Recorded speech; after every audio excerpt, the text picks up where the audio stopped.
Good morning, everyone, and welcome to the Main Street Event Center. My name is Arvo McGirt. I am the president of the Oklahoma Indian Bar Association, and with us as a co-sponsor today for this CLE seminar entitled Moving Forward Under McGirt, Respect for the Law, is the Oklahoma Indian Legal Services. And their staff is here. They've been a great partner with the Indian Bar Association, and we would recruit you to join the Oklahoma Indian Bar Association. You don't have to be Indian. You can be an attorney, a law student, a court clerk practitioner, or a court clerk, tribal court clerk practitioner. And if you go to the Eventbrite, Google Oklahoma Indian Bar Association, or go straight to Eventbrite, we would be glad to have you join as a member. I want to introduce Stephanie Hudson. Stephanie, why don't you wave here? Thank you. I would like to go over a couple of logistics. First of all the materials are in a Dropbox. That link was sent to you, so we don't have any materials to provide you here, but all of the materials, and again, we are having a very safe environment here, so we want to ask that everybody wear only the N95 mask while in the building, and we appreciate your cooperation not to take your mask off, or if you want to step outside to have a drink, there are drinks outside on the patio. There's water provided, but we are very concerned about everyone's safety. As you know, we lost 3 members of our bar association this past year, and a couple of others, a lot of friends and family. So we're in light of what's going on now, we're taking all the precautions, and we want to say hello to all the people that switched over from the in-person portion of this program to Zoom. We have quite a number of people on Zoom, and we welcome them as well. If for some reason the Zoom goes down,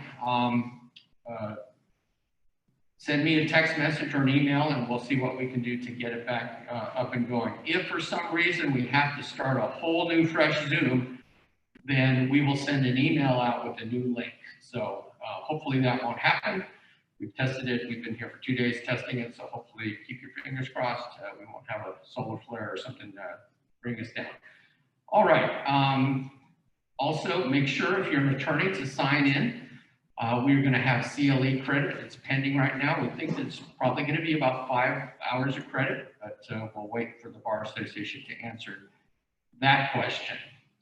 Each of you should have an agenda, and we're going to stick pretty closely to that agenda. Those of you on Zoom, if you have any questions, please use the chat feature in the Zoom, and then we will try to, if we have time, answer any questions that you might have. So again, I want to welcome everybody here this morning, and I'm very, very happy and particularly excited to have the mayor of the city of Norman here with us this morning to welcome all of you. Mayor Clark, some of you I'm sure are familiar with her. Some of you also may be familiar with her by virtue of the fact that she is also an attorney. She went to the University of Oklahoma Law School, and so I'm very happy to introduce Mayor Maria Clark to give us our welcome.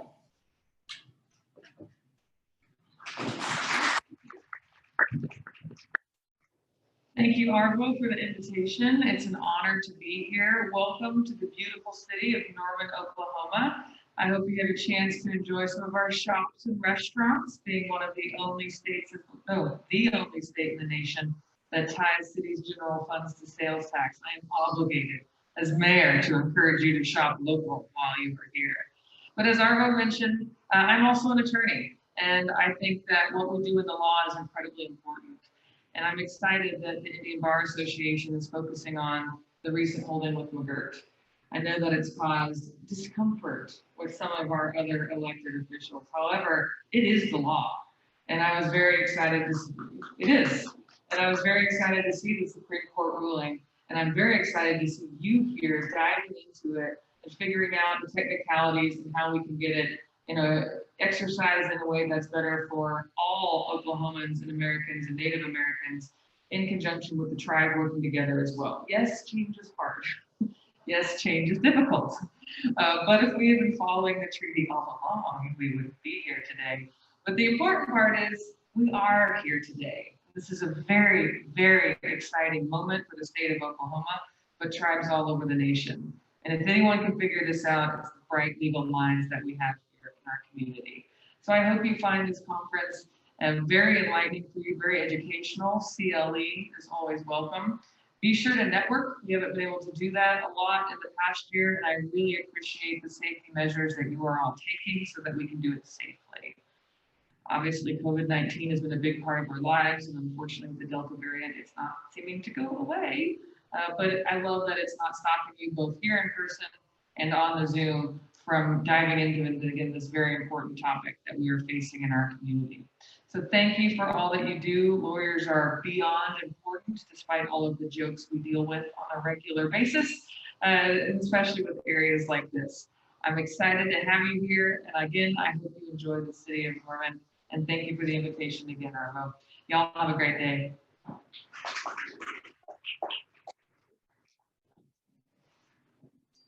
Don't leave you, Mayor Clark. I want to make sure that you remember this and remember us every morning when you, are you a coffee drinker? I am. Okay, well, we were very nice, Native American coffee cup here.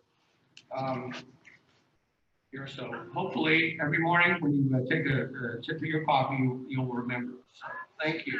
Thank you so much. Okay. All right. Thank you so much. All right. Thank you, Mayor. We really appreciate Mayor Clark. And as you know, Norman has ties to a Native American community. We have the Jacobson House Native Arts Center here in Norman. The Kiowa Tribe District 7 office is located in Norman. On the far east side of Norman, the absentee Shawnee tribe has lands. So we're very much a part as Native Americans with the city of Norman. So thank you again, Mayor Clark, for taking time out of your schedule to welcome us. All right, we're going to go ahead and one thing that's very important, a lot of people, and McGirt is about history, and a lot of people know about the decision. We're going to talk about the decision, obviously, but a lot of people don't know the history leading up to what happened in Oklahoma with the land runs, the opening of the certain areas of the state, and particularly what happened to the 5 tribes historically. Much like the Tulsa race massacre, the history was suppressed. Many of you may or may not know that. The history was suppressed for years and years. And there's a lady, this is a PBS special. There was a lady named Angie Debo, and she wrote a number of books about what happened to Indians in Oklahoma. So we're going to play this video. It was shown on PBS, and it's very enlightening. And so this is a good introduction historically to understand what happened to the tribes right around the time of statehood that still impacts us today. So we'll go ahead and start that.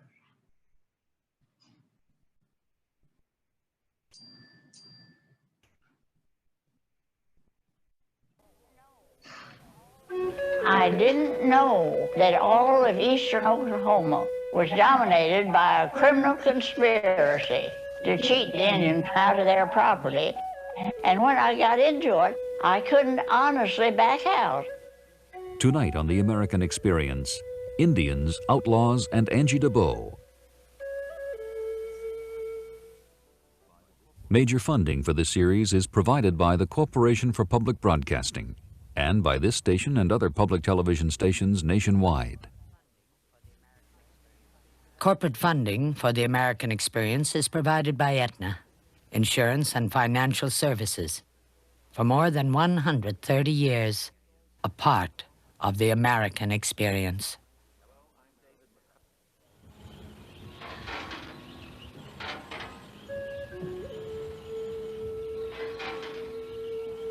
Indians owned all the land of Oklahoma. They were told that they would own this land and govern it as long as the waters run.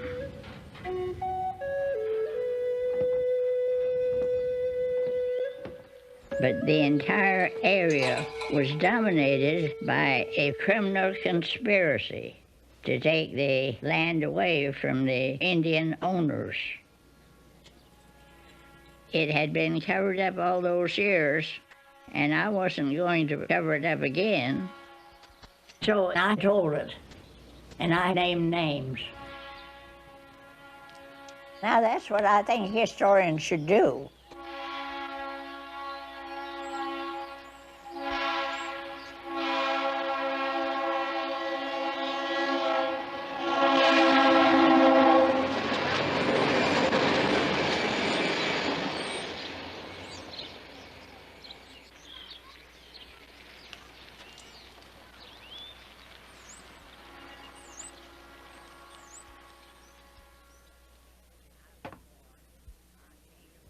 I was born on January the 30th, 1890.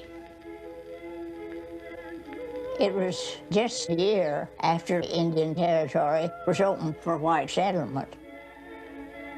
The very date of my birth is the date of the closing of the frontier.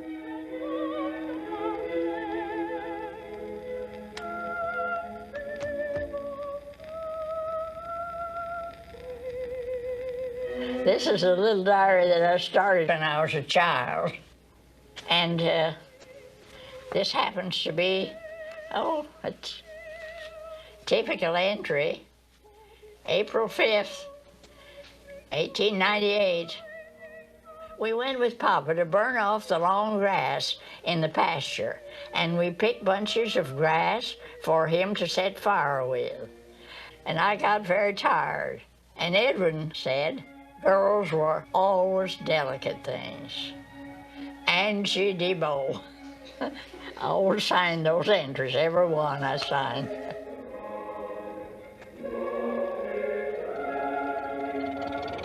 Well, really, I don't like having to do that. I weigh 115 pounds. We have come to honor Angie DeBow, noted historian and esteemed author. Throughout her life, she has sought the truth and written it. She has portrayed the nobility and the plight of the Indians, the rapid and humble beginnings of white settlement, the courage and faith of the pioneers, of the oil boom. And here with us this afternoon, we have our beautiful queen of the Prairie City Days, Dr. Angie DeBow. I have written the worst things about Oklahoma than anybody that ever touched a typewriter. But nobody seems to hold it against me. But there once was an attempt to keep Angie DeBow from publishing the truth about the history of Oklahoma.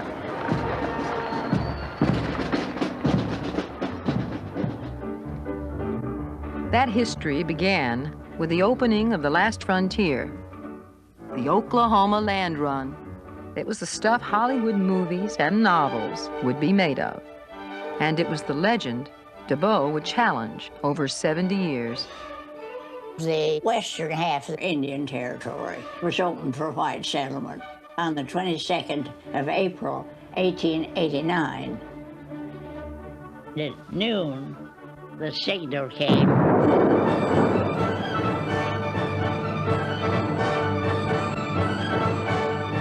Any United States citizen over 21 years old was entitled to grab 160 acres, practically free. The whole area swarmed with homesteaders, railroad builders, and founders of new towns.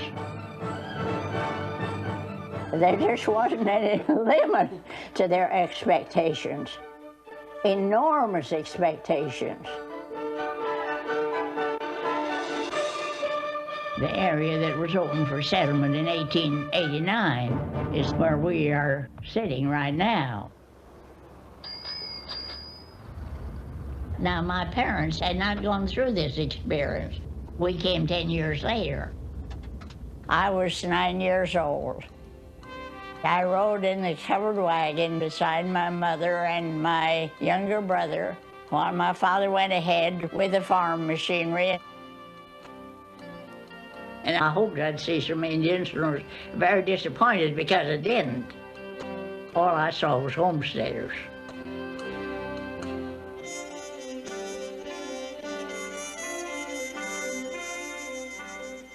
It took quite a bit to make a raw piece of land support a family.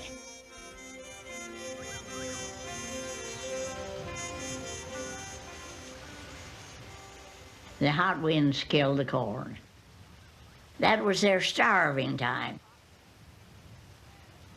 Crop failure, land hunger, and adventure swept settlers across the continent in the 19th century. By the time the homesteaders arrived in Oklahoma Territory, Indian Territory was the largest piece of land in America, still owned by Indian nations. They were known as the 5 civilized tribes to distinguish them from the Plains Indians who were hunters, and they owned and governed this rich land communally. But now they were completely surrounded by white settlement, and time was running out. I didn't know about the 5 civilized tribes because Indian Territory was farther away from the experience of the homesteaders in this area than any part of the world is now. All I knew about the Indians was what I read when I was in public school. It would be years before Angie DeBow learned of the struggle of the 5 tribes to hold on to their land. Like most American children, her studies focused on white progress.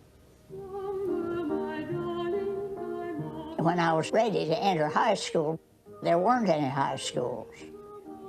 And there just wasn't anything I could do except mark time on the farm.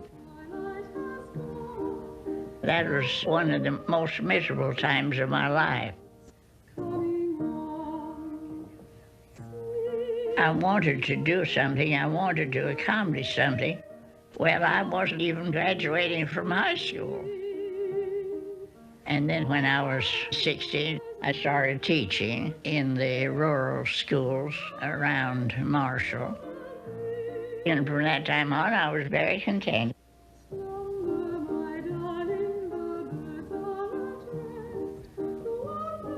DeBow finally graduated from high school at the age of 23. She continued to teach and paid for her own education. Then she left home for the University of Chicago, the best in her field, history. When I began my graduate work in history at the University of Chicago, my field was international relations. And if I had continued at the University of Chicago, I would have continued in the international relations field. My master's thesis turned out well and was published, which of course gave me a great deal of confidence. But the history field was closed and shut and barred against women. There wasn't anything at all that a woman could do to enter it. In the 1920s, university faculties were almost exclusively male. And even with a PhD, Angie DeBow would never hold a position in the history department of a university. All I wanted to do was have a chance to create something instead of just wasting my life. And I simply had to build my career in fields where I did have a chance and I could rise. And I had a fair field and no favors. I came back home to Oklahoma. DeBow signed a book contract with the Oklahoma University Press to pursue a new field of study, the history of the American Indian. I just thought it would be interesting to find out how the affairs of the 5 civilized tribes of Oklahoma were terminated.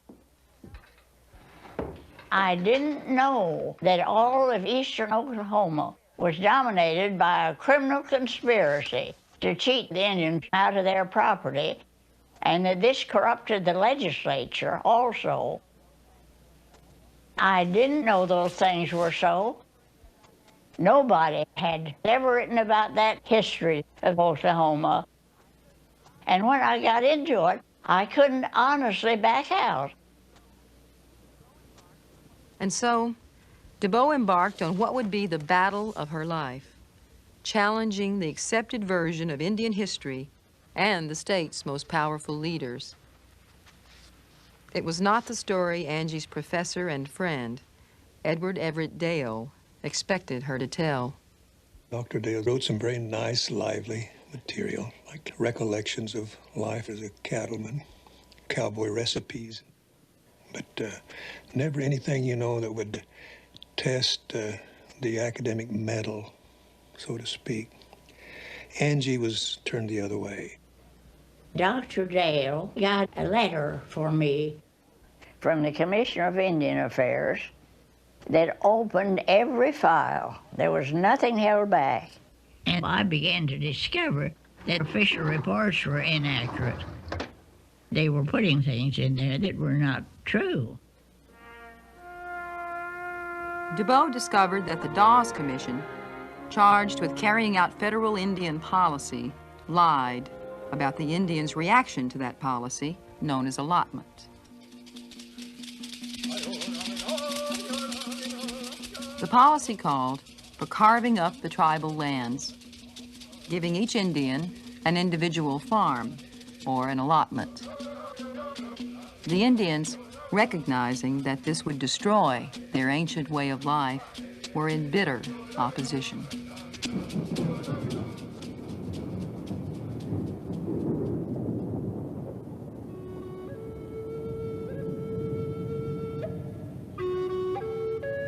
From earliest times, it was a canon from the great holy force above. You will hold your land in tribal common ownership rather than individual.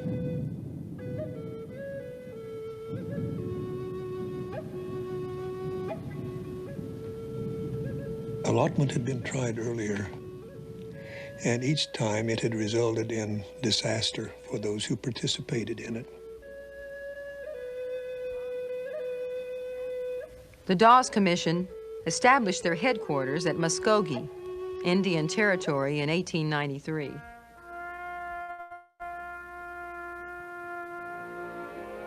Despite the Indians' protests, the Dawes Commission sent a small army of clerks, field officers, and militia into the Indian nations.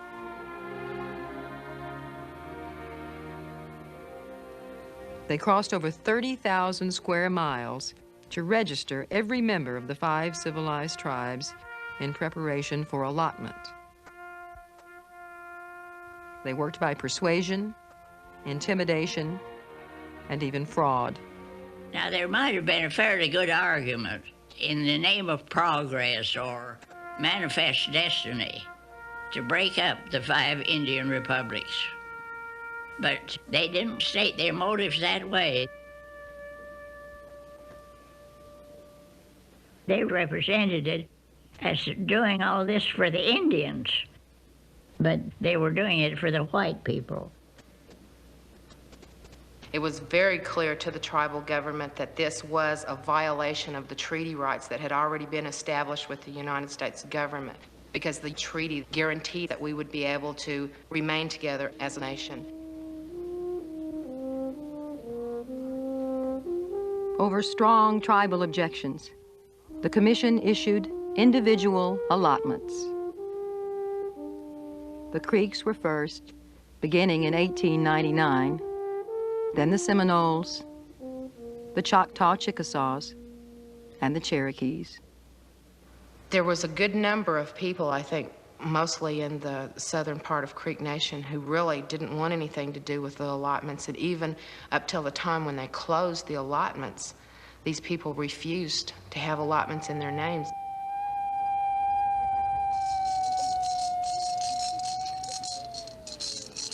a resistance movement sprang up among the full-bloods of most of the tribes.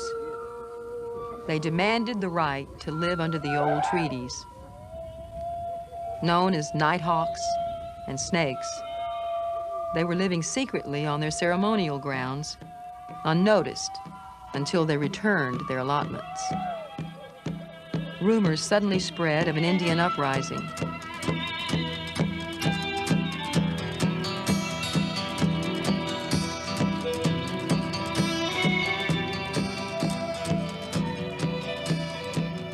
The cavalry invaded the sacred grounds of their camp. The Indians offered no resistance, but nearly 100 men were arrested and carted off to jail in Muskogee.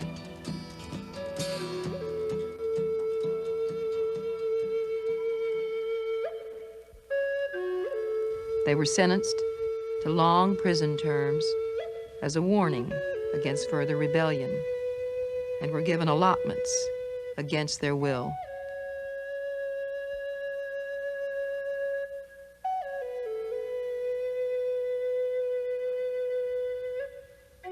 Finally released, the resistance movement went underground. Their allotments sat idle for years.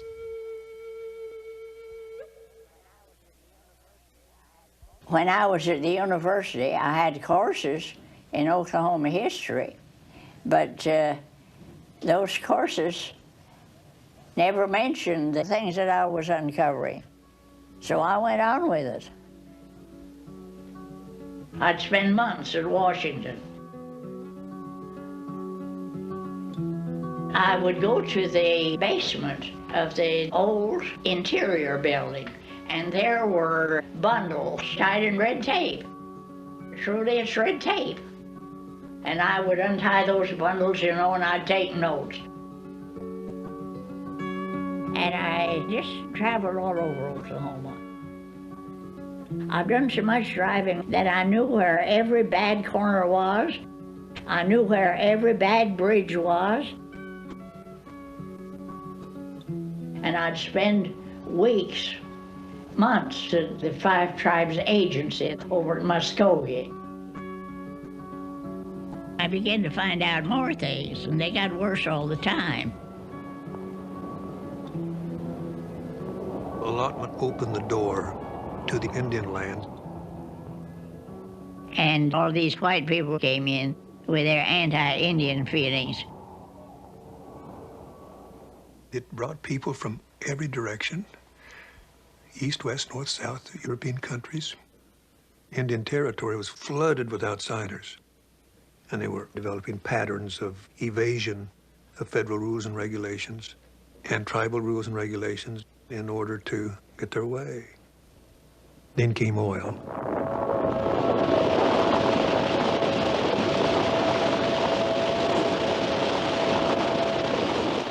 They gave them allotments and then discovered that they had placed them on top of oil.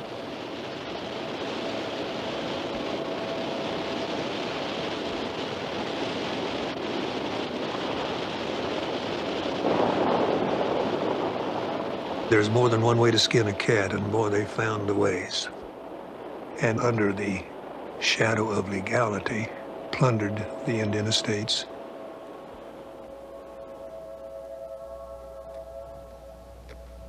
When the oil was found, the Indians' land produced an enormous amount of legal work. The Oklahoma Indian land laws was sort of a Bible to the old-time lawyers in Muskogee County. That was a compilation of all the treaties between the United States and the 5 different tribes. Land was a big point of litigation in the Muskogee federal court. Over 300 attorneys poured into Muskogee, a town of 40,000, just to handle the entanglements over Indian land. The federal court of eastern Oklahoma had more business than any other district in the United States except the District of New York City. Now, each Indian had to deal with a written system of private ownership. contracts, deeds, mortgages, powers of attorney, oil leases. The federal court of Oklahoma is now in session. God save this honorable court. They couldn't sign their name. Most of them didn't know how to read or write English. And they would put their X on the piece of paper and lose their individual land allotment. They would lose their 160 acres. The full-blood was completely helpless when it came to defending himself before the courts of white society. And they were systematically robbed through the courts. In less than 20 years, 80% of the land was in white hands. Land worth millions, even billions in natural resources. It was purchased for 5, 10, 15 cents an acre. When I was growing up, all I heard was the stories about how they lost their land by fraudulent methods. And it always worked towards the downfall of that family. They didn't have anything left once they didn't have any land. Every citizen of each of these Indian republics received an allotment. So the child received an allotment. But the parents of the child didn't understand the procedures to qualify as guardians. So professional guardians arose who robbed the Indian children. It was so tempting and so easy, and the risk was so low. You rob a bank and the public wouldn't stand for that, but this other, well, those are Indians. It's a complete disregard for the rights of these people, even little children. God, the orphans.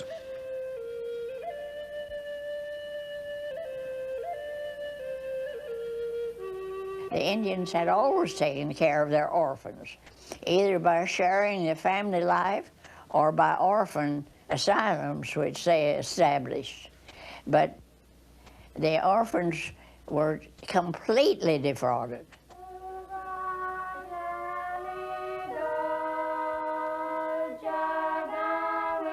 Some of these guardians might pick up 5, 10, 20 orphans, and they'd fight and almost kill one another for guardianship of their allotments. Speculators searched for names of orphans whose allotments could be placed under guardianship. Lists like this one were supplied to politicians and judges in return for favors. The most unhappy experience of my life was when I was doing the research for And Still the Water's Run. After oil entered, then it became apparent that an adult Indian was also incompetent, and they needed guardians also. The Bureau of Indian Affairs would collect the oil royalties and turn it over to the guardian. That was the only legal thing they could do. The BIA didn't approve of it, but they never could get it changed. The members of Congress from Oklahoma were always able to prevent it. White people were even murdering oil-rich Indians. John Lewis, a Creek full-blood of excellent character, was killed in an automobile accident August 1st, 1924. He left his heirs, his wife and children, living quietly in Okfuskee County. But great oil production had begun on his Creek County allotment, and at the time of his death, his income was $24,000 a month.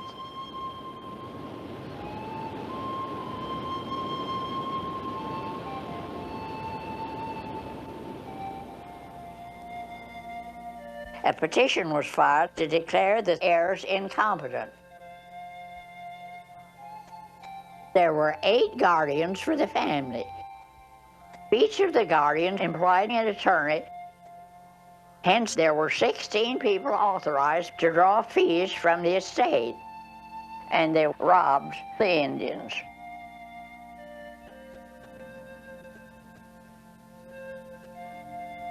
The 20s were hard times for the Indian. Part of the rationalization used, they're unworthy anyhow. Many of them were depraved, and therefore they are unworthy of this wealth, and it's there and we'll take it.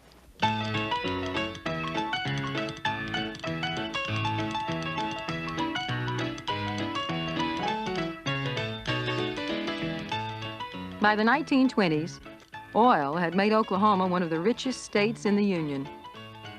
Tulsa, an old Creek tribal town, was the oil capital of the world. Homesteaders now found themselves members of country clubs.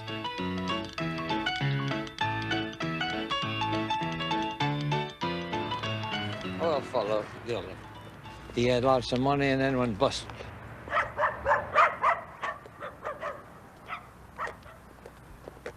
You hear about the abuse of the Indians, and there was some. And they were subject to the prey of avaricious people who would come in and sell them out because many of them had no particular conception of a dollar. They would know more how to handle cattle than they would a bank account. Here in Muskogee, there was a fellow named Haskell that was our first governor that was crookeder than 2 barrels of snakes. But I always like to think they're more honorable people than there are crooks.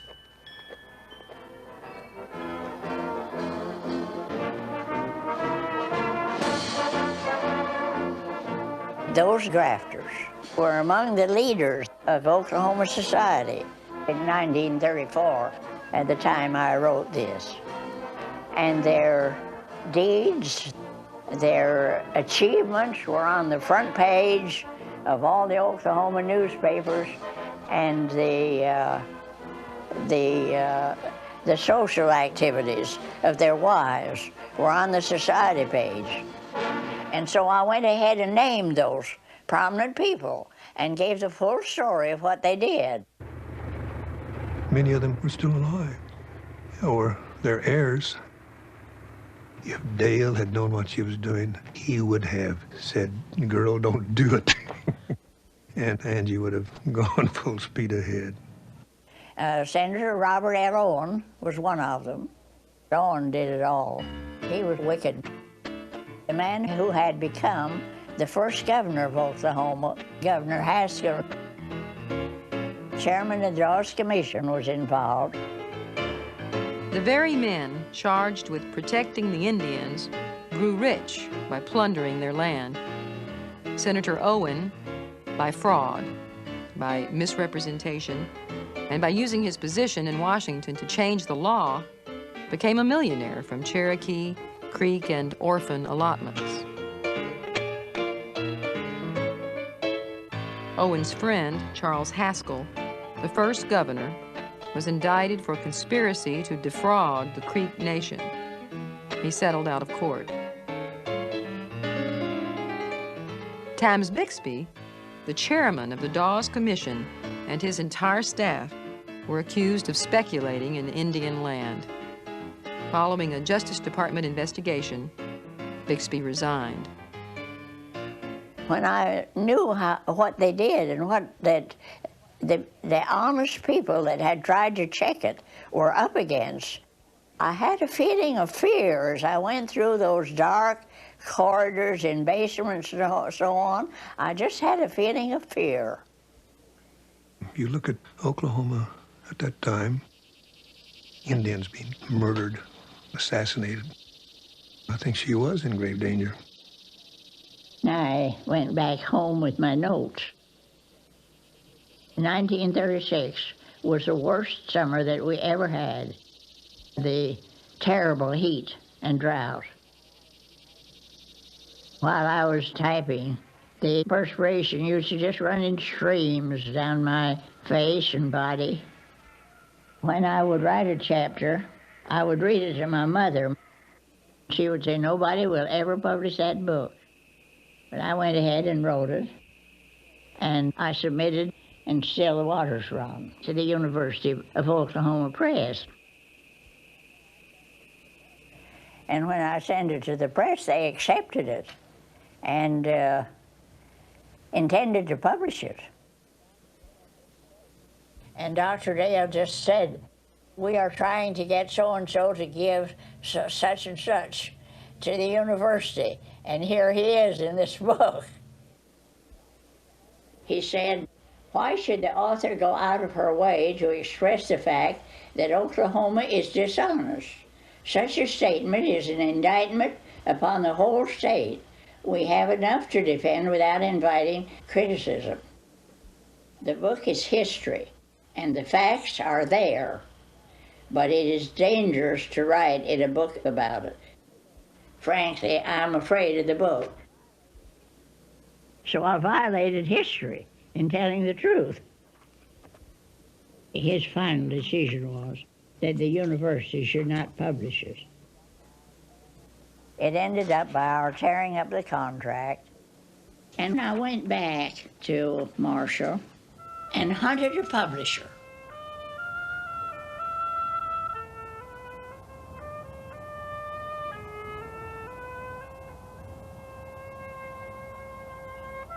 This frontier area was so remote from educational institutions and knowledge of such things that I was sort of buried there. The fact that I had done good work didn't count very much. That was a period in which I had plenty to discourage me. I had no resources of any kind. I had helped my parents and helped my brother during his last days, but I didn't help them anymore. I wasn't able to help. But I was betting my life, and I mean that literally, I was betting my life on the rather shaky faith that some way would be provided. And so I applied for a grant for my next book, The History of the Creek Indians, The Road to Disappearance. Every bit of the work I was doing was new work. Angie DeBow was capable of being what we might call a lone wolf. Well, good morning, Alice. She just did not require the analysis and criticism of others. Some cottonseed hulls around the rose bushes. I think it's going to get cold pretty soon. It seemed as though it was taking forever to publish, and still the water's run.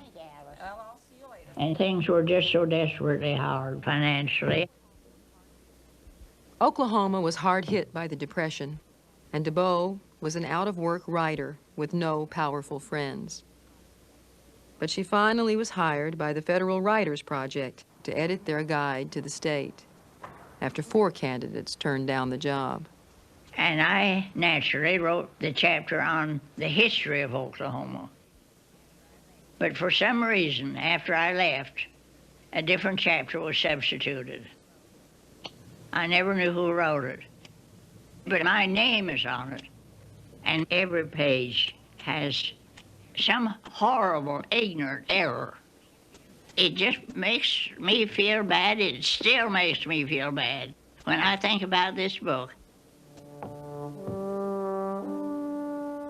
DeBow's chapter on Oklahoma history began, Oklahoma came early under the white man's imperial ambitions. That chapter had been rewritten to stress white settlement. The land was described as vacant, with a few roaming bands of Indians, its potential undeveloped until the homesteaders arrived.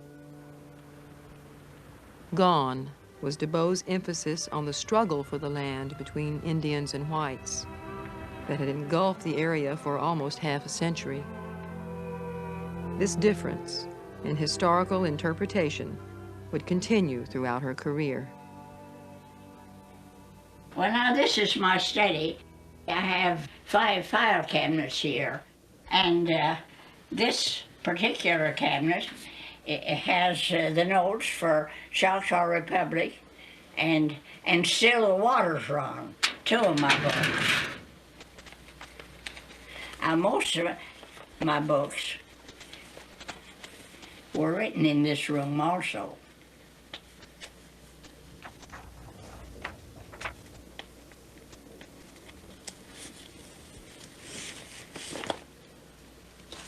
Now these are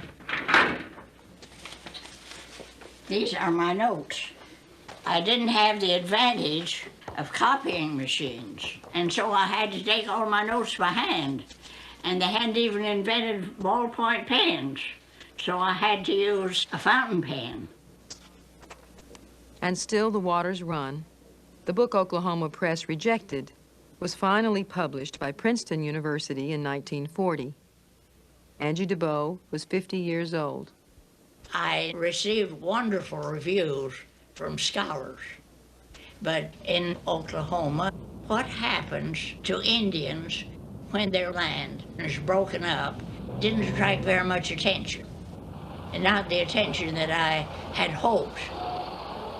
If you'd ask 100 persons on the street about that book, I doubt if over 1 or 2 would have known us even out. Frankly, I did not know of it at that time. It seems to have not appeared around here too much, probably because some of the local people were pretty well involved in some of it. President of the Historic Society at that time was Robert L. Williams, and he didn't have that book reviewed because some of his lawyer friends were probably involved. In fact, Williams, guardian of the Historical Society, former governor and federal judge, had himself been named in DeBow's book. The typical white person would shrug their shoulder and say, "So what?" I think that's what he'd say. I'm sure any of the Indians that read it, they thought, well, that's a good deal. It's at last given the story. We had lots of copies of Angie DeBow's book at the tribal library because those books were always checked out. Reading Angie DeBow, it was just like, at last, somebody told the story. And there was documentation to back it up. Everything in it was proved, and everything in it was true, and it was a fact of history. It's the administration of public finance, and it's number 6, and it goes behind this one, and I've got to sit down this very minute. In some states, she could have rung the bell, got the attention of reform-minded people, but she was just riding in a state of pervasive indifference. As you know, I get my main meal at noon. The cafe brings me a meal. It brings such generous servings I can't eat it all. So I save some of it for supper. And I put out the supper by myself. A spider got in here a few days ago, and she left us some little ones. I have no idea how many tiny spiders there were. I think we got rid of all of them. But I want to be sure that there's not a tiny spider a few days old in that toaster. Of course, I still had the problem of having to get jobs. And so I was working all the time. To support herself, DeBow returned to teaching, substituting in rural high schools. During World War II, she was pastor at the local Methodist church. Late in her career, she had a full-time job as maps librarian at Oklahoma State University. But all my spare time, I was at my typewriter.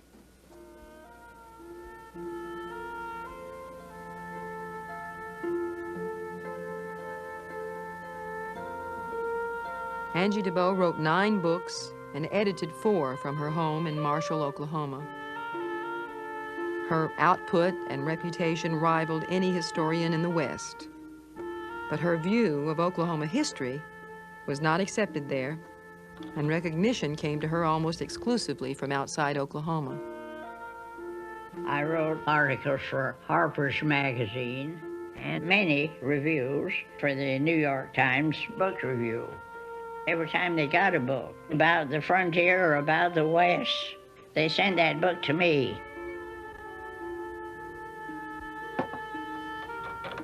DeBow emerged as the leading expert on Indian land. When Native Americans took action to regain their lost lands, it was her work that was cited to support their claims. Even the courts accepted her as an authority. I thought of the federal Indian policy as the true American imperialism. Indians should not have their land pulled out from under them and be left in poverty. Whenever anybody would ask me to speak, I spoke on one subject, the need to establish a new federal Indian policy. In many respects, she was an eloquent evangelist. It's almost a metaphysical force that I've observed time and time again. That frail little creature and the dynamo that she becomes when she gets before an audience. I felt if I told the truth, other people could use it. In my book, A History of the Indians of the United States, I have a chapter that says, the white man gets a new chance. Everybody was teaching a course in Indian history in 1970, and everybody wanted it. The book just ran away. They never published but one or two books that just ran away. One was a farm book. I used the wealth I had acquired on my trip to Egypt. I have always been proud of that picture because the camel turned his head at just exactly the right time. Oh. These are my pictures of Apollo 17. It just happened that I was working on Geronimo, my book Geronimo, at the time of that moon shot. My picture is taken with Jason Betsinus, an apprentice warrior with Geronimo. He came to Oklahoma 5 years before I did, brought here as a prisoner of war. He was 100 years old, and he died a few years after this picture was taken. This friendship led to interviews with the last surviving Apache warriors who had fought with Geronimo. They provided a rare collection of first-person accounts about the last Indians at war with the United States and of their legendary leader, Geronimo.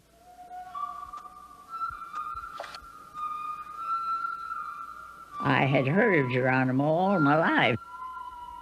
Geronimo was often advertised as the tiger of the human race, was widely reported as having worn a blanket of human scalps.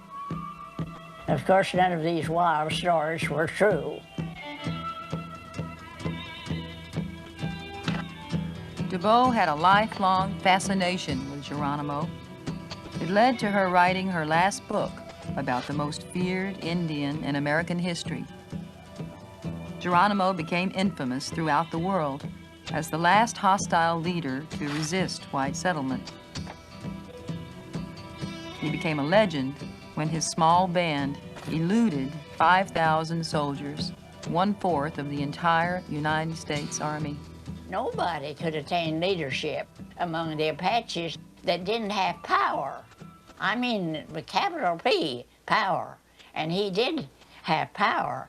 In fact, one of his followers said that once when he was traveling and he was in an exposed position and hadn't got to the mountains yet, he delayed the daybreak. And he finished by saying, I saw that myself, so it must be true. I wrote Geronimo right here on this typewriter. I have outlived several typewriters, but this is my last one. This man, who was seen as a bloody murderer, DeBow saw as an impassioned patriot defending the tribal cause. At the age of 80, she'd cut through the myths to find the truth. Now, I started with that fictitious account that General Miles wrote of the great campaign in which he captured hundreds of Apaches. The most mendacious official report I ever read anywhere. He didn't capture anybody. The Army said they captured the Apaches, but the Apaches said they surrendered. Angie DeBow accepted the Indian account. As Geronimo told it in later years, we placed a large stone on the blanket before us. Our treaty was to last till the stone should crumble to death. We raised our hands to heaven and took an oath not to do any wrong or to scheme against each other.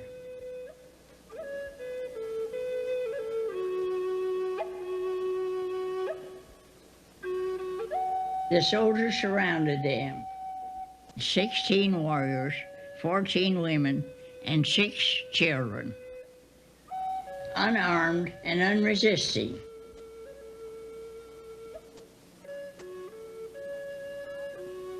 Almost 500 Apaches were rounded up, guilty and innocent alike, packed into boxcars in intense heat.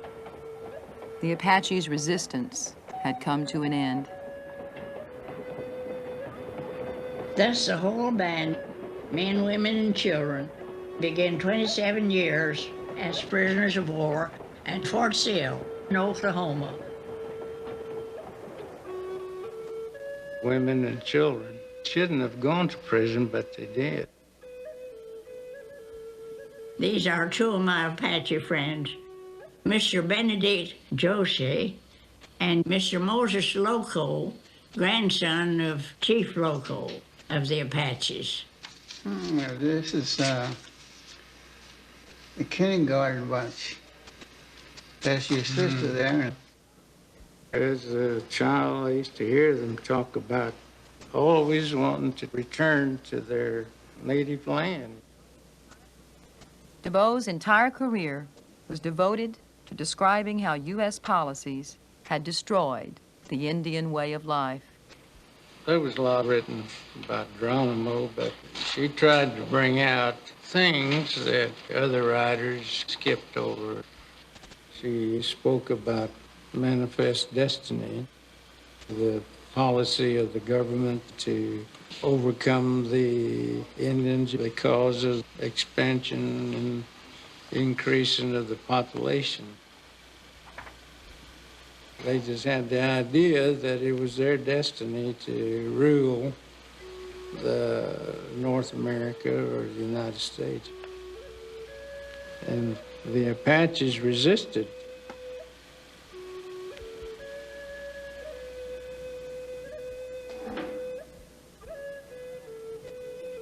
Geronimo used these words, "We are vanishing from the earth, yet I cannot think we are useless, or ocean would not have created us."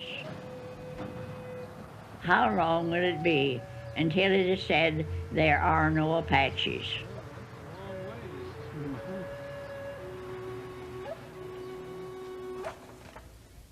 Four years after his death, the prisoners were set free. They numbered only 261. None of them is now living who remembers the hunted existence and the bloody encounters of 2 nations. I don't believe I thought Geronimo might be my last book. I don't believe I even thought about age at all in those days, although I was in my 80s.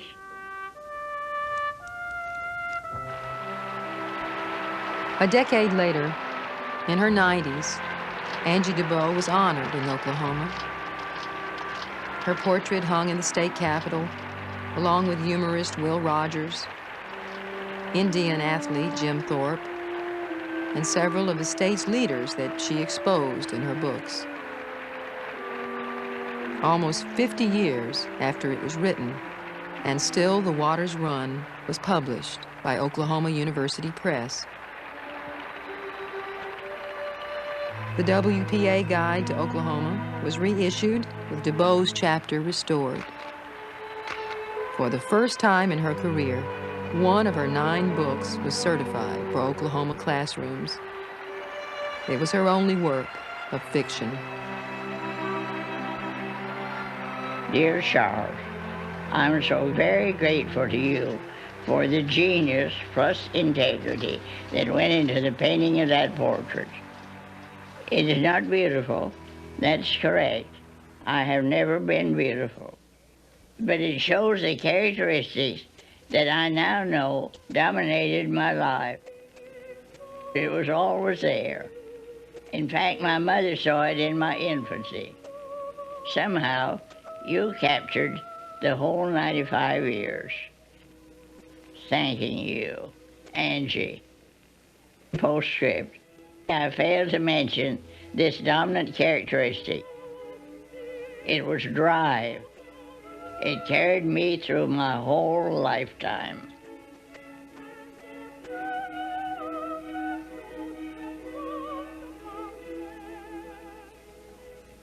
I have tried during these years to sort of bring things to a close. At my age, I don't have too many years to do that in, and maybe not any time at all. I'm going back to those early days in my childhood in Oklahoma. When I was 11 years old, I was thinking about the life that would stretch out before me. I didn't expect it to last until I was 95, but I did think it would last a long time. And I decided to commit that life. And I decided that service and integrity were the important things. That did dominate my choices. And I still think that that is the creative use of a life rather than to try to grab what one can.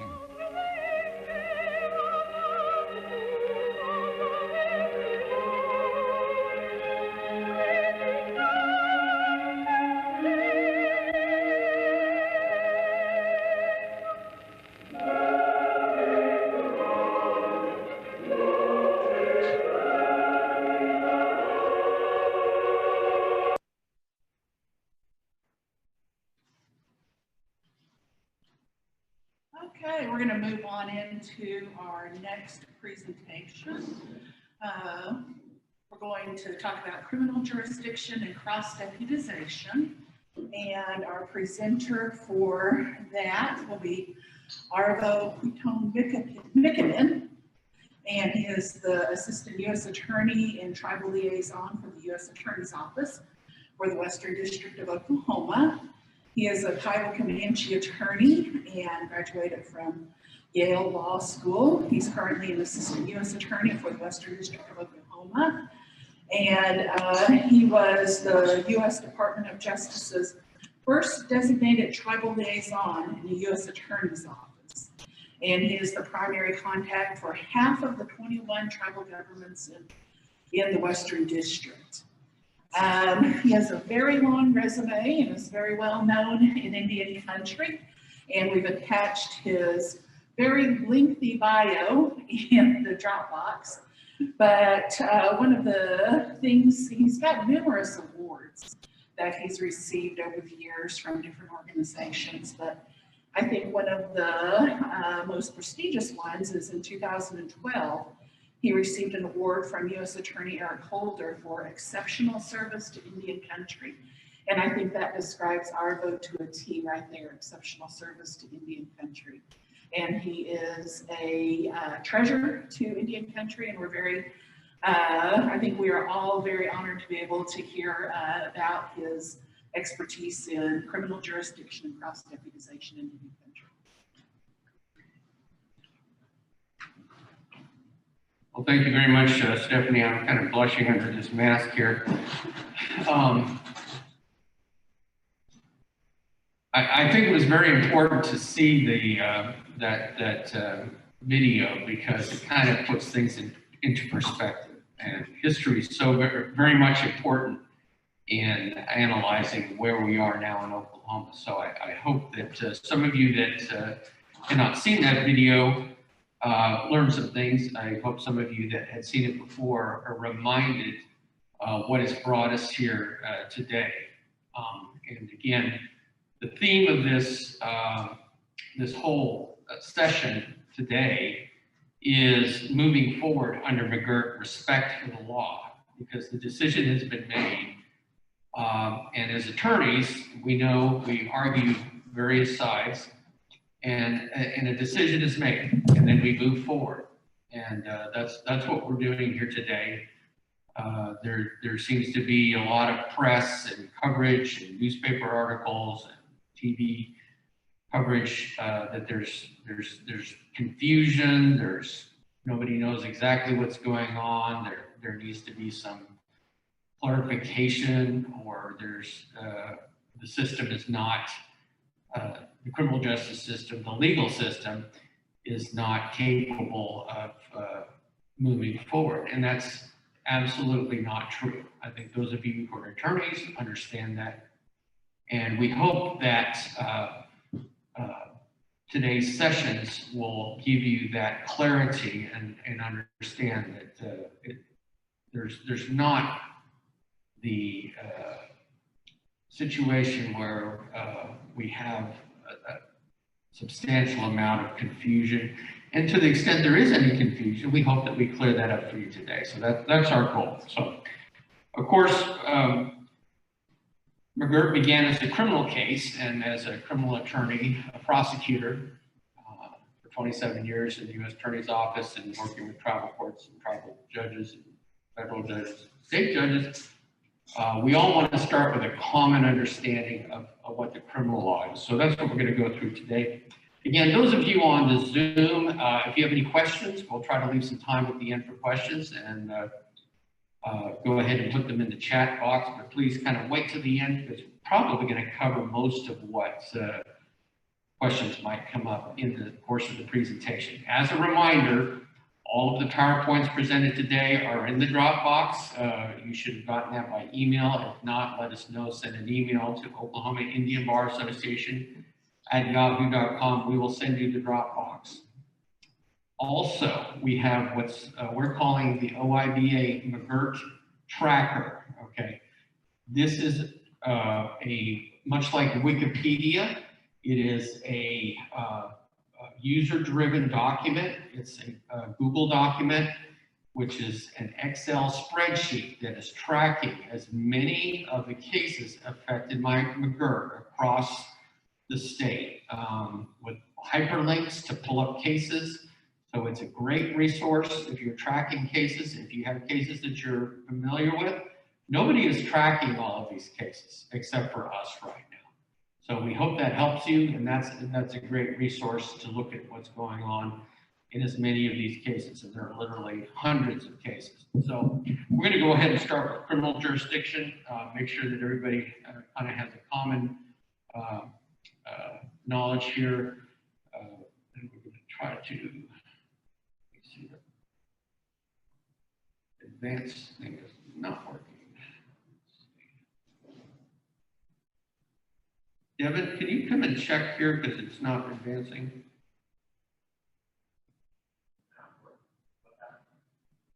We're trying to advance the PowerPoint and it's not advancing.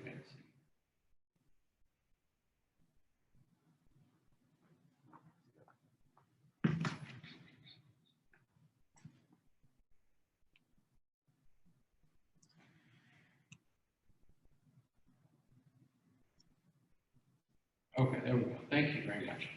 And Devin has been, he's with Oklahoma Indian Legal Services, been really helpful to us. Okay. Again, in order to understand criminal jurisdiction, you would basically need to know three things: the status of the land, whether or not it's Indian country or not, the status of the crime, misdemeanor or felony, and the status of a person, whether or not a defendant or a victim is Indian or non-Indian. And as everybody knows, 67 tribes were removed either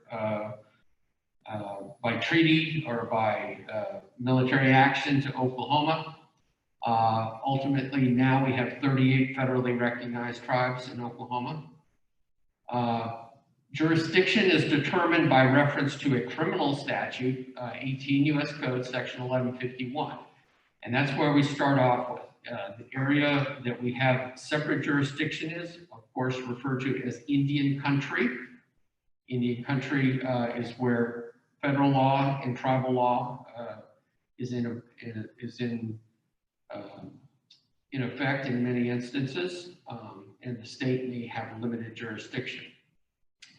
Indian country is defined by 3 different categories of land. They are all the same. So if we bring a charge in federal court where you allege that a crime took place within Indian country, it can be any one of these 3. 1151A is all lands within formal and what we refer to as informal reservations. Informal reservation would be a reservation perhaps that we would still charge as 1151A, but it's not a treaty reservation or an executive order reservation. Generally, those would be tribal lands held in trust by the federal government. It includes roads, rights of way running through the property. Doesn't matter if it's a county road, a state road, I-35, I-40. The fact that it's a state road does not give the state jurisdiction. I had a case 2 weeks ago. The same issue came up. A law enforcement agency said, well, it's a state road going through Indian land. It's state jurisdiction. That is not correct. Dependent Indian communities is category 2. Very limited category of cases. Back a while, there was a Harjo case in the state court, and it was talking about tribal subdivisions, housing areas as being a dependent Indian community. That was very narrowly interpreted and narrowed down by a case called Native Village of Venati versus Alaska. Dependent Indian communities, there are very few of them that we recognize federally. The only one that we recognize right now in the Western District is Riverside Indian School. There was a decision made before Venati involving Oto Village, which is a tribal housing area. And we'll talk about what a dependent Indian community consists of. Then the final category is what are called Indian allotments. As you saw, most of the property that is held in restricted or trust status are Indian allotments. Again, Indian allotments include rights of way running through the allotments, okay, or on the edge of an allotment. Allotments, as many of you know, there's a section. We have what are called section line roads. Sometimes they run on the section line, sometimes they don't. So we might have one lane of a road that's Indian country, the other lane is not.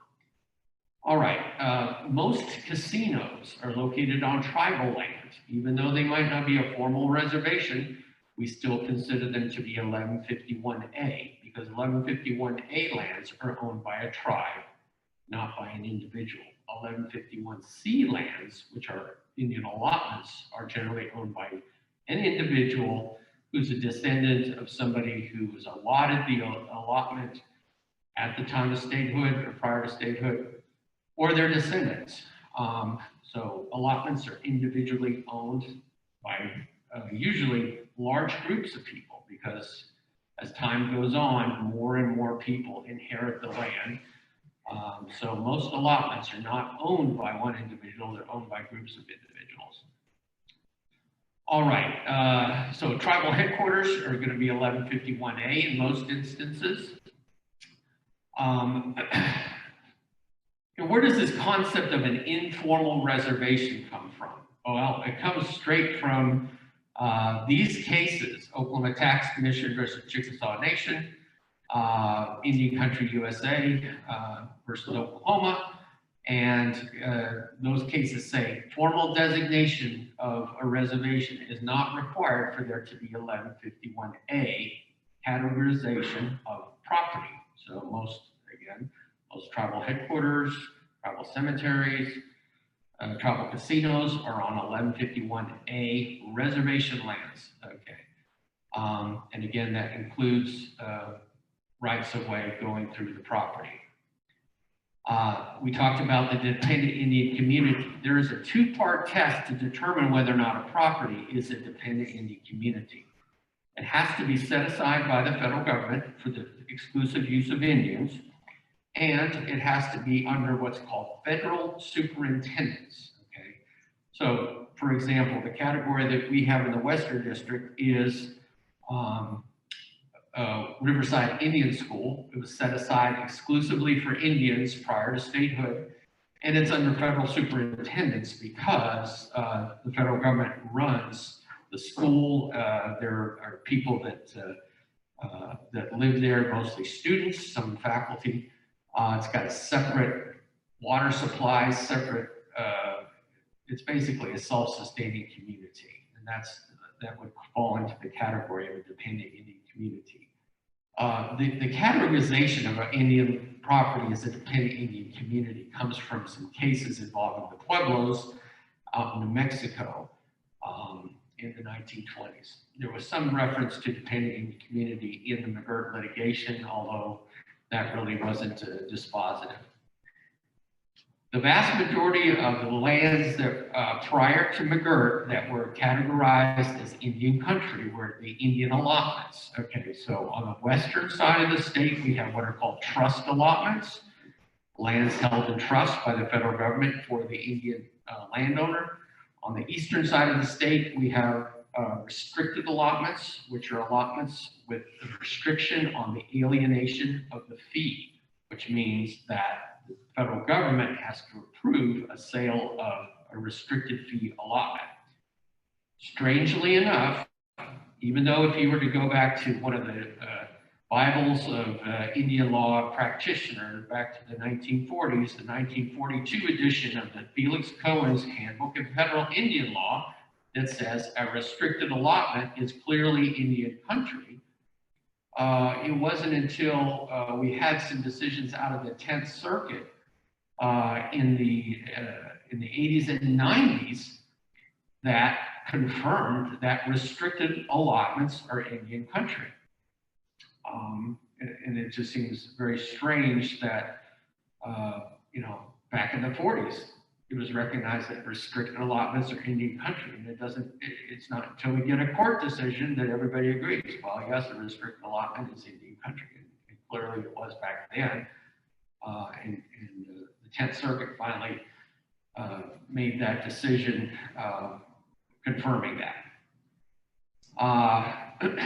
Because the allotments were assigned prior to statehood, it creates a checkerboard pattern. So in areas, this is an area just south of Fort Sill. The green area is what was used to be the Fort Sill Indian School. And then you can see there's a little white square in the middle. That's the Lawton Indian Hospital. That is not trust land, not Indian country. And then we see some yellow areas and orange areas. Those are portions of trust allotments that are along the H.E.B.L.E. Turnpike. And so that north-south road, there's the H.E.B.L.E. Turnpike running right through those properties. So if we had a drunk driving, or if we had a car accident or a vehicular homicide on the H.E.B.L.E. Turnpike going through those lands, clearly that would be within Indian country. We could have federal or tribal jurisdiction if we had an Indian involved. This is an area near Carnegie, Oklahoma, just south of Highway 9. And so you can see that allotments are all over the place. So we have to determine the location of the land in order to make sure that we have jurisdiction over these allotments. All right. The original reservation, as we go forward here, what we've got is just a description of essentially what happened. So if we had an original reservation, and then after the non-Indians came to Oklahoma, contrary to the treaties that said the land was going to be set aside permanently for tribes, federal policy changed to promote opening of Indian reservations. And that happened by lottery, sometimes happened by the land run. Everyone thinks the land run was just the center part of Oklahoma, what was called unassigned lands. No, there were land runs into tribal reservations on the western side of the state. It did not involve the 5 tribes. There weren't land runs into the 5 tribes area. There were land runs into Cheyenne Arapaho, Potawatomi, Kickapoo, Iowa, Sac and Fox, all of those tribal areas. Other areas were opened by lottery because of the chaos involved with the land runs. Kiowa Comanche Apache was opened by lottery to avoid the problem when people were going out and staking claims ahead of time. Basically, you know, where the name Sooner comes from. Sooner was a slur, actually. Most people don't think about that now, but a Sooner was basically a very serious insult to call somebody a Sooner, because that was essentially telling you that you know, you're a cheater. You went out ahead of time and staked a claim to something that you weren't entitled to. So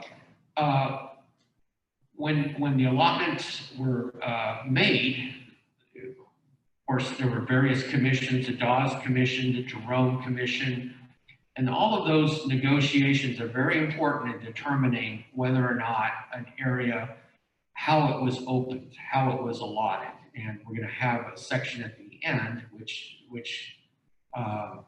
Stephanie and another attorney, Katrina Legler, are going to talk about the involvement of the Kiowa Comanche Apache. But the historical circumstances of the opening of the area to non-Indian settlement is important in determining whether or not boundaries still exist. So within an area of Indian country, we could have multiple categories of land. So we've got the Indian allotments, again, in red, owned by individual Indians. We could have tribal trust lands owned by the tribe. And then we can have a dependent Indian community. So what happened, of course, during the land runs, and one of the cases I'm most familiar with is involving my own tribe. I'm Kiowa and Comanche, I'm in Old Kiowa. So the allotments were made so small, and if you go back in the negotiations, it's very interesting because the negotiations, if you call them that, between the Kiowas, Comanches, and Apaches and the Jerome Commission are all recorded. There is a transcript of the negotiations, that what each side was saying to each other. The federal government decided to make the allotments a lot smaller. Why was that done? Well, if you do the math and you calculate how many Indians there are, and if you make the allotments smaller, well, there's going to be a lot more left over.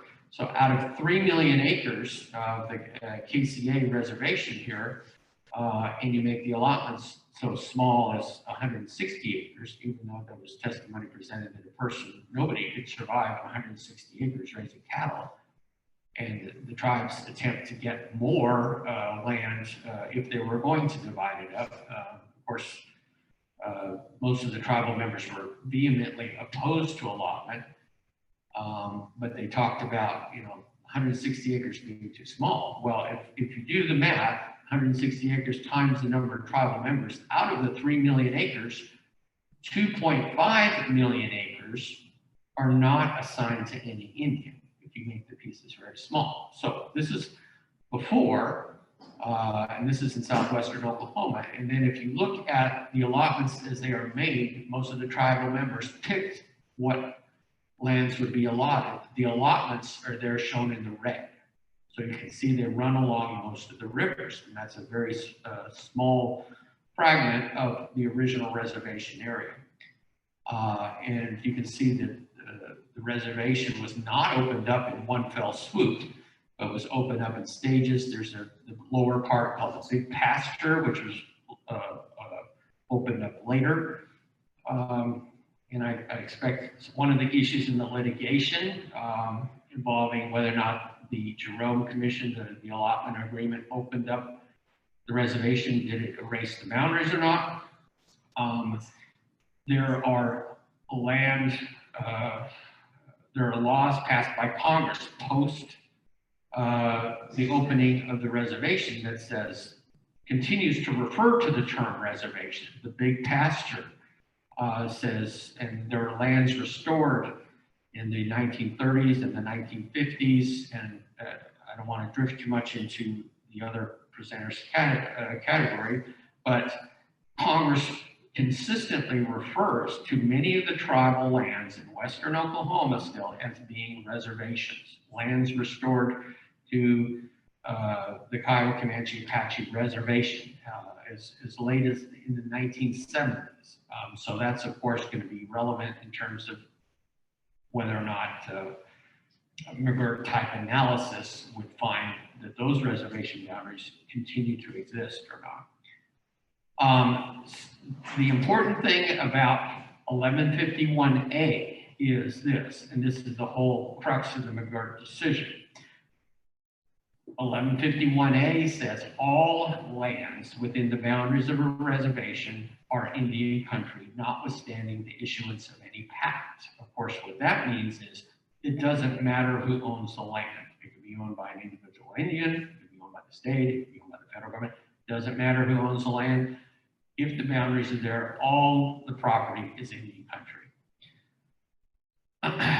So, without the boundaries, like we presently have in western Oklahoma, then the Indian country drops down to the allotments 1151C and the 1151B dependent Indian communities and the tribal trust lands that are held in trust. And that's just by virtue of the way the Indian country statute is written.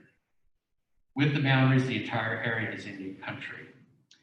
Most of the majority of the question regarding the application of civil jurisdiction in recognized boundaries is one of the areas of litigation today. And we're going to have several of the speakers talk about the question of if we have boundaries, at least for criminal law, it's absolutely clear that the entire area is Indian country. In the civil law, the entire area is also still Indian country. Okay, so we have the McGirt decision. The McGirt decision is very simple, actually. Most people think it's complicated. How do we interpret it? How do we understand it? The decision is very simple. Essentially, the question was, do the boundaries of the Creek Nation still exist? Okay. They were established by treaty in 1866, and Congress never erased the boundaries. That's the sum of the McGirt decision. Congress never erased the boundaries. Once an Indian reservation is established, it remains established until Congress acts to eliminate the boundaries. And that's what the court said, notwithstanding the arguments presented by Oklahoma that, there are all these non-Indians living here, and everybody kind of thought that the tribes were shut down when they, actually weren't. That there was historical practice where the courts came in and took jurisdiction. There were all of these arguments, and there was the same argument that you'll probably hear about later today about the Curtis Act, gave certain municipalities certain authority. That argument has already been presented in the McGirt litigation. And then essentially, some of the arguments presented was that, just over the course of history, everyone just assumed that, the boundaries were erased. And of course, that the boundaries were never erased. So as a result, they're still there. So that's the sum of the McGirt decision. Of course, McGirt has been applied to other of the tribes in the eastern part of the state. So what were originally the Cherokee Nation reservation boundaries and the Chickasaw Nation reservation boundaries, we superimpose those today over the current location of these tribes. For example, the Chickasaw Nation, I think, covers 14 counties. The Cherokee Nation covers a similar number of counties. I think it's locked up again. Devin?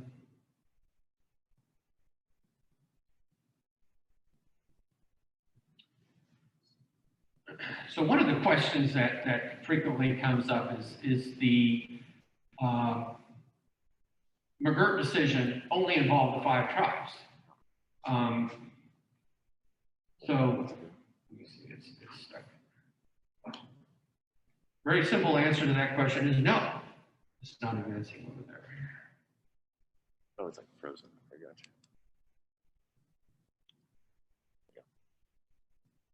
you. Might need to check and see.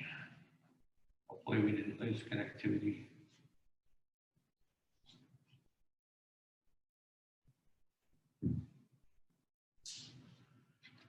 I'm just going to go ahead while he's trying to straighten that out. There we go. Let me advance that. Okay, let me go back. Okay, there we go.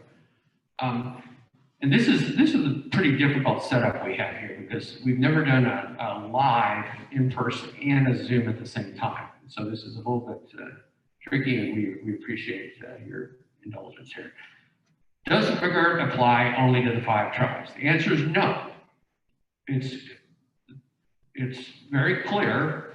It is an interpretation of how one is to view a lot and whether or not boundaries are just established. In addition to the McGirt case involving the Creek Nation, or the Muskogee Nation as it now is referred to, there were other cases at the Supreme Court involving the Seminole, the Choctaw, the Ottawa, the Citizen Potawatomi. All of those were remanded in light of McGirt. So it's clear this does not just apply just to the 5 tribes. Now, the other 4 of the 5 tribes are very similar historically, very similar legally to the Creek Nation, but the decision does not just apply to the 5 tribes. In fact, very shortly after the McGirt decision in, I can't see that, July of 2020, I believe it was the 7th Circuit, relying upon McGirt, recognized the boundaries of the Oneida Nation in Wisconsin. Okay. So it does not just apply to the 5 tribes. Now, the other question that is coming up quite frequently is, does McGirt apply only to criminal cases? Well, McGirt, again, decided what?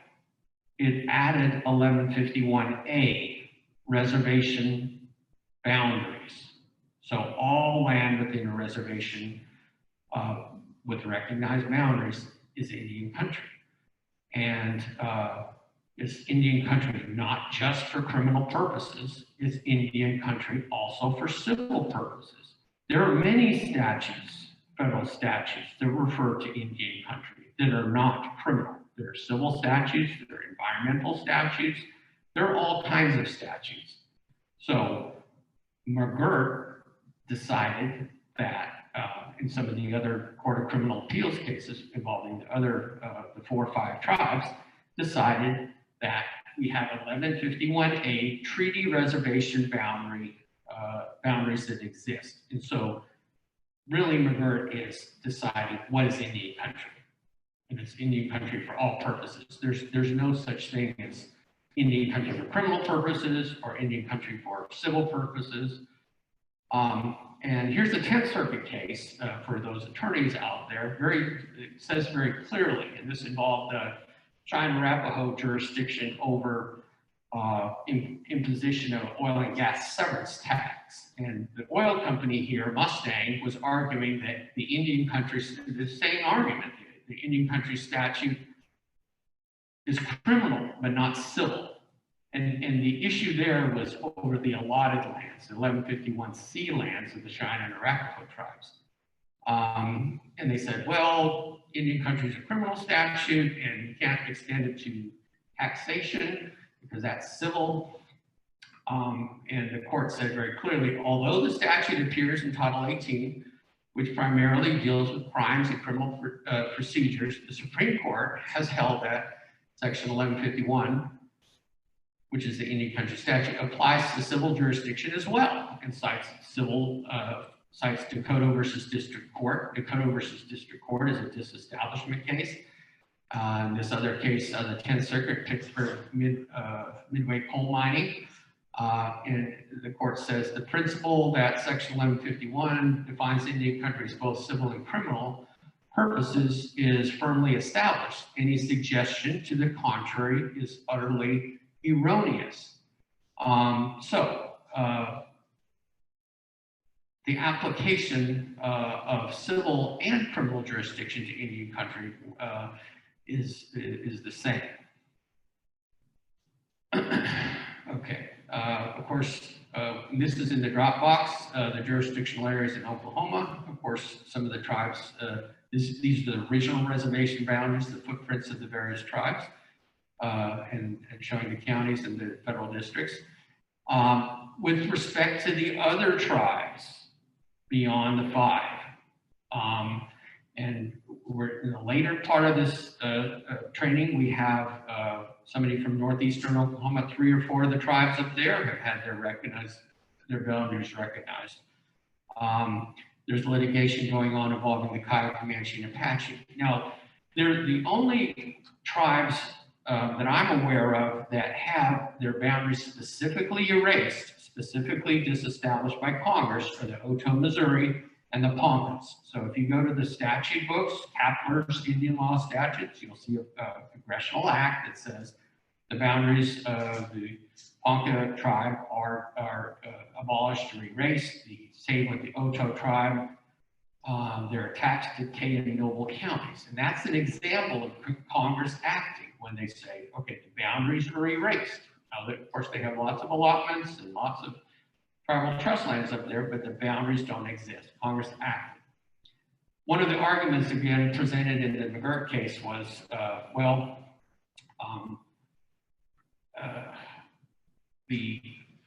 when the boundaries are erased, you have a situation.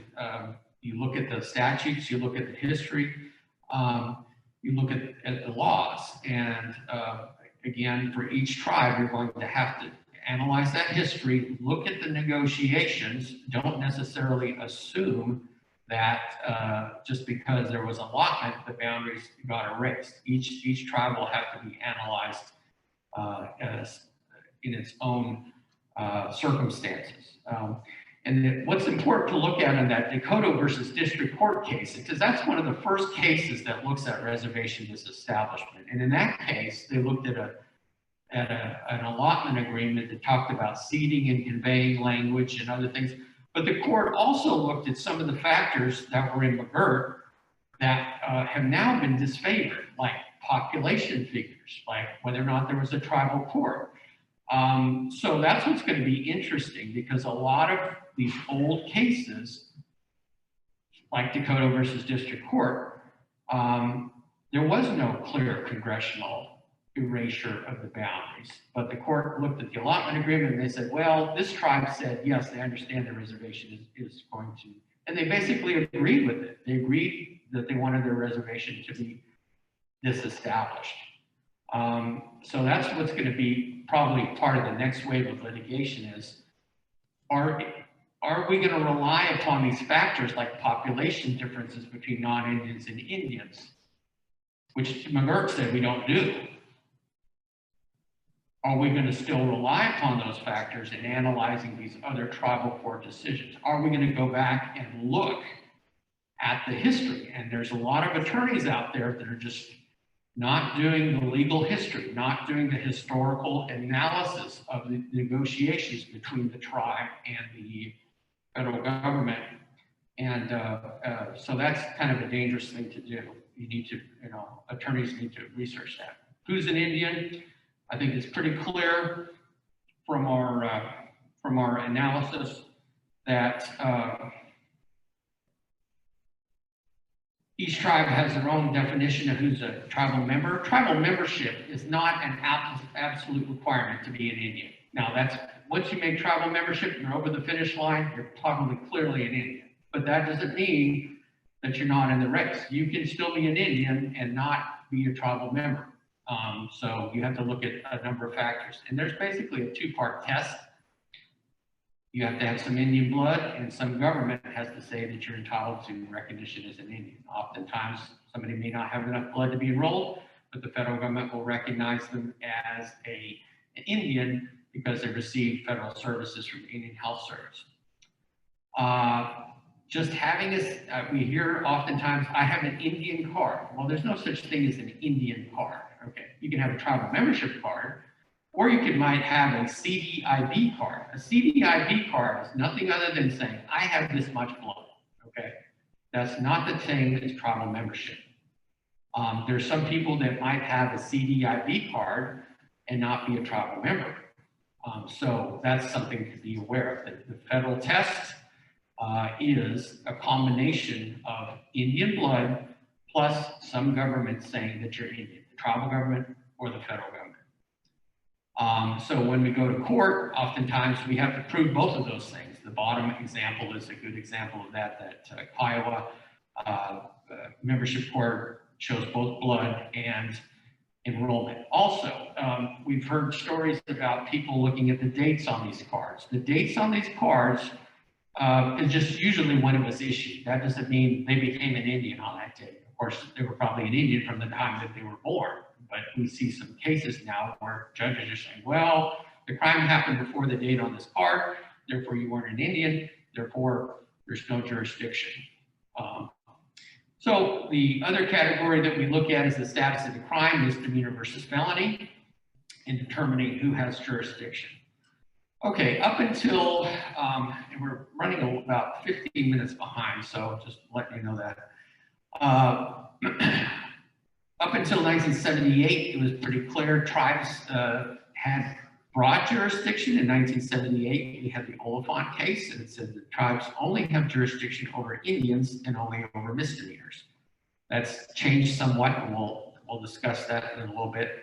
So with only jurisdiction over Indians and misdemeanors, these are the categories of crime that are handled in the tribal courts. So when we have an Indian defendant, an Indian commits a victimless crime, or an Indian commits a crime against the victim, doesn't matter who the victim is. Could be non-Indian, could be Indian.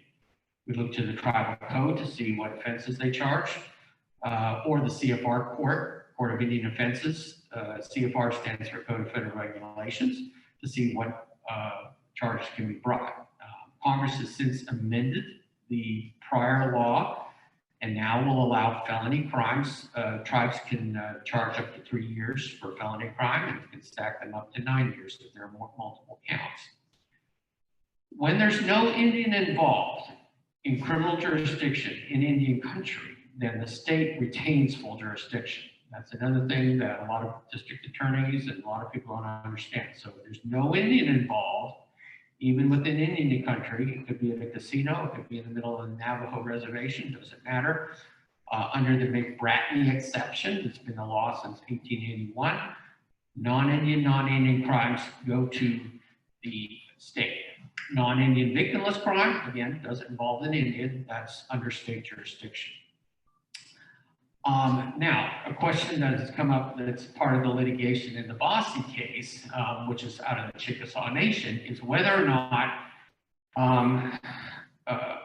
the state has jurisdiction over a non-Indian versus an Indian crime. Okay. Again, now there's an Indian involved, correct? Non-Indian is a McGirt case, state jurisdiction. Non-Indian versus Indian, there's an Indian involved.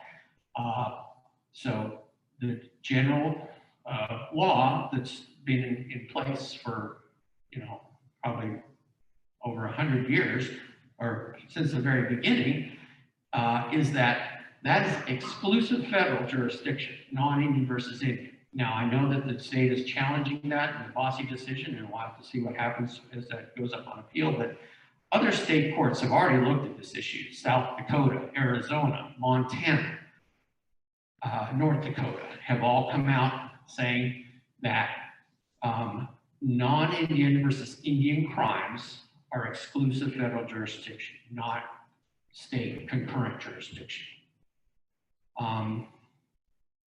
Okay, I'm going to jump ahead a little bit. Crimes that happen in Indian country, basically two categories of crime. We have, in federal court, we have general jurisdiction over crimes that affect interstate commerce. If it's crossing a state line, like the internet, or a gun crosses a state line, and that's shown in the yellow. Under the green part, we also have jurisdiction over federal lands and Indian lands because of the location of the offense. These are the two acts that we rely upon primarily to go to federal court. We have the Major Crimes Act, which was involved in the McGirt case. That's when a crime is committed by an Indian. Then we have the General Crimes Act, when we have an Indian versus non-Indian, or non-Indian versus Indian crime. Okay. The Major Crimes Act is a limited number of offenses that we can charge. So if we have an Indian committing an offense and we're going to charge them under the Major Crimes Act, we have to look to see whether or not the crime is listed. And there's a list, and they keep adding to it, but this is where it stands right now, and you can look at those major crimes. Those are the bulk of the crimes that we handle in federal court. They're all summarized here. We have a certain number of assaults. We don't have every assault. We just have the most serious crimes. And you can also see in some instances, we don't have, for example, a federal burglary or federal child abuse. So what we do, we borrow or rely upon state law definitions for those crimes. All right. And that's what's called assimilation of state law. So if we don't have a burglary crime, we look at the state law and we borrow state law. Under the Indian Country Crimes Act, or the General Crimes Act, as it's sometimes called, there's a limitation on offenses when it's Indian versus Indian. So we can't charge Indian versus Indian under 1152. We also can't charge an Indian under 1152 if they've already been prosecuted and sentenced in tribal court. So we always have to make sure that we have good communication with the tribal court, make sure that, you know, if we're going to, from a federal perspective, if we're going to go forward, then we need to make sure that we coordinate so that they don't enter a plea in tribal court before they do federal court, because that may prevent us from proceeding. Basically, the General Crimes Act applies the entire federal code to Indian country. So if we have a non-Indian versus Indian, Indian versus non-Indian crime, we have more than just the crimes listed in the Major Crimes Act. So basically, the General Crimes Act basically transforms all of Indian country into federal jurisdiction when there's an Indian involved. That's an easy way of summarizing it. Okay, I'm going to skip ahead a little bit.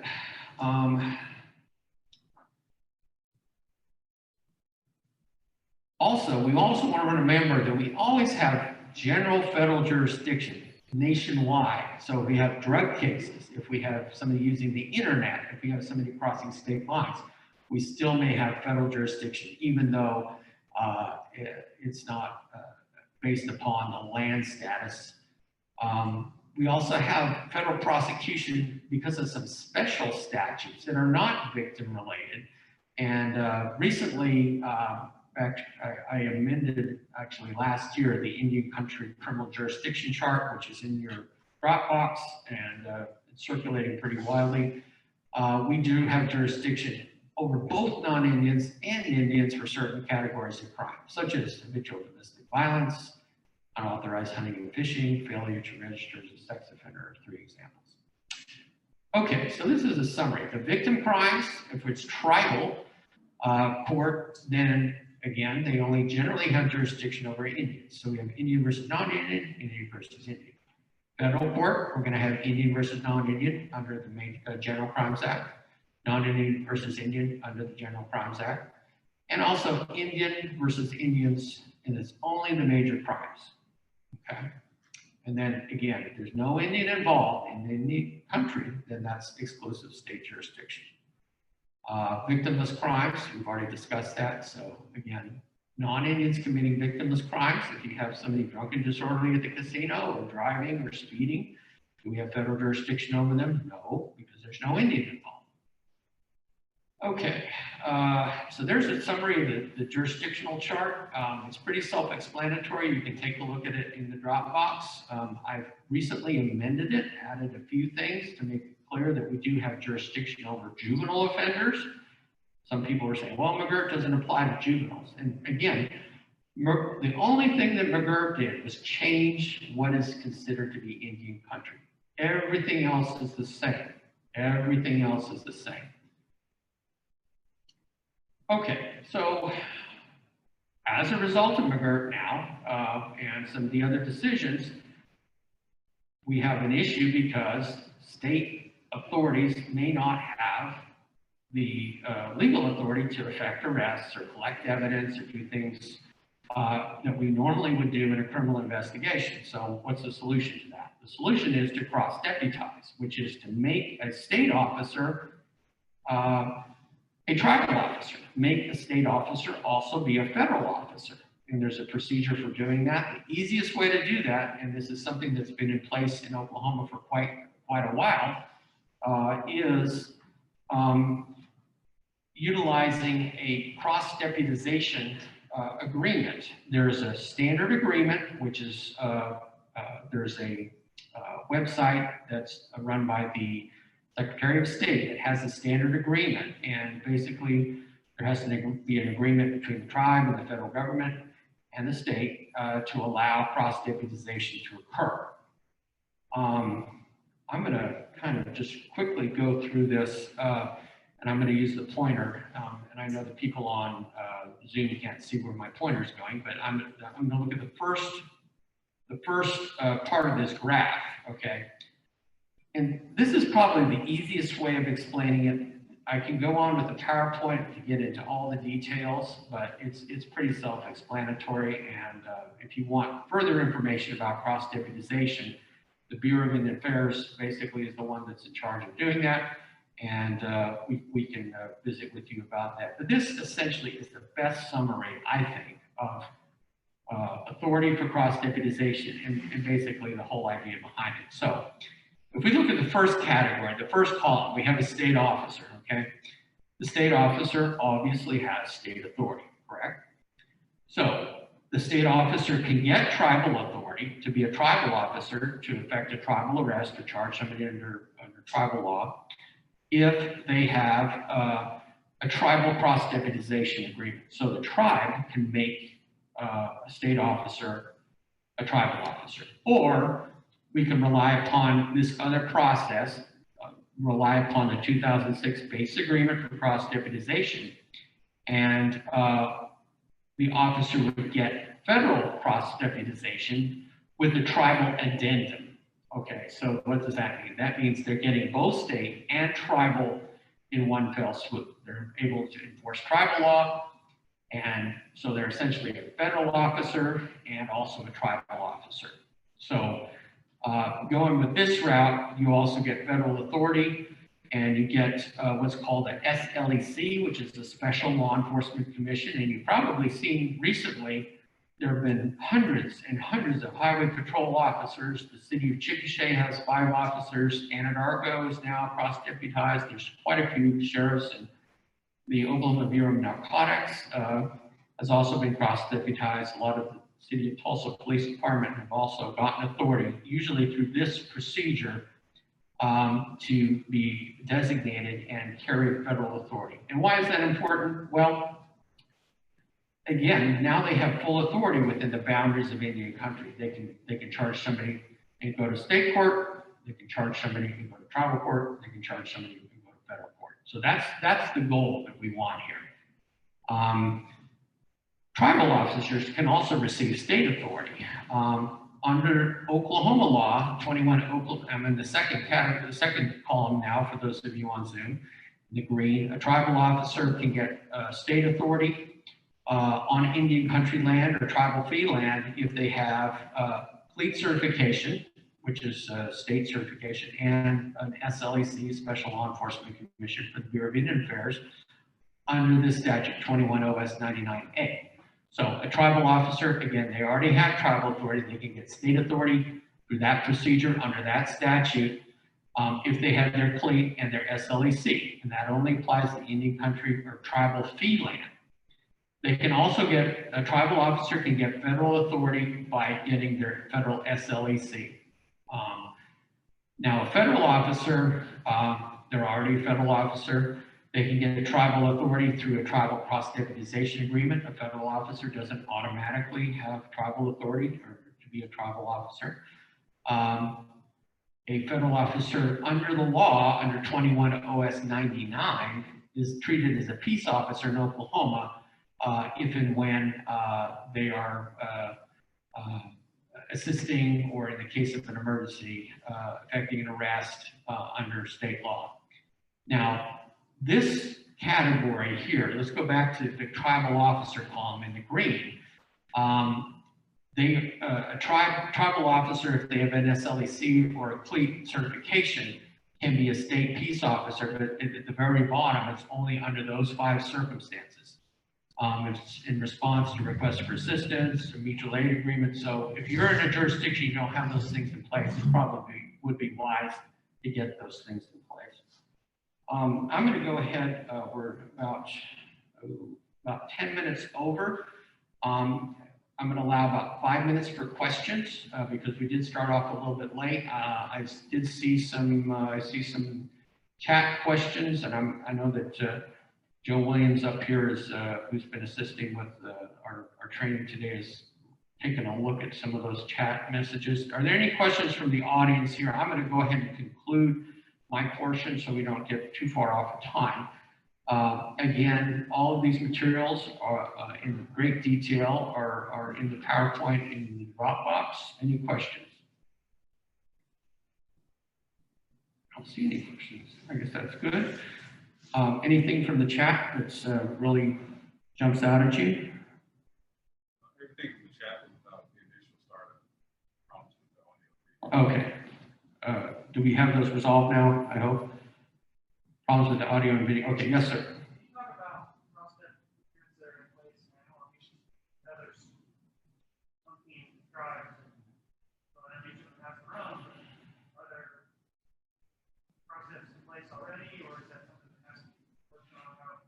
Okay, the question is, are there cross-deputization agreements in place already? And if not, how do you get that started?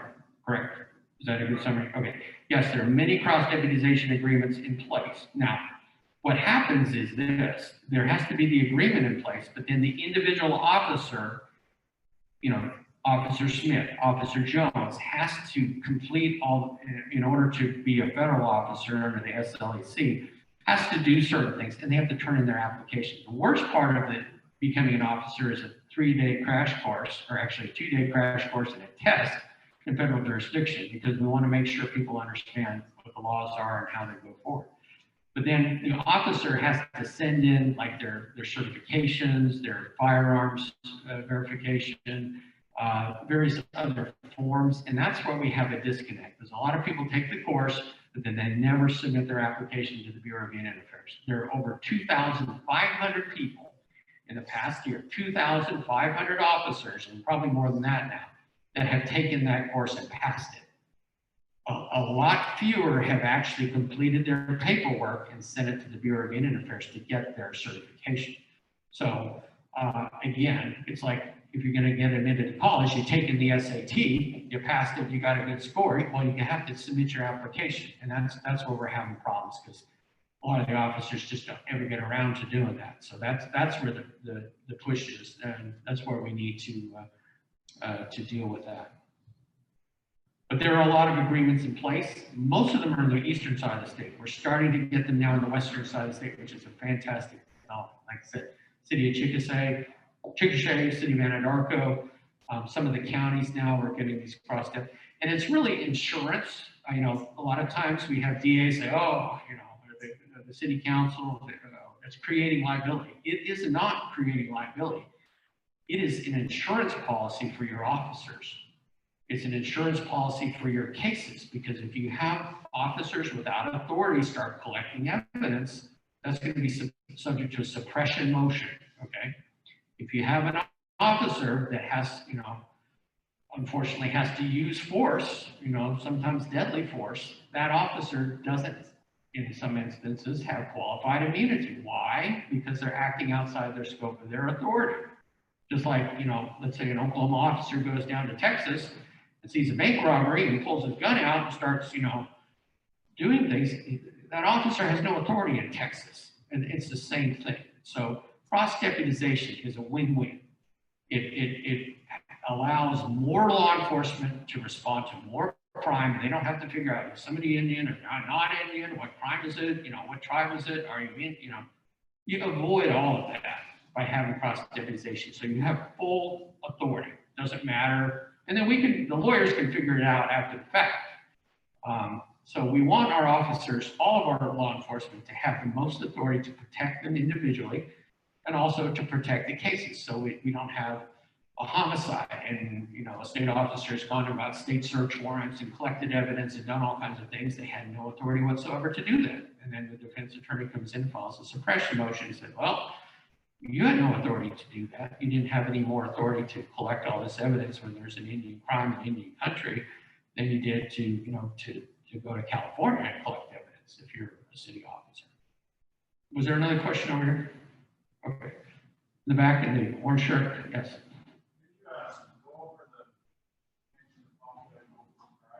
The what? Okay, there is a specific statute, and I can probably pull it up during the break for lunch, but there is a specific statute that that Congress passed, which erased the boundaries of the Ponca and the Oto Missouri tribes. We can pull that up and show that to you, but that is on the books. That's pretty clear, and that's who it's referred to in the McGirt decision and Murphy as well.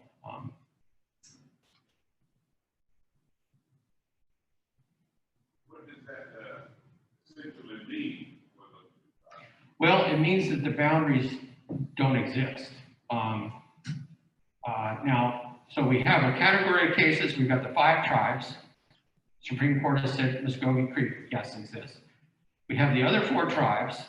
We have Court of Criminal Appeals decisions from the Oklahoma Court of Criminal Appeals that say the same principles of McGirt apply to the Chickasaws, the Choctaws, the Seminoles, and the Cherokees.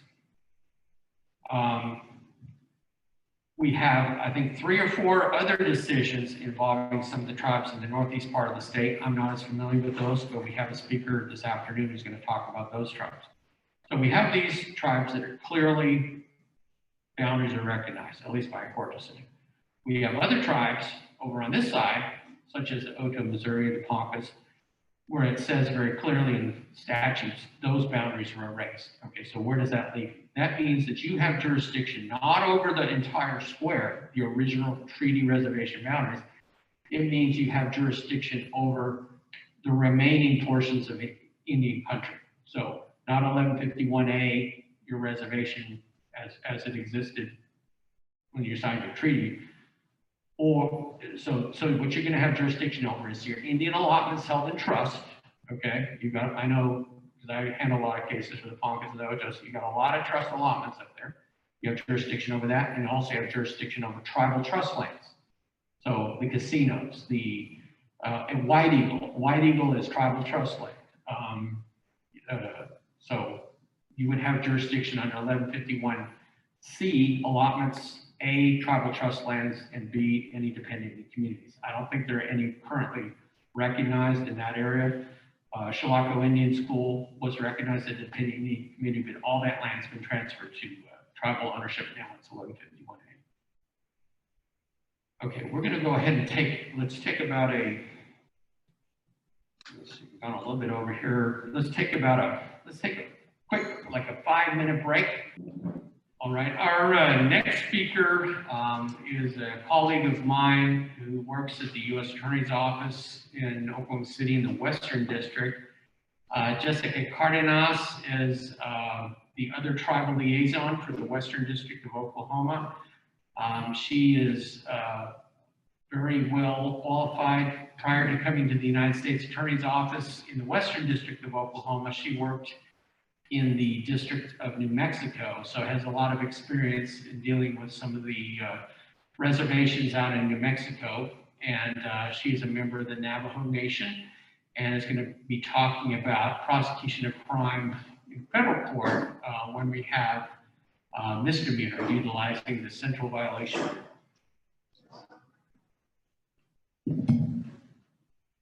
Thank you so much. It's such an honor to be here. So I have been in AUSA in both the District of New Mexico and here in Oklahoma City for obvious and many reasons. Indian country is something that I care deeply about. And so we're going to talk a little bit today about misdemeanors in federal court. I'm just waiting on this. Sorry, I'm trying to get this.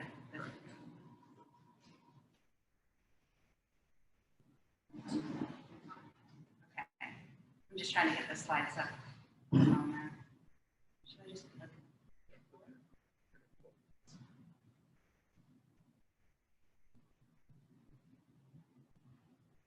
I don't know where the slides are. So I'll just start talking. So really, why people talk about, misdemeanors in Indian country in federal court. And honestly, a lot of attorneys, thank you. A lot of attorneys in my office think it's the worst gig for me to be able to have these dockets. I have a docket down in Lawton that handles misdemeanors in federal court. For those of you who don't know, there is a federal courthouse, a beautiful historic federal courthouse down in Lawton. And I go down twice a month and have a full docket each day regarding misdemeanors. And then there is a docket 1 day a month in Oklahoma City that handles these as well. I think these cases are very worthy. In fact, I probably spend more time on my misdemeanor cases than I do on my felony cases. I think there's a couple different reasons for that, but mostly I think it is that most people that are coming in on the misdemeanors have probably never had, or maybe might be used to state court and the way that state court runs, and they aren't used to sort of the formality of federal court and sort of how seriously the judge takes these misdemeanors. So they sort of think they can come in and do what they do in state court, maybe not show up, maybe just pay a fine, and don't realize that we have like a full process that we deal with. And so I think because of that, I tend to spend more time dealing with my defendants on misdemeanors because a lot of them are released on conditions. I'd say that just the majority of them are, for the most part, but they don't realize that they really need to be following what the court says, that they're going to have a federal pretrial officer and then a probation officer on the back end that is sort of making sure that they do what they're supposed to be doing. And they don't really understand how serious these can be. These are worthy cases to me. A lot of times, and we'll talk about this,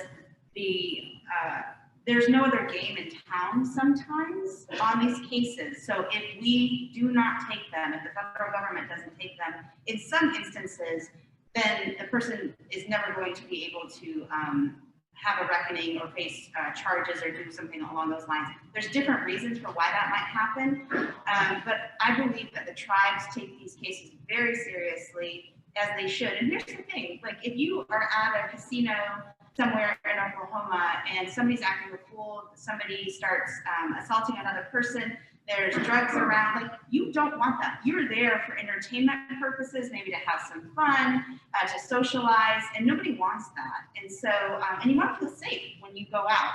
So a lot of what happens on these misdemeanors tends to happen at the casino, although it is anywhere in Indian country down in Lawton as well, a lot down in Lawton, but anywhere else, there's a possibility for a misdemeanor. So we'll just go ahead and talk about this now that I have these slides up. So do people know what the Central Violations Bureau is? Has anybody heard of this? Nobody I talk to knows what this means. So this will be good information. All right, so it's just another way to handle a petty offense. And this is what happens. So if you are in a let's see, if you are in an Indian casino here in Oklahoma, if you are, say, on a military installation, if you are in a national park, so you're at White Sands in New Mexico having a picnic and riding the sand dunes down on a sled, and you run a stop sign, you're speeding in a place where you're not supposed to be speeding, you get caught with some personal use, controlled dangerous substance, all of those things, you can be subject to having a ticket written out for you, and you are subject to the federal, like you have to answer to the federal government for why did you speed while you were in White Sands? Why did you have a joint at the wildlife refuge? What were you doing? And that's what we're talking about here. So it's just another way for us to be able to handle a petty offense case when you are on federal land. All right. And so what happens is the Central Violations Bureau is located in San Antonio, Texas. So when you think about nationally what is happening, anytime a ticket is written out anywhere on federal land through the Central Violations Bureau, those officers have to send that ticket and it gets processed through San Antonio. So all the tickets, no matter if you're in New Mexico, if you're in Oklahoma, if you get one of these tickets, those officers are going to send it, it's going to get processed.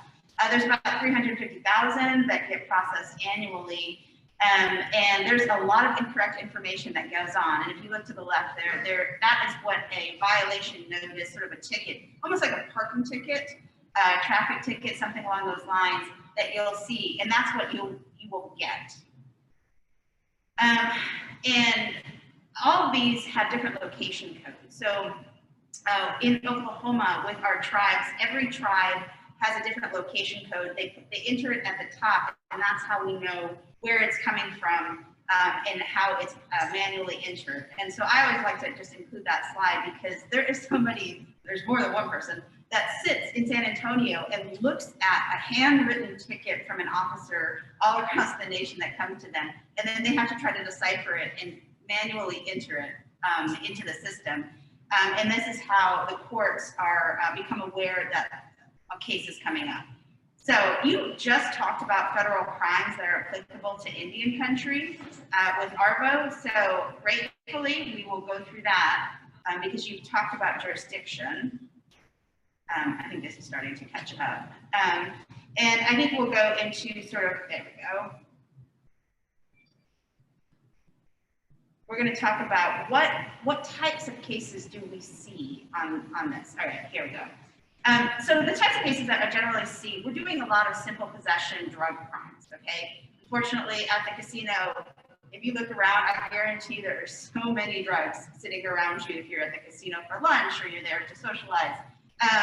And so what happens is we see a lot of, small sort of personal use is what we're using this docket for. So meth, we see a lot of pills that people don't have prescription for, narcotic pills, marijuana. So marijuana is still illegal on federal land. So a lot of times people will say, oh, but I have my Oklahoma medical license, I'm fine. And we say, no, when you are here on federal land, say such as at the casino, let's say, you're not allowed to have marijuana. So we do a lot of simple possession cases for all types of personal use drugs.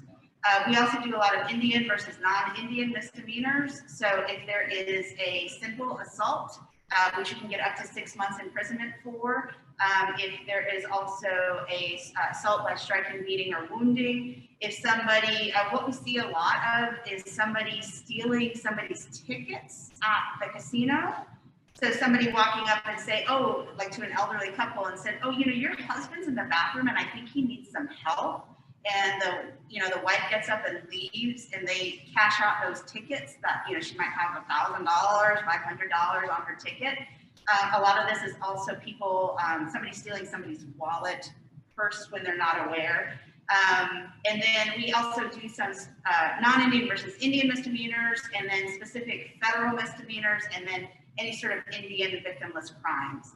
I think we talked a little bit about embezzlement as well. So on this docket, a lot of times what I end up seeing is potentially like a casino worker and or let's say somebody at the smoke shop who is pocketing money while they're, they're the cashier and they're doing the transactions and they start pocketing money. If it is under $1,000, we can charge that on the misdemeanor docket as well.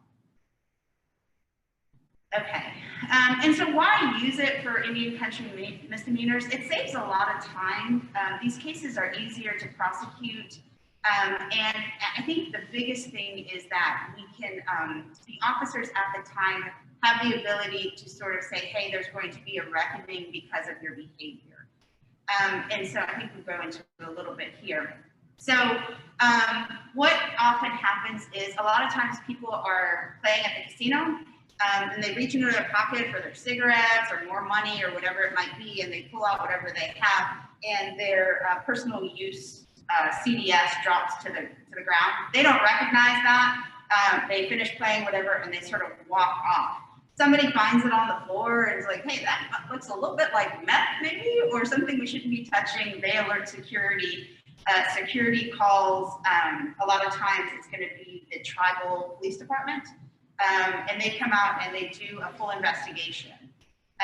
And so at the time, maybe that person is still at the casino playing on the other side or having dinner or doing something, and the security cameras recognize, they go back and they try to figure out who dropped it. If you've never seen security camera footage from a casino, it's generally crystal clear. It's generally from multiple angles. And, one of the things that happens is the defendant always says, those weren't my pants. I borrowed these pants from a friend. That wasn't my drugs. These weren't my pants. I didn't know that was in there. And then you see them and they're like, well, I didn't even know that dropped out of the pocket. And you look at the video from multiple angles and see that this is the person that dropped it. There's no question that they are the one that did it. Security will figure that out, and the officers will go and talk to that person, potentially, read them their Miranda, depending on sort of what the interaction is like. And then we'll write them a citation like that first ticket that you saw and say, hey, you have to show up at this time at this federal courthouse on this date to answer for this. Now, in other areas, so like if you're on base or at the wildlife refuge and say you ran a stop sign, there's an ability for you to be able to potentially pay like a collateral fee and then just never show up to court. So they're like, hey, you ran the stop sign. If you pay, I don't know, whatever the fee schedule might be, but if you pay like $100 and you mail it in or you pay online or however they work that, you don't have to show up to court and you're good. The ticket never shows up anywhere, they collect the fee, it's fine. For the cases that I do, they're always going to be called a Class A misdemeanor, which means that that person can get a full jury trial in federal court on whatever the case is. And so because of that, we don't have to give them the ability to just pay a fee, like, oh, you were in possession of some narcotics that were not prescribed to you, go ahead and pay a fee and you're done. They actually have to show up to federal court. So the officer will give them that thing, send them on their way. The officer then sends like a copy of that written notice to CBP in San Antonio. They input all that information, they prepare the paperwork. And then at that point, sort of the court takes over and it becomes a court case. So they notify the judge here in Oklahoma that this person is going to show up on this day because they were told to. And they also, if there's any payments that could possibly be made, they will track those for the court. Okay, I think the biggest thing that we're going to talk about here is that, and why this is important, is that the officers can quickly address the conduct at the time. They can say, hey, like, you just got into a fight with this guy. One of you is Indian, one of you is non-Indian. We have jurisdiction over this. We're citing you for this, and you need to show up. And also, by the way, you need to leave. And I think that's important, is being able to like nip it in the bud at the time. Because otherwise, things just tend to get out of hand. A lot of times when there's assaults too, people have been drinking, so they're, if you can't address it with them, they feel like they can just do whatever they want. And that's not true. So I appreciate the security and the officers that will work these cases because they get there very quickly and they address it very quickly. So if you, I'm trying to think of so if there is I think I talk about it later, but there is if you are hunting or fishing on Indian land, and you're not allowed to be there. I think it's up to 90 days imprisonment. That is something that is not a Class A. You don't get a full jury trial. You do not get an attorney appointed to you. At that point, I will just let the ticket go, and I will deal with that defendant off of the ticket. They'll come in, and I'm like, look, there's a fine here. If you just pay this fine, you're done. You don't have to come back. That's pretty rare because what we're generally dealing with are more of the Class A's where they get a jury trial. Now, also on a Class A misdemeanor in federal court, if they can show that they cannot afford counsel, they will get a federal public defender assigned to them. And then that defender will take the case all the way through to trial if we have to. So there's a lot of protections, a lot of rights that they have as they go through the system. But once again, a lot of times they're not really used to that because they don't understand that this is actually a serious offense.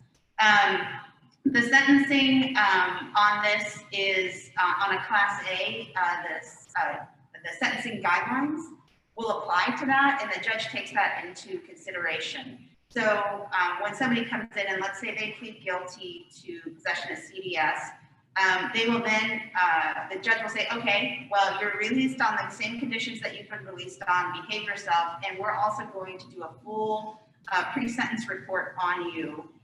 And when that is done, you'll come before me and I'll sentence you. And that pre-sentence report, there's a probation officer that goes through their whole history, that interviews the defendant with their counsel, that pulls up their prior convictions, look at their criminal history, looks at sort of how they grew up. Did they face trauma, abuse? What are the things that have led them to this place?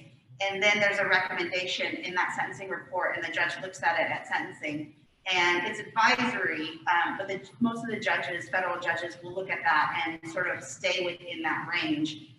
And so for us, there's a system that's already in place. We do this for felonies in federal court. So the probation officers they know how to do this stuff. It's nothing new. And it does, in that sense, save time because it's just another case for them. It's just their job. So, let's see here. These cases are easier to prosecute because there's no need for a grand jury on that. On a Class A misdemeanor, I don't have to go in front of the grand jury and have them find probable cause. Unless that person is detained, there's no need to have a prelim hearing on that. And so what happens is these people will get these tickets. They show up to court hopefully they show up to court on the date appointed. And then whether they get appointed at a federal public defender, and then we move forward on the case that way.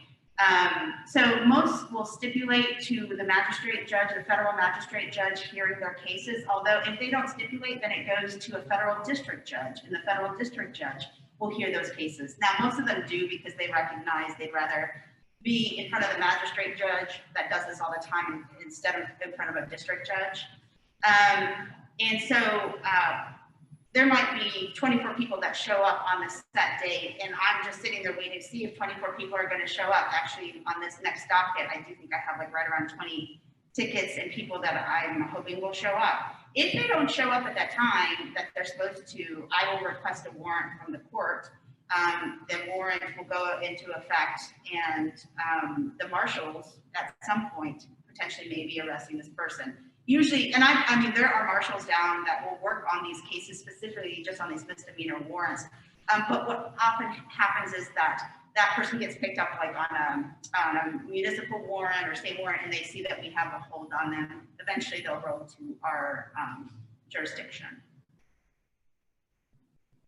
So there's a whole court system that is set in place, and it's just like sort of any other felony that goes through. Probation is part of this, the Marshal Service is part of this, the U.S. Attorney's Office on my end, the federal public defenders, and then of course the judge and his staff as well with the court. This is what I'm talking about on a Class A. You can't get more than 1 year on a Class A misdemeanor, but you have the right to a full jury trial. And I have to file, if you're a Class A, I have to file an information. So that ticket comes to me, and I see that it's a Class A, so it's, let's say it's a possession of CDS case, which is a Class A. I have to look at that ticket, look at all the discovery, make sure that we can move forward on it correctly. And if so, then I will file an information with the federal court. That ticket, in essence, sort of goes away and is superseded by this information. And now when they come into court, they're facing a filed information instead of just working off a ticket. So if those tickets, if someone just stays on the ticket because they're a Class B or C or an infraction case, that'll really never show up anywhere when like on a background check or something. If I have filed that information on them, then any sort of background check or whatever, that's going to show up on their on the defendant's background. This is sort of just a flow chart that sort of tells you like what happens if they come in, if they show up, if they plead, if they don't plead, if they go to trial. But it's just a nice flow chart that you can look at later. And so this is what I'm talking about. It eliminates the gap in jurisdiction for non-Indian versus Indian misdemeanors, which sometimes can't be prosecuted in state or tribal court. And so sometimes what happens is, unfortunately, we have district attorneys that think that anything that happens on Indian land, so especially at the casino, because they know for sure that that might be Indian land, they will refuse to, they refuse and say, we don't have jurisdiction on that. And we were just, I think you just talked about McGirt, right? So the state can only handle a non-Indian versus a non-Indian on Indian country, right? Like that is absolutely true. Non-Indian versus non-Indian, it's going to be state jurisdiction only. So if there is an assault, non-Indian versus non-Indian, you know, we can tell them like, hey, you have jurisdiction for that. And they always, some of them will look and say, no, but it happened on Indian country land. So that doesn't matter. So sometimes we have DAs that will not want to prosecute a non-Indian, let's say that is in possession of CDS that at the casino or on Indian country, because they are above and beyond saying they don't have jurisdiction. And I say, you do have jurisdiction. And they say, well, no, we don't. And so if we don't prosecute it, then the person just goes free.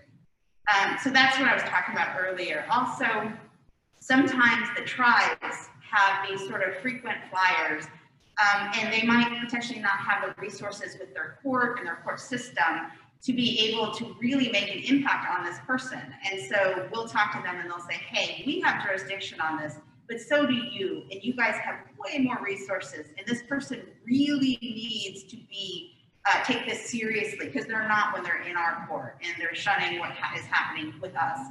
And so we'll talk with them, and we'll take, I'll take certain cases and then I'd say like, yeah, you're right, this guy is like a troublemaker. Like we need to make sure that that he can face some real consequences, because for him, potentially some of those real consequences in tribal court, he can do that over a weekend and doesn't even really face somebody.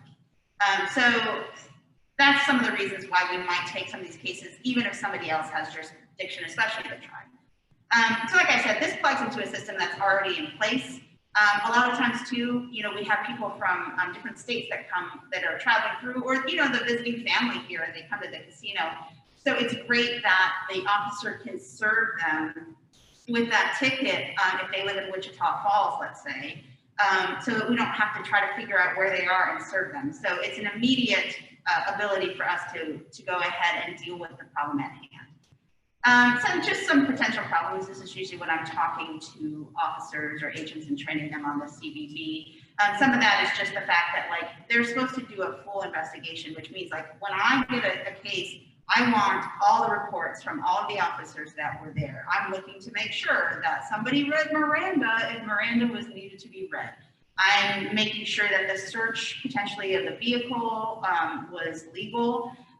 Did they call a dog? How long did those dogs last? I want the video. If somebody said they reviewed surveillance video and they saw this happen, that the officer is reporting that, I want all of that. So I think the biggest, some of the biggest impediments is sometimes when they don't get me the discovery right away, or some of the newer officers or agents don't realize we take this as seriously as a federal, felony case. Because I do, and if those things aren't met, then I will refuse to move forward on those cases if I think that there's a problem with the investigation or something that happened during that encounter, because we do take that seriously. And then the other thing is that sometimes those officers get really overzealous and they want to charge a felony on the misdemeanor, and we're like, no, that's not possible. And at that point, maybe we have to hand it off to another investigation or another agency or something like that to make sure that we can move forward. They can move forward potentially on a felony track. There we go. Like I said, a lot of times we don't want to mail them. We want them to be served at the time so that we can tell the judge they knew that they were supposed to be in your courtroom on this date because the officer served them at that time. Okay. So those are the types of cases that we handle. State courts can't prosecute Indians for drug offenses in Indian country. So we can, if the tribal court asks us, or if they don't have the ability to for whatever reason. A lot of what we see, like I told you, is going to be simple drug possession. We're going to work on maybe potentially some federal assaults. Simple assault on a child under 16 or assault by striking, beating, or wounding are all going to be either 6 months or up to a year, so we can take those. Hunting, trapping, or fishing, like I was talking about earlier. Destroying trees. That's important to me. I mean, sometimes I have these really, really young kids, let's say like early 20s, and they're like fishing with their buddies, but they're beyond BIA land, you know, and they don't see the problem. And I just want to say, how do you not see the problem? You are trespassing on land that doesn't belong to you. You are trespassing on land that belongs to a tribe or an individual tribal member, let's say. It's disrespectful. And they just kind of look at me, they're like, well, we were just fishing. And I'm like, I don't know how many times I have to tell people, like, you are trampling on people's rights, you are trampling on the tribe's rights. I think we're kind of done with this, right? Like, let's quit being people that trample on, you know, our sovereignty and moving forward. And they just, sometimes they just look at me and I'm like, this is serious. Like, this is something that we're going to prosecute, or you're going to have to reconcile with us because it's time. It's time.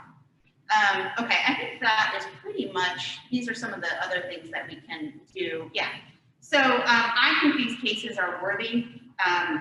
The tribes do, they appreciate when we are, especially when they have frequent flyers that are coming either into the casino or just in the community that tend to be troublemakers.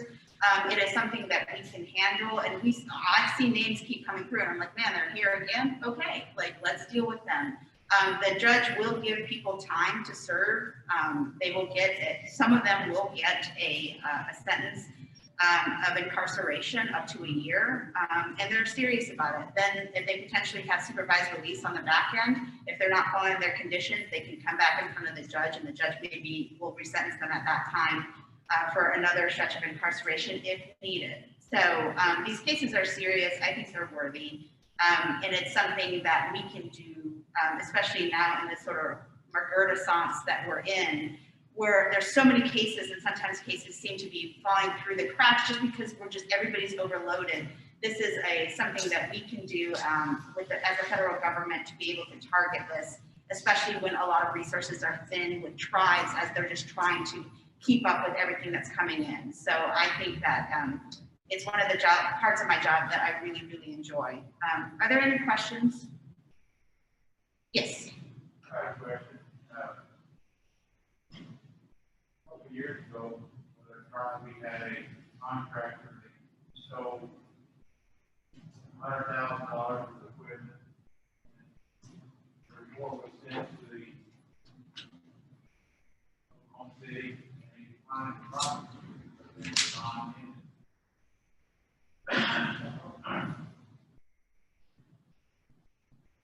How can we prosecute them?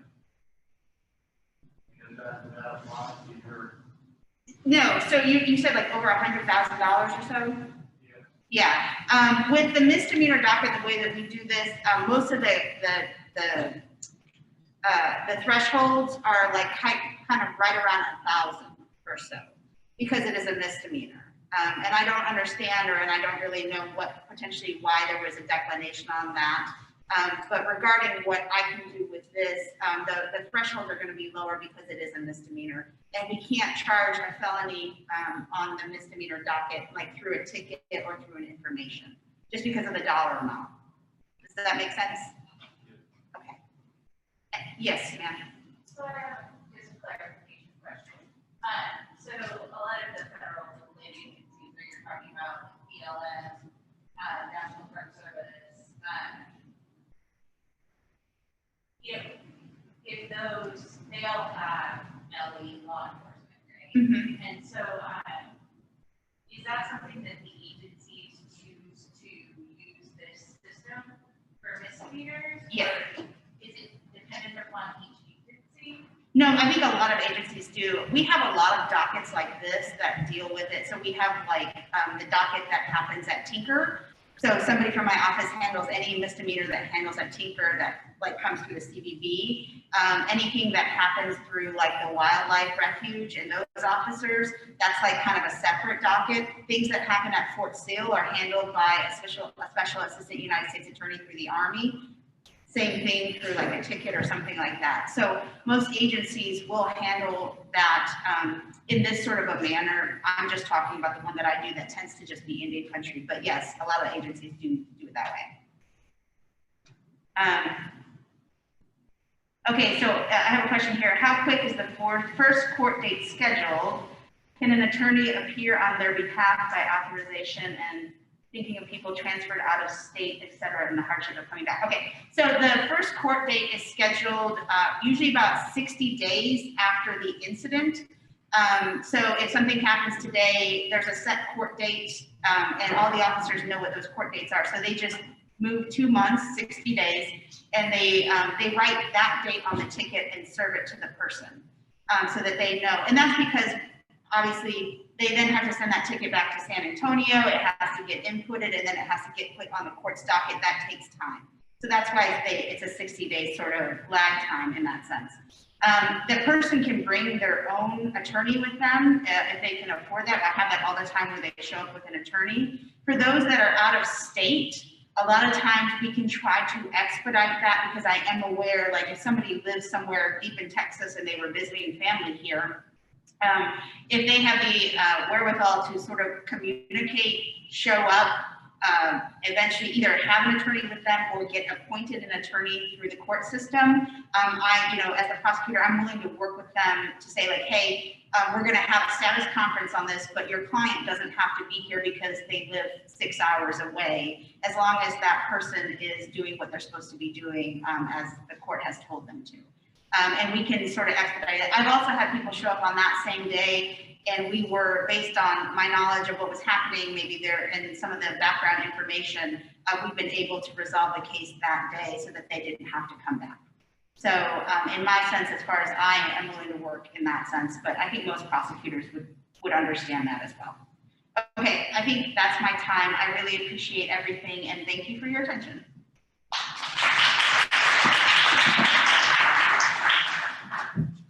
All right, thank you so much, Jessica. I want to remind those of you that are here that you should have gotten a link sent to you of the Dropbox, and there are 2 links, and if you don't have access to those, we're going to resend that out. But there is a Google Links Dropbox that, thanks to Joe Williams, had compiled all the bios, all of the materials that we're going through, all of the PowerPoints, also some really important decisions that are court decisions. So those of you that don't have the Dropbox, you should have gotten an email. Check your emails. If you haven't gotten one, I'm going to send it out through Eventbrite. So if you get a message from Eventbrite, take a look at it. It'll have the Dropbox link. Also, the McGirt tracker is in the Dropbox, or actually will be included in that email. And that's a tracking of cases throughout. Also, for those of you that are on Zoom, okay, you need to send us an email because the Bar Association requires us to make sure that you just haven't turned on your laptop and gone out to the pool or something. So the first for today's session, I'll repeat it again a little bit, the first word, and you need to email this. If you're in person, you've signed a form. Hopefully you signed a form. You need to initial in the morning and initial in the afternoon. We have a piece of paper out there as you walk in. But those of you that are on Zoom, the word is Delaware. So email the word Delaware to Oklahoma Indian Bar Association at yahoo.com. That's our proof to give to the Bar Association that you received your CLE credit. Again, for the morning session, we'll have a word in the afternoon session, probably towards the end, and we'll tell you what that is. So for those of you watching on Zoom, the word is Delaware. Send the word Delaware to Oklahoma Indian Bar Association. Also include your name and your bar number because we can capture that. So we need your name and your bar number and the word Delaware. Okay, our next speaker, and we'll probably go over a little bit. We do have menus for those of you that want to have lunch downtown Norman. There's a pizza place right across the street.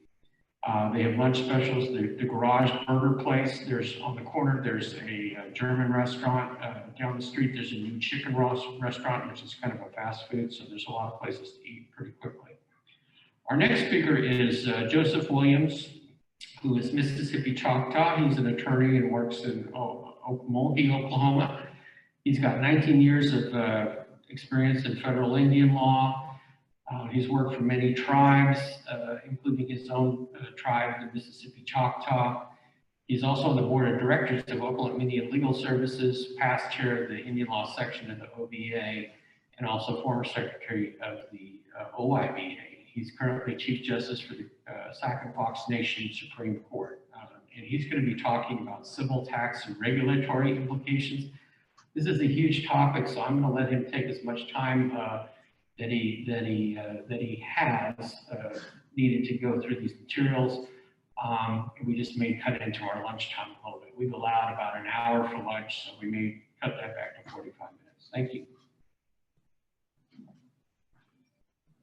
Thank you, Arvo. He says I could have much time, but the guy right before lunch is usually when everybody's waiting for him to get done. So I will definitely go through my presentation. I mean, issues of civil, tax, and regulatory implications under McGirt is a huge topic, and it couldn't be completed with the time that we were allocated anyway. But I'm going to try to hit the highlights and cover as much as I can with the time we have. And if there are any questions, hopefully we'll get some either now or afterwards.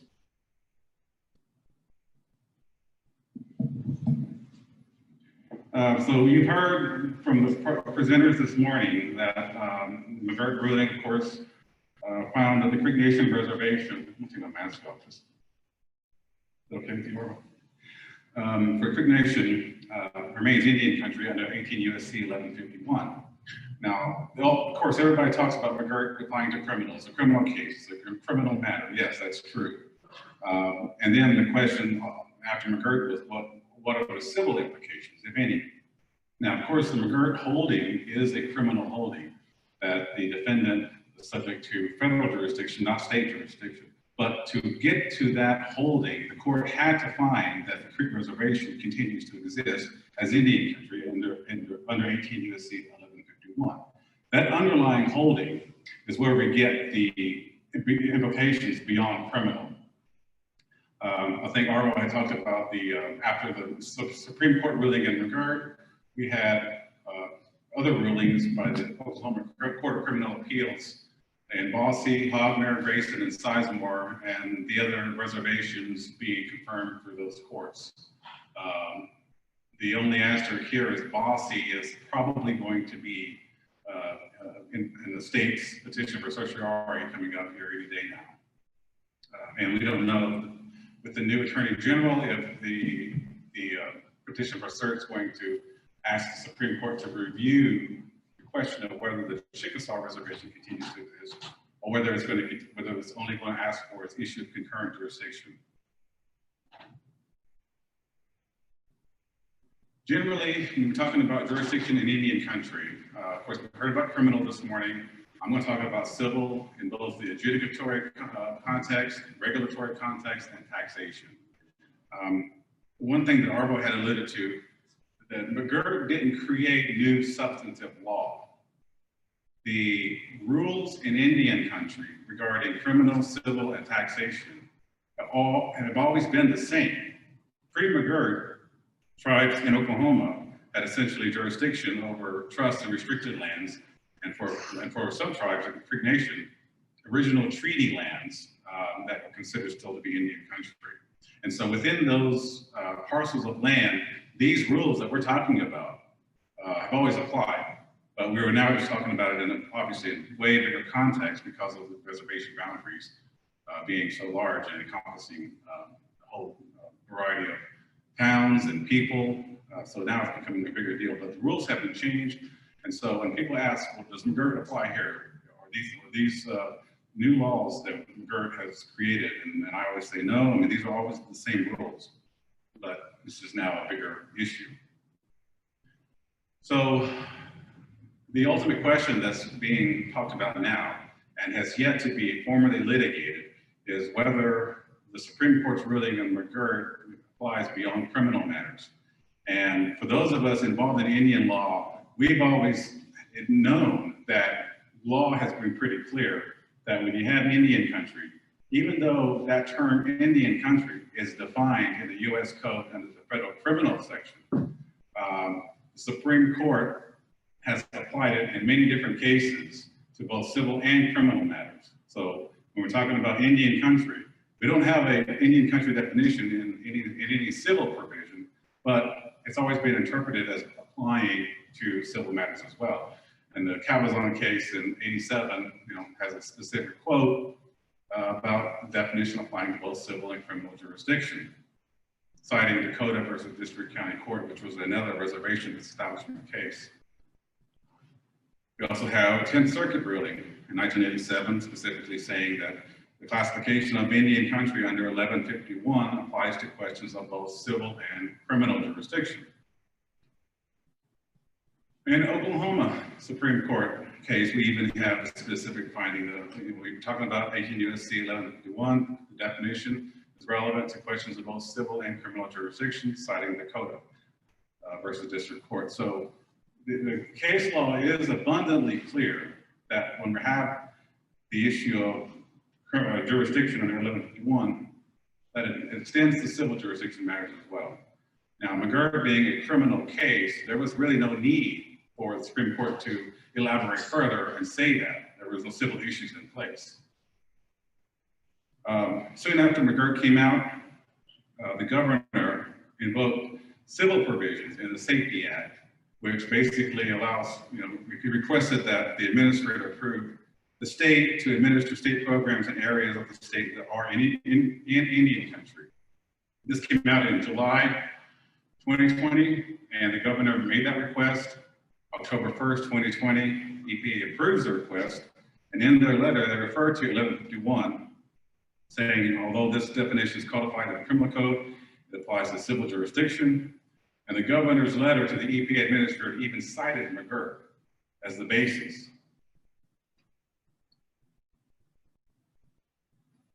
Soon after McGirt, in July and August last year, the state enters into intergovernmental agreements for ICWA matters, basically saying, let's keep everything status quo.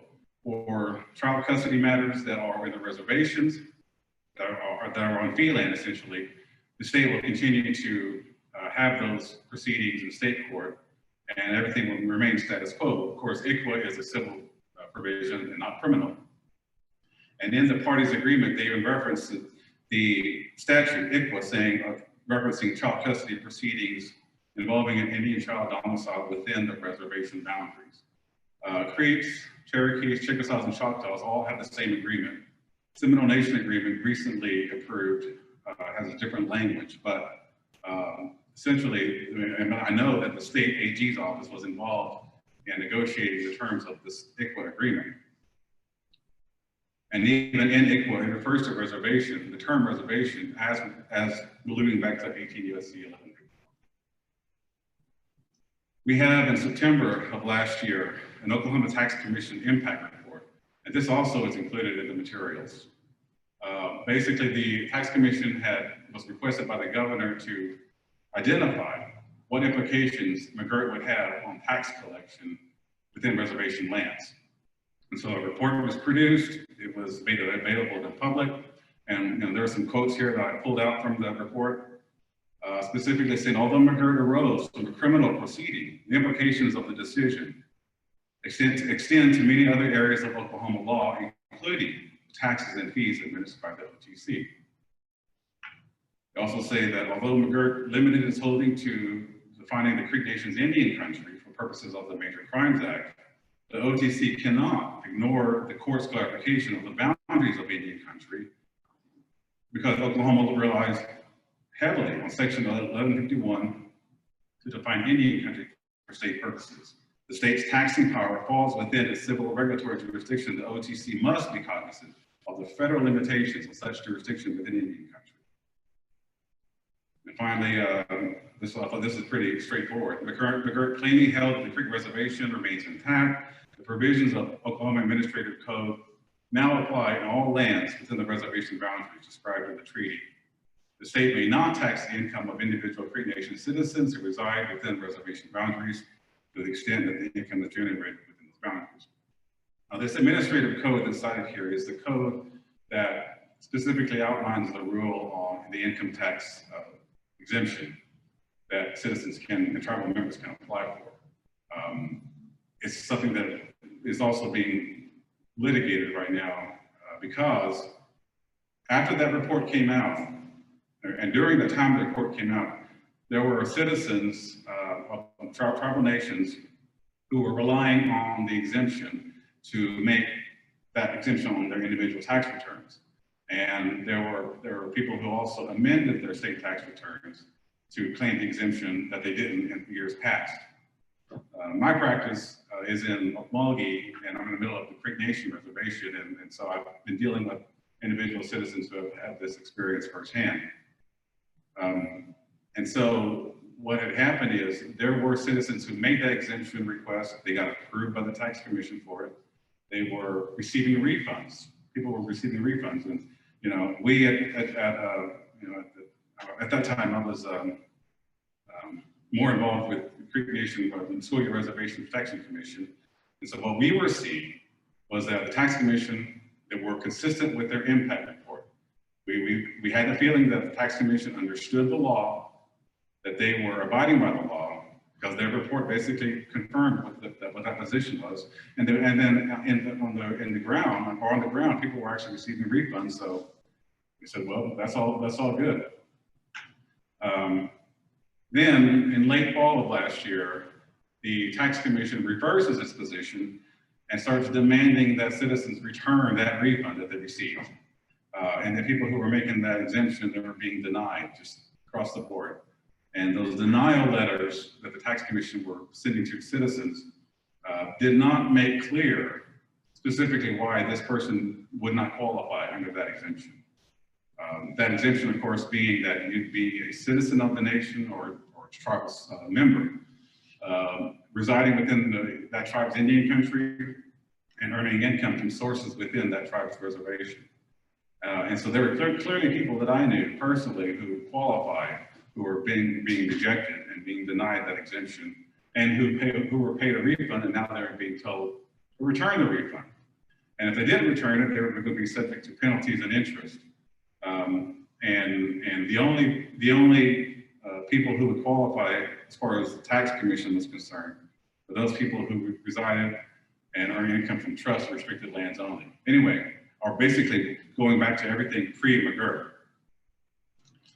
Citizens have filed protests through the administrative process, but what we're seeing are tax commission responses being slow, or we're not seeing any responses on some people's protests. So it's very inconsistent on how it's being processed through the administrative system right now. But as I said, initially it looked like everything was going to move forward appropriately within the position of the state tax commission has changed dramatically. So even though we have all that law on the books, that Indian country applies in both civil and criminal situations, and even though we have the governor himself invoke the Safety Act to apply civil regulatory law in Indian country, and then the EPA approving the state applying civil regulatory law within Indian country based on McGirt, and even though we have the ICWA agreements applying to a civil matter, and then we have the tax commission initially taking the position that McGirt applies to civil regulatory tax collection matters. Now we have the governor in July 16th of last month saying McGirt's limited to only criminal matters, and files a suit challenging the state from being kicked out of regulating coal mining and reclamation operations under the Surface Mining Control and Reclamation Act. This was something that the Department of Interior had made a decision on based on its application of the reservation applying under this act. And so under federal law, Department of Interior, Secretary of Interior Holland made a decision, and this is what the governor is suing on. But what's notable is the complaint, and the complaint is also in the materials, the Dropbox materials. 107 paragraphs, but only 3 paragraphs talk about why it believes, why the attorneys believe that McGirt doesn't apply to civil matters. And it takes a quote out of the McGirt ruling. The only question before us concerns the statutory definition of Indian country as it applies to federal criminal law under the Major Crimes Act. So essentially, without any further legal analysis or legal basis for its claim, Governor Stitt is essentially saying that that language that Justice Gorsuch had wrote in the McGirt ruling means that McGirt is limited to only criminal matters. But as we say, McGirt was a criminal case. So it does make sense that the justices or the justice and the majority of the court will be talking about it and using verbiage about it being a criminal case. But even if you read this, the quote that he's referring to in the actual McGirt opinion, Justice Gorsuch does say after that, well, we know that the statutory definition of Indian country may have civil implications, but that doesn't mean that we shouldn't use it in this context when it's clear that the treaty reservation was never disestablished. So if you read the whole opinion, taking it in its full context, it doesn't support what Governor Stitt is advocating for here. Okay, so those matters are, and this issue of whether McGirt, the Indian country issue applies for civil matters, is going to have to be litigated. It's already starting to be litigated through this case. But my feeling is that because of the tax commission rulings, those people who are in the administrative process right now may also appeal a negative ruling to district court. So it's probably going to be litigated on that respect as well. So in general, we're not going to get too in depth about the rules, but in general, when we're talking about civil adjudicatory matters in Indian country, we're talking about what kind of cases can tribal courts hear? What is the subject matter jurisdiction that a tribal court may have? And one thing to keep in mind is, and I tell this to attorneys as well, they're so used to dealing with courts of general jurisdiction in state courts. But going into a tribal court, each individual tribe has their own laws. Each individual tribe has their own civil jurisdiction provisions, civil procedure laws, and you can't just assume that one applies across the board. So the type of lawsuits that can be brought in tribal court is going to be based on 2 main factors. Of course, what the tribe's own law provides as far as what you can adjudicate and hear in civil matters.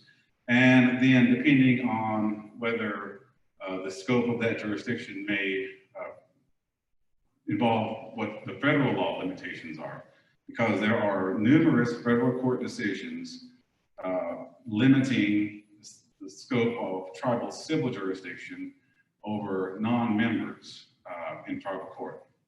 So there's a test. Basically, if Congress allows it, then that's one way to get in. But there's another 2-part test under this what's called Montana, under a case called Montana versus the United States, that if you satisfy it, or it will be, this is something that you can bring a civil case in involving a non-member.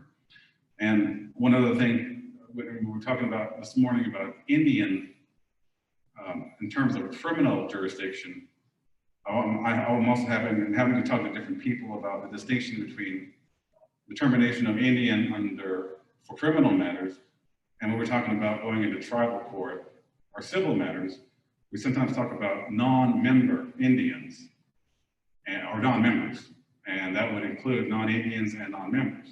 But the civil part of it is different from the criminal part as far as when we're talking about Indian. So Indian has a legal term of art in federal criminal law, definitely. And one of my pet peeves is when we hear people talking about, well, are they a tribal citizen? Are they enrolled? Are they native? Or, these things, but they don't focus down on who is an Indian for purposes of whether federal criminal law preempts state criminal jurisdiction in Indian country. And so, as Arvo had alluded to, the definition of Indian was, at least for the 10th Circuit, having some Indian blood, no specific quantity, just some, and that be recognized by the tribe or federal government as an Indian. And it's not necessarily enrollment. And so 9 times out of 10, tribes in Oklahoma will have that qualification if they are enrolled, but you can't just assume that. There are some tribes that clearly you don't have to have an Indian blood to be an enrolled member. So you have to watch out for that. And when panel presenters talk about it in a loose way and talk about enrollment, that also causes a problem, because I know some state court judges who get their information and they learn a lot from these panel presentations. And I've been in state courts where they refer to this question and they say, well, I was at a panel last week and an expert said that enrollment is what you got to look at. And so if you're not enrolled at the time of the crime, then that's going to, for me, determine whether you're Indian or not. And so, that's also a critical issue, because they may be Indian at the time of the crime, even though they got enrolled later. But if you rely on that enrollment point, then you're obviously missing the point, because they could be an Indian based on other factors that you have to go through to make that analysis. But anyway, I say that because you really can't use that analysis when we're talking about the civil context, because the way these federal court rulings are set up, it refers to non-members and whether a tribe can hear cases or exercise regulatory authority over non-members. Now, for citizens or for members of the tribe within Indian country, I think the tribe has that inherent authority to do, or to have cases heard in tribal court, or to have regulations, or even tax their own citizens or their own members in their own reservations. But when it comes to non-members, then we have a little different analysis that we have to go through. Civil regulatory authority, this is where we get into authority to regulate and tax. This is where you get into zoning issues, and environmental issues. I've been working with Creek Nation primarily. I've done working for other tribes, but primarily it's been to Creek Nation. So I'm pretty familiar with what the Creek Nation has in their code regarding the authority to regulate and tax. And what's interesting is the Creek Nation code, even pre-McGirt, was exercising jurisdiction over trust and restricted lands. But in their code, they even had when it talks about civil jurisdiction, or you refer to trust lands, restricted lands, property held by the nation, and any other property which constitutes Indian country under 18 U.S.C. 1151. So that was sort of a catch-all term that was in their code. Now, a lot of other tribes don't have language like that. They talk about trust lands or restricted lands, because that's what they were used to. But so when we were reviewing the code after McGirt, we said, well, essentially what you have here is the authority under the code to exercise your jurisdiction over your entire reservation. It's already there. You don't have to amend your code for that. And this is another thing too that comes up in these type of situations. Each tribe has their own law. Each tribe has their own policy. And so some tribes, as a policy matter, even though they may have the authority in their code, and because of the reservation status, to exercise regulatory authority or taxation authority, as a policy matter, the tribal leadership may decide not to, or to maybe gradually get there. I know when working with tribal citizens and tribal members, they're wanting things to happen right away. They're wanting, saying that the tribe should be taxing everybody and everything within the reservation. But they're talking about these matters without referencing what's in the code itself, and without actually working through leadership, tribal leadership, to determine, as a policy matter, is that what the tribe wants to do? So it's not, McGirt ruling essentially, like I said, doesn't create new substantive law. It just creates the boundaries upon which a tribe may exercise its authority. But even then, it's up to the individual tribes to determine how they want to exercise that authority and in what ways. So, you know, it's only been a year since the McGirt ruling, but a lot of these things are still working its way through each individual tribe and for citizens and for tribal members within the reservation. You know, they have their own things that they have to deal with, for example, criminal matters or tax matters that they have on them personally, which is not the obligation of the tribe. So, you know, as I represent different tribes, and I also represent different individuals who are facing some of these issues. And what I have to tell them is, keep these things separate, you know, because what the tribe may do as a tribal government, exercising self-governmental powers, that's one thing, okay? What you as a citizen, or you as a tribal member, the rights you might have as a tribal member or citizen within the reservation, that's another thing. So, you know, you got to keep those things separate. The tribe is not obligated to defend you if you are facing the state income tax issue, because that's in your individual income tax.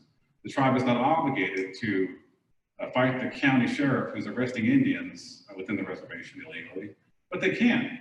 The tribe obviously can do that, but that's not something that a citizen or tribal member has a right to come in and demand that it be done.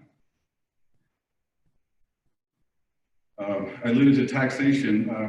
The federal law is federal case law, where that the state may not tax the income of tribal citizens who both reside and earn income from sources within Indian country. That comes from McClanahan in 1973. And what's interesting is in the McClanahan case ruling, it bases the decision partly on the tribe's treaty, and it also refers to the Worcester opinion back in the day regarding you know, Cherokee jurisdiction in its Indian country. And what was interesting, the court said, the McClanahan court said, even though Worcester involved the application of state's criminal jurisdiction in Indian country, we are going to look at that analysis to say it applies here against state taxation for purposes of Arizona and McClanahan plaintiff.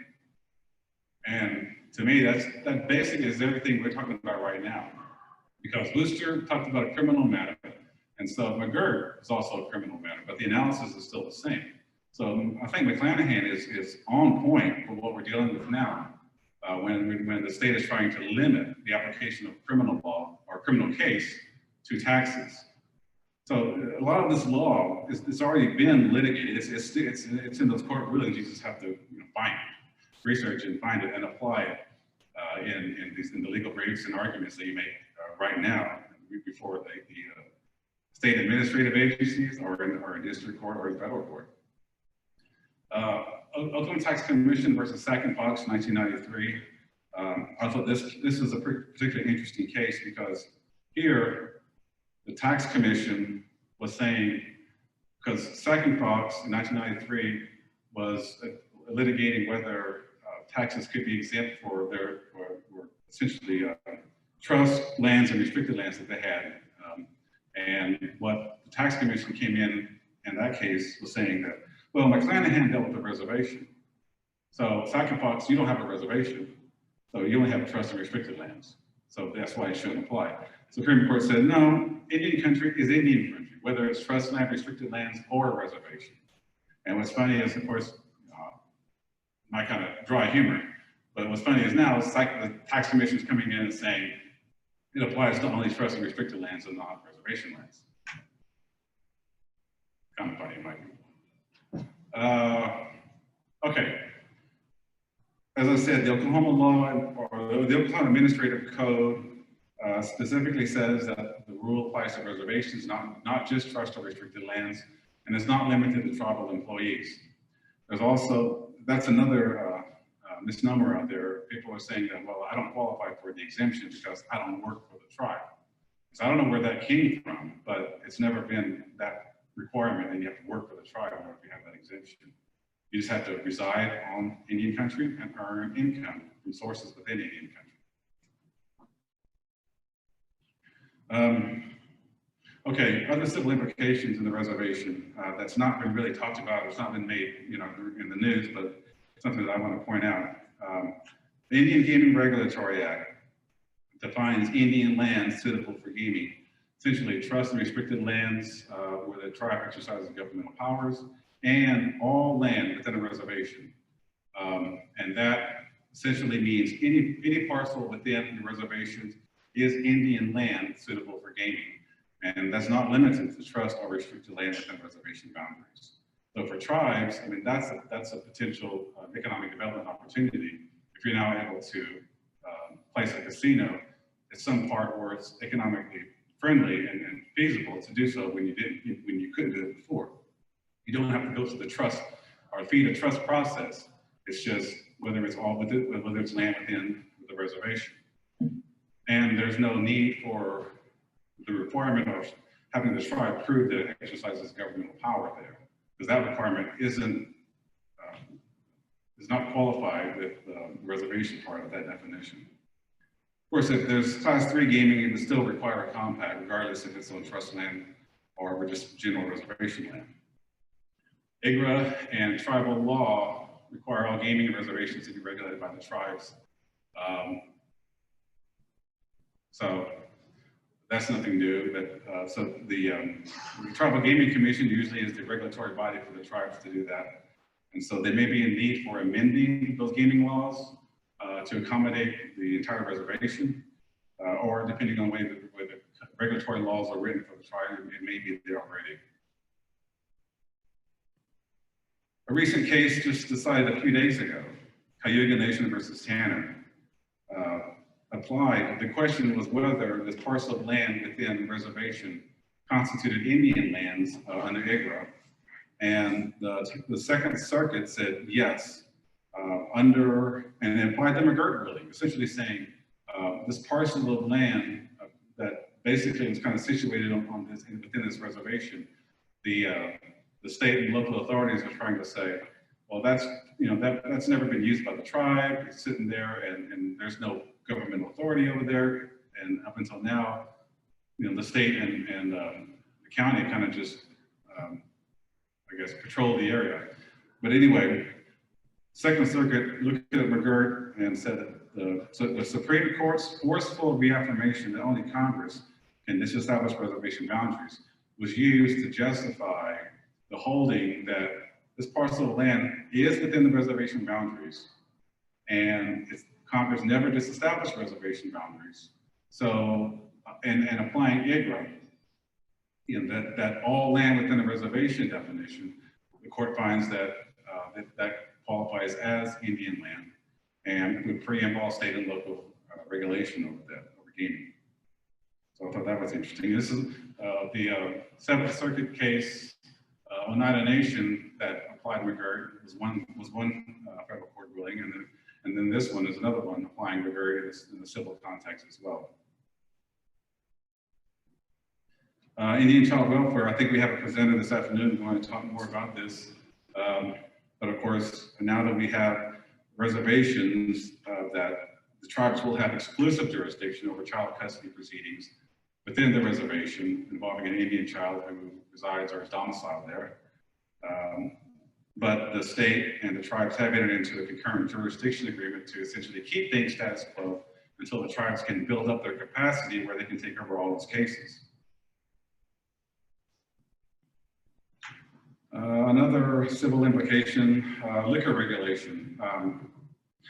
Some tribes have a beer and liquor ordinance, which allows for the sale and transport, distribution of alcohol within Indian country. And I don't know if the federal prosecutor have ever prosecuted any cases, but there is a federal statute that also prohibits alcohol in Indian country unless it's done in accordance with an alcohol ordinance and state law. Now, this is a specific federal statute that authorizes the tribes to regulate liquor traffic on fee lands owned by non-Indians on fee lands within reservations.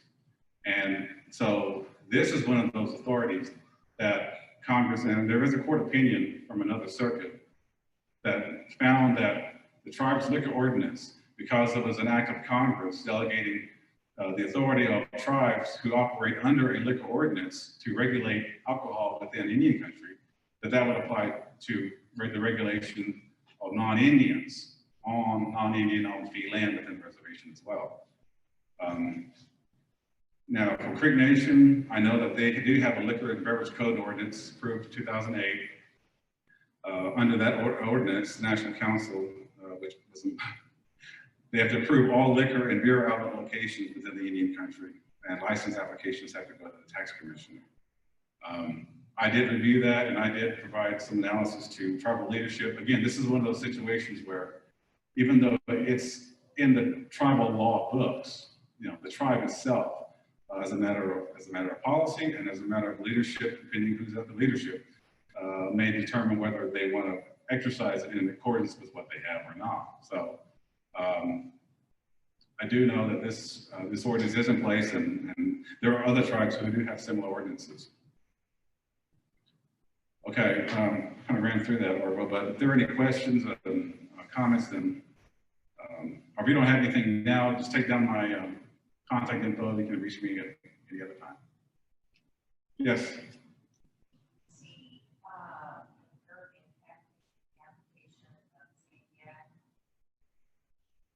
The Safety Act? Well, other than what the governor has, well,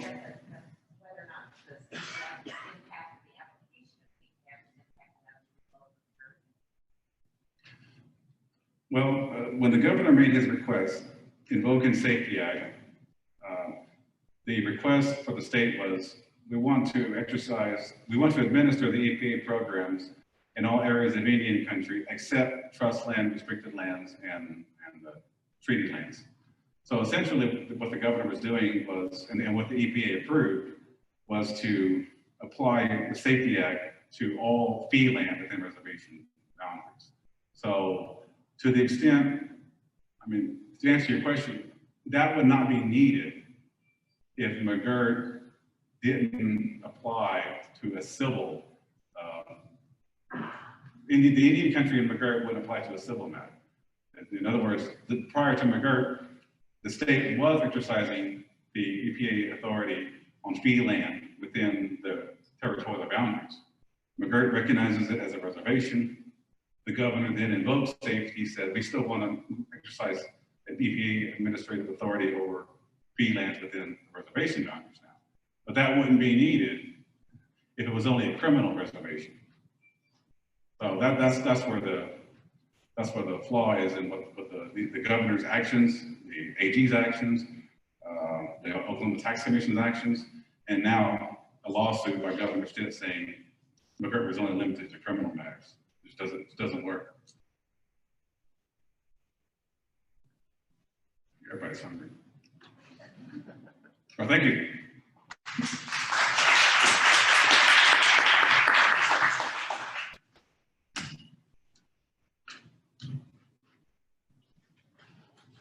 All right, we're going to go ahead and adjourn for the lunch break. We're going to ask you all to, we're going to shorten your lunch break to 45 minutes so we get back on time, and if you straggle in, that's fine. There are a couple of housekeeping things. Again, if people on the Zoom, you need to send an email to Oklahoma Indian Bar Association at yahoo.com with the word Delaware and your Oklahoma bar number to get your CLE credit. We'll have one at the conclusion of the training today, probably somewhere in the 4 o'clock, 5 o'clock range, to make sure that you're tuned in. You're welcome to go. Let me just outline the places to eat. There's some menus out there. Right across the street is the Garage Burger place, most people are familiar with. There's a pizza place. They have slices, lunch specials across the street. If you go diagonally across the corner, there's a German restaurant. They have bratwurst and things like that. On this side, on the south side of Main Street, about half a block down, there is a chicken restaurant that's kind of a fast food, chicken wings and other things. So we'll go ahead and take our break. All right, our next speaker is Case Rodwell. She's from Tahlequah. She's a citizen of the Cherokee Nation. She got her bachelor's degree from NSU in Tahlequah, and she also got her Juris Doctor and Certificate of American Indian Law at OCU Law School in 2018. She is working on Child Welfare Act cases and was an Equal Justice Works Fellow when she focused her work in that area. She's also an attorney with Oklahoma Indian Legal Services, and is an officer for the Oklahoma Indian Bar Association. So we're going to turn it over to her, and we're going to go probably until about a little bit, maybe around 2 o'clock, 2:05, 2:10. After which we're going to have Robert Rivas, who's going to be, or maybe Revis, I'm not pronouncing that correctly, who's going to talk about some of the developments up in the northeast part of the state. So I'll turn it over to Case. Welcome her. Thank you.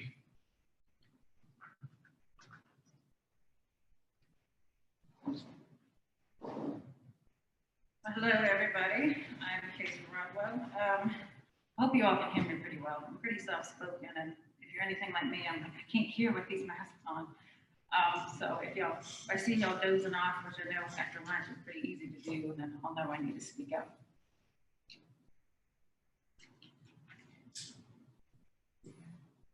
So why was ICWA enacted? So I know for a lot of us that's been practicing in Indian country, many of us are already familiar, but if you've been on social media at all or listened to any news, I think it's really big covered here recently, especially with Canada, showing how much they've been recovering, unfortunately, children in residential schools. I believe they've recovered over 1,500 plus bodies. And so with it being really big in the news, and even if it wasn't, it's always important to really understand why this law is vital, why it's necessary that we continue supporting its efforts. The termination of assimilation practices, it's nothing new. We know, unfortunately, what the history has been in this country, with the policy of kill the Indian and save the man. And in support of that policy was the residential schools. ICWA in itself and the congressional findings talk about how children are the most vital resource to our continued existence. And they knew that. They knew that. So they removed our children forcefully and put them in these residential schools, where a lot of our children did not return. A lot of those bodies were never turned over to the tribes. But even with that era being over, what we think of boarding schools, there was still the era of just a disproportionate amount of Indian children being removed at home. And that was through missionaries, through churches. I believe, on social media, they're circulating around like the BIA forms of Indian children for sale for $10 a head or something. It's really awful and ugly. And when we look back at pictures of boarding schools, they always want to paint it black and white. They always want to paint it back into the 1800s. When really these schools closed here in America, probably around the late 50s. I know in Canada, they talk about for the Indigenous students that went into the 90s. For many of us, that's our grandparents' generations, our parents' generations. Unfortunately, some of it is us. Some of it, people are survivors of that. So I just put that passage in there because it's important to understand what was going on and make ICWA enacted. In some portions, in some states, Indian children were removed 9 times more than non-Native children were. And here Native Americans are, 1% of the population. And so when you think about Native children being removed 9 times more than any other demographic, it's awful numbers. So what ICWA actually is, and why Congress established it, was they wanted to set like the minimum federal standards for state child custody proceedings. So I just kind of wanted to take a deeper dive into what that looks like. So should you have an ICWA case, take one pro bono, or just representing parents, Indian custodians, or even a GAL, I just kind of wanted to cover the basics of when does it apply, how do you apply it, and then we'll talk about McGirt and the effects on ICWA. So when does ICWA apply? So ICWA applies if there's an Indian child, and what an Indian child is defined as is a child that is enrolled in a federally recognized tribe or is eligible to enroll in a tribe, and at least one parent is also enrolled in that tribe. But it's not just any Indian children in a case. That has to be a child custody proceeding. What we would think of as a third-party removal. So this is not a custody dispute between 2 biological parents. This is what we think of when we think of foster care, when we think of adoption. We think of private guardianship. So think third party removal, and that's exactly what ICWA applies. So it only applies in state district courts. Most of the time tribes, I say most of the time, tribes have their own codes. Don't ever assume that ICWA is the standing law in tribal court, because you could get thrown out and be like made a fool of. So make sure you read tribal codes. If you have a juvenile deprived action, a guardianship, adoption, make sure you read your tribal codes. So ICWA only applies in state court proceedings. That again is what you think of juvenile deprived, private guardianships, adoptions, for third party removal. So where do we turn and what laws actually apply? So there is a lot to cover in ICWA, as most of you may know. But what we're going to do is just take a kind of a statutory look of what the important hits of when you're practicing in state district courts. I have put in always make sure you check case law. There's plenty of it out there. It's one of the most controversial issues. If somebody's always trying to overturn ICWA or something or another, of course, we all understand Brett Keene had came out, and there's always somebody trying to claim it's unconstitutional for whatever reason. So always look to your case law. But for today, we're going to go over the Federal Indian Child Welfare Act laws, Oklahoma Indian Child Welfare Act, and some of the Bureau of Indian Affairs ICWA rules. So I included this chart. It is not all encompassing. There's many things that you would want to look at, but when I think of ICWA, what the first couple of things I think of when I'm training some of our new lawyers in the office or talking to our interns, I'm like, just remember there are 7 major things to look at. Of course, there are other things that are vital in ICWA proceedings, but these were the topics I wanted to cover. So notice requirements. Notice is huge. A lot of our parents in these cases sometimes don't even have an attorney. A lot of these times judges aren't even telling them you have a right to a court-appointed attorney. So they're just there pro se. These notice proceedings let them know what is going on. It lets them know the rights.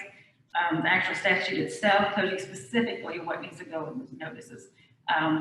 Consequences of the case, that it could lead to termination of parental rights, if it's juvenile deprived action, all of your rights, right to an attorney, right to active efforts, right to have a qualified expert witness, and placement preferences apply. The things I wanted to know is Oklahoma ICWA laws are very specific in detail. So states cannot broaden ICWA rules, ICWA laws. They can narrow it, and that's what we have here.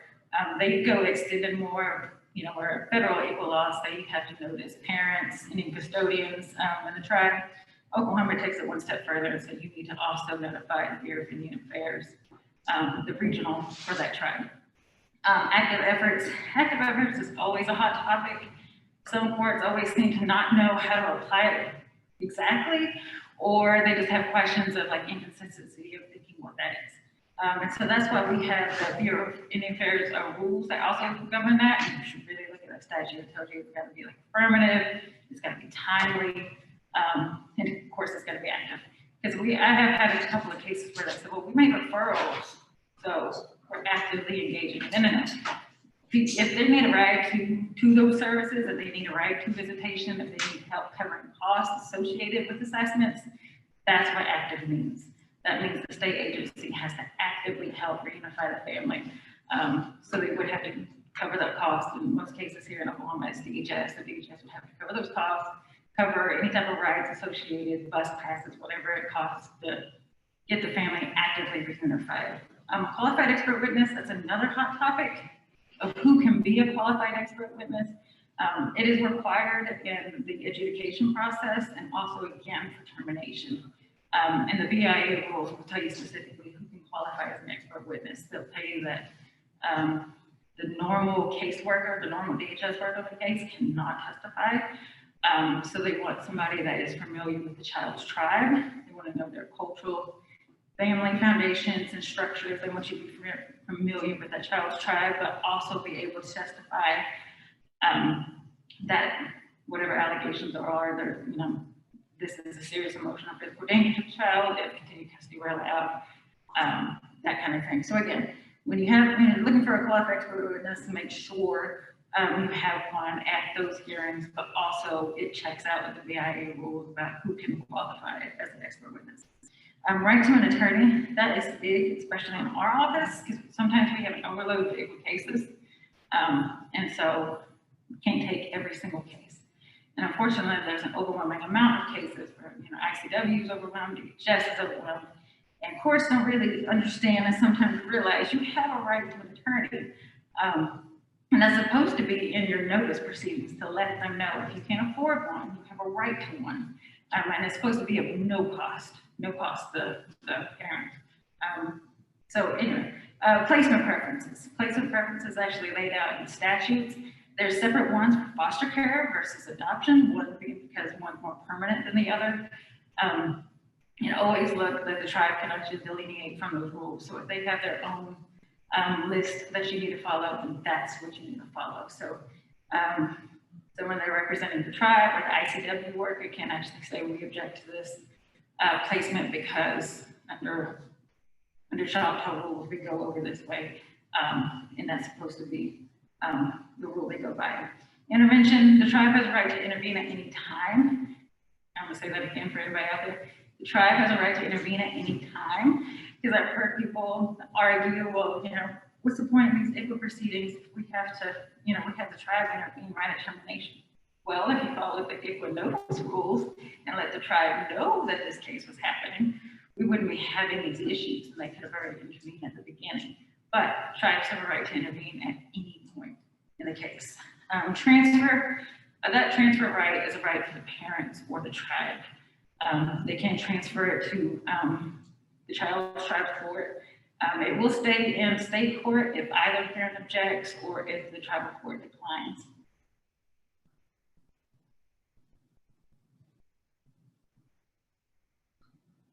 That is not the end of my slides, by the way.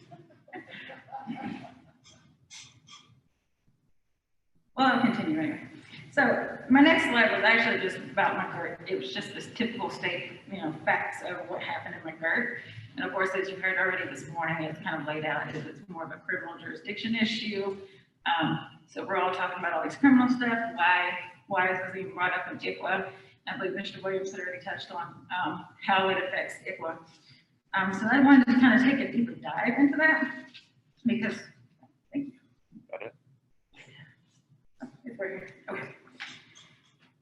So, making sure in time. Okay. So the Indian country definition, 18 U.S.C. section 1151. It is a hot topic issue.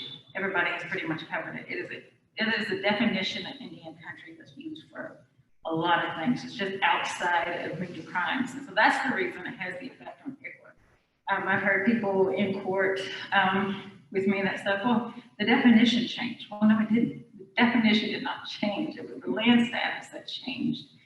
It was our reservations that were still being upheld, that saying that they never just established. That's what changed in the Indian country definition. The definition itself did not change. It was the land status that changed. But in ICWA, under 1911A, it relies on this definition. It says tribes has the exclusive jurisdiction over Indian children domiciled on the reservation. So that's why things changed, because before, pre-McGirt, we just thought we had allotments. We thought it was just restricted land, it was trust land, it was checkerboarded across the state. But now we have reservation boundaries. Now we cover counties across northeastern Oklahoma. And so that's kind of what's going on. And I think there's some confusion there a little bit in state courts about what exactly has changed, what's going on here. And of course, since McGirt, we've also had the Bossy, Hogner, and Sizemore and Grayson case and come out for the rest of the 5 tribes. So where do these compacts come in? If tribes have the exclusive jurisdiction, why are we needing compacts? Why is state jurisdiction still happening over our Indian children? Well, under 1919, tribes have a right to compact. They have a right to make these intergovernmental agreements with the state of Oklahoma. And it's absolutely the right to do so. As sovereign nations, you absolutely have a right to exercise that muscle to have a compact of what's going on. And for some tribes, when McGirt happened, there would have been over 800 kids that would have went into tribal custody. So understandably so, it was, a lack of resource, just lack of, people, manpower to be on the ground of ICW workers, of lawyers and judges, because you can imagine how many homes you would need for 800 kids. And that's just for one tribe alone. It was a lot. So the 1919 agreements was there to kind of help handle that caseload of what's going on. So what do the compacts look like? Muskogee, Cherokee, Chickasaw Nation are practically mirrored. It pretty much created a concurrent jurisdiction for tribal courts and for the state of Oklahoma. They did maintain an exclusive jurisdiction over Indian children domiciled on allotments, land held in trust by the U.S., and where an Indian child was awarded tribal court. Seminole Nation was slightly different. They had some similarities, but Seminole also wanted to maintain exclusive jurisdiction over Seminole enrolled Indian children that were domiciled within the exterior reservation boundaries. So, challenges to the compacts. I don't believe there has been any cases, and you correct me if I'm wrong, but I don't believe there's been any cases challenging compacts, but I've heard a lot of discussions about what this means as far as the tribe actually handling this baseload, what's coming down. So all of the compacts start, we're talking about the Mississippi Band of Choctaw Indians versus Holyfield, and it talks about how ICWA designates the tribal court as the exclusive forum for the determination of custody and adoption matters for reservation domiciled Indian children. So one of the things that I've heard many attorneys being discussed is, can you waive exclusive jurisdiction? When ICWA says that you have exclusive jurisdiction over Indian children domiciled on your reservation, can you waive that? I'm not sure if there's a case that comes down on that, and if you do any emails, I would like to know the conversations that we've had is, can you do that? The next question I've heard about is people asking, well, is this subject matter jurisdiction? Because we're talking about Indian children and where they're domiciled at, if it's Indian country versus non-Indian country. This is kind of fall into the language of subject matter jurisdiction, and you can't waive subject matter jurisdiction. So what does that mean for these compacts that is doing just that, of waiving our exclusive jurisdiction? The next thing, in the compact, this talks about guardianship matters. We've had a couple of questions in our office going through about guardianships, because I know the 5 tribes have guardianship code in the tribal codes and have been practicing guardianships. But one of the things that has been brought to our attention is the Stigler Act. The Stigler Act has in Section 3 of talking about how state courts of Oklahoma have the exclusive jurisdiction over all guardianship matters affecting Indians of the five civilized tribes is their language.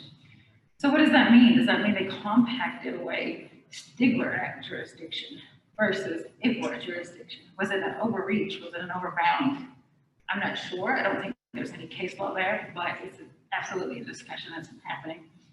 And the right to transfer. Right to transfer in the 1911B that we had already discussed was the right to parents. When we talk about that language that's been in there, it says guardianships, adoptions, other child custody proceedings that are not deprived actions will not be transferred unless the tribe explicitly transfers it. So are we waiving now the parents' rights to transfer? Or, what are we doing? Because parents will always have a right to transfer, and somebody else cannot waive somebody else's rights. So it's just a question of what's been going on, discussions that's been happening in the legal field. So I just kind of wanted to bring it up to your attention. And lastly, I have resources. If you're interested in looking at the BIA guidelines and the rules associated with the chart I have up there, you can definitely click on that link and bring up, and it has all of the rules and regulations, things to clarify any questions you might have with ICWA statutes, the tribal compacts and agreements, if you'd like to take a look at any of them. They even have a deputization agreements across there. You can definitely look at the state website. And so the last thing I had up there, this is kind of what was brought to my attention by Mr. Bob Murphy this week, so I appreciate it. It was a really interesting case that came out of Washington Supreme Court that was a juvenile deprived action, but they actually applied, or they talked about McGirt in Washington. And I thought it was really interesting because when we think of McGirt, we don't necessarily think it applies to other states. It applies to the state of Washington that's across the country. But the judge actually took a really good analysis of saying, McGirt analyzed that our commitment to uphold treaties and uphold promises. So what about upholding promises about keeping our families intact, keeping Indian families intact? And also like notes about how Native children are disproportionately removed. Even, you know, there's a systematic institutionalized removal of Indian children. And, you know, regardless of ICWA, there's still a large number of our Native children in state custody. So what are we gonna do? What about those promises? And I really appreciated that and thought that was a really interesting case. It's about 52 pages long, so I thought if you all were interested, I just wanted to put the link up there. But it was an interesting read, so I appreciate that, Mr. Murphy. I believe that's all I have. If anyone has any questions.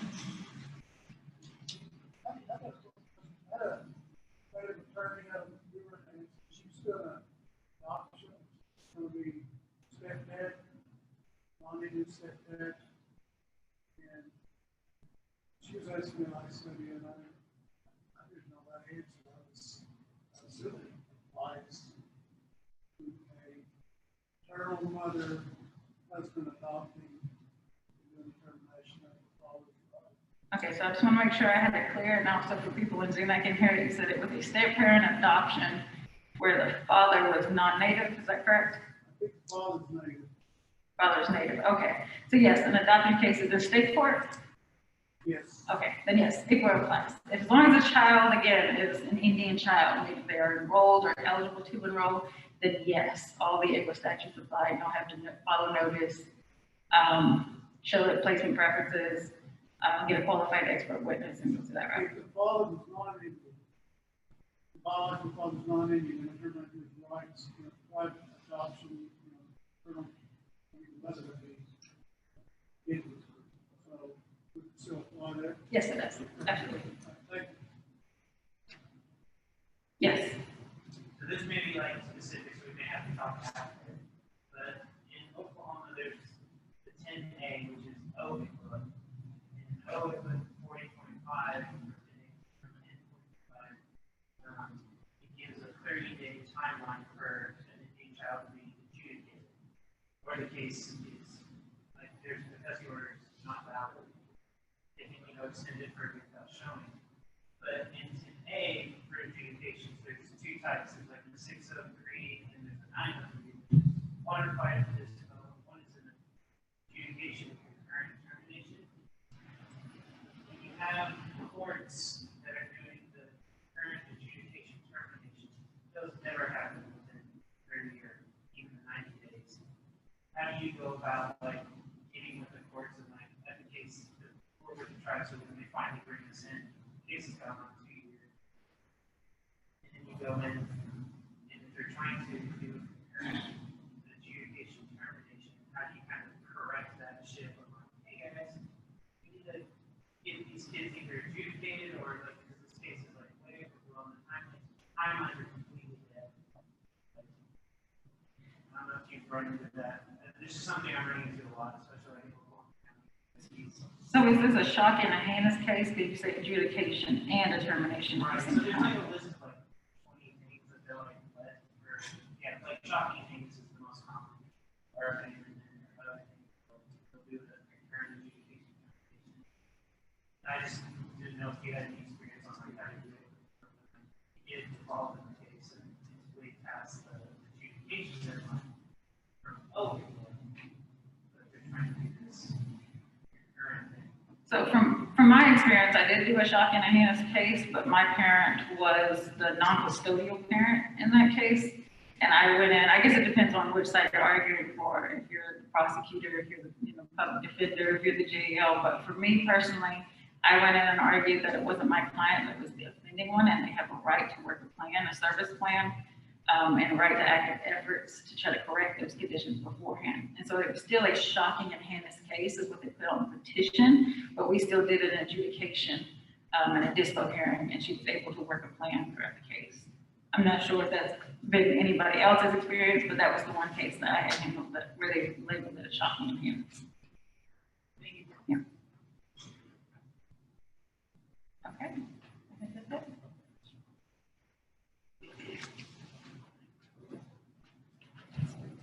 Thank you, Case. You might have seen we have a little bit of activity here. The state of Oklahoma has just filed a state cert petition in the Supreme Court. It runs about 102 pages. Devin, are we able to switch over to pull up a link off of our email address to share that so that we can, it probably would be on this laptop. We're going to take a look at this. We can't go through 102 pages, obviously, but the beginning, let's take a look at it because there's some, they're seeking the overturning of McGirt. This came off of the Twitter of the Oklahoma Attorney General. This is filed in the Bossy case. And again, it runs 102 pages. We'll try to send a link out to this, and it's off of the oag.ok.gov, which is the Oklahoma Attorney General, Oklahoma website. The issues that they're requesting cert be considered on are whether a state may impose procedural or equitable bars to post-conviction relief on the claim the state lacked prosecutorial authority because the crime of conviction occurred in Indian country. Of course, what that means is our people who've already been convicted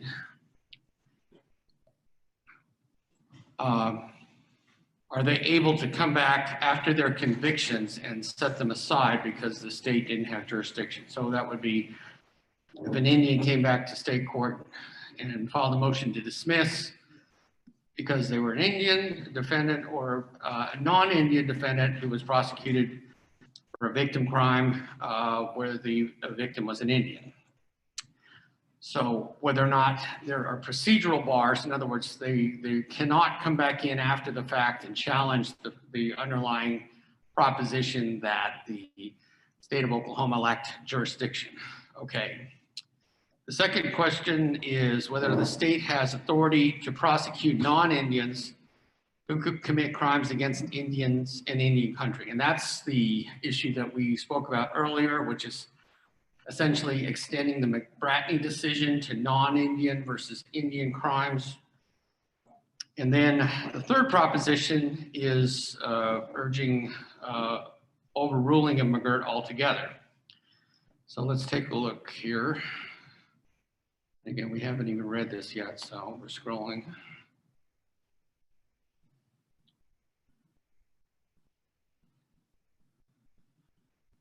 And I'm just going to read this in case you can't see it that far. Why is it delayed? It's not. I've scrolled forward and it's not scrolled. Is it just lagging? Yeah. I'm going to wait till it gets caught up so everyone can read together.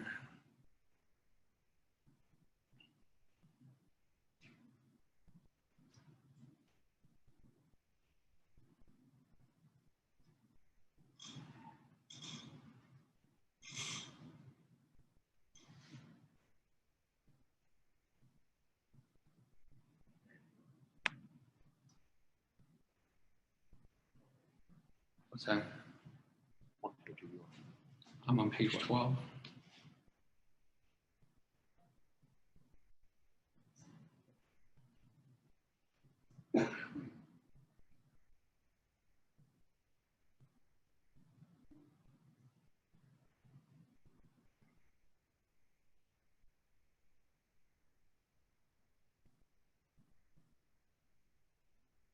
Okay, there we go. Thank you.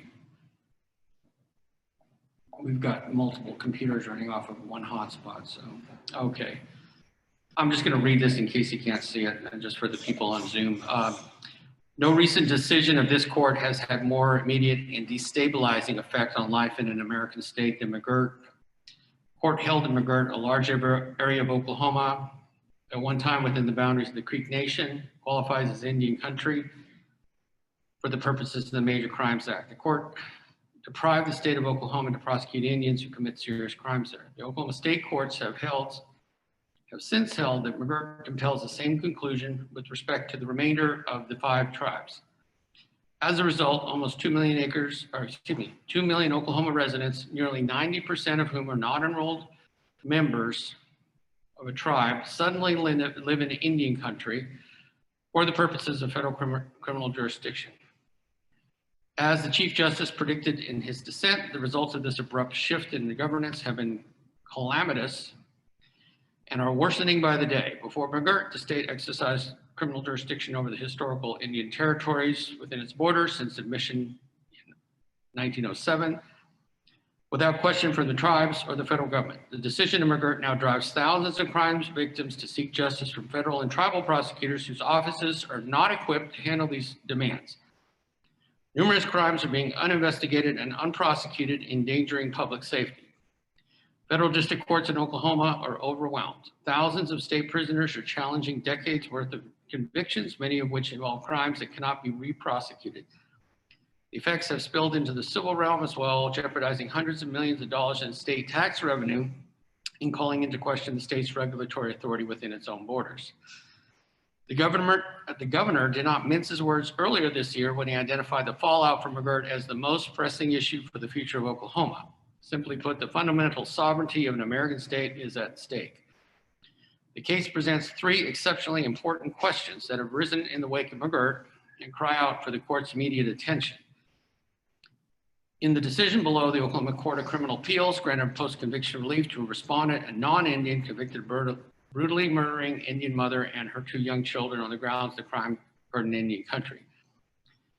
In reaching that decision, the court held that the federal law precluded the application of state law procedural or equitable bar that would prevent respondent from challenging his conviction on that ground. The court then extended McGirt beyond the confines of the Major Crimes Act to all crimes committed by non-Indians against Indians in Indian country. Both of these rulings were erroneous. They greatly exacerbate the ongoing criminal justice crisis in Oklahoma, and the court has already recognized their importance by granting a stay of the mandate. The case also presents the question of whether McGirt should be overruled. McGirt was wrongly decided for the reasons stated in the Chief Justice's dissent. Its disruptive effects in Oklahoma are unprecedented. While the court believes that compromise or congressional action would limit the disruption from its decision, it is now clear that neither is forthcoming. The tribes do not agree among themselves, much less with the state, on the proper path forward, and the Congress is unlikely to adopt any proposal not supported by all the parties involved. Only the court can remedy the problems it has created, and this case provides it with an opportunity to do so before the damage becomes irreversible. The petition of writ of certiorari should be granted. All right. I don't know how much we want to go, much further we want to go through. We might just look at the top points because we don't want to throw our training off too much. Okay, the procedural and equitable bars. I'm sure what they're probably arguing is that people do not come in after the fact, and once the primary appeal has gone up.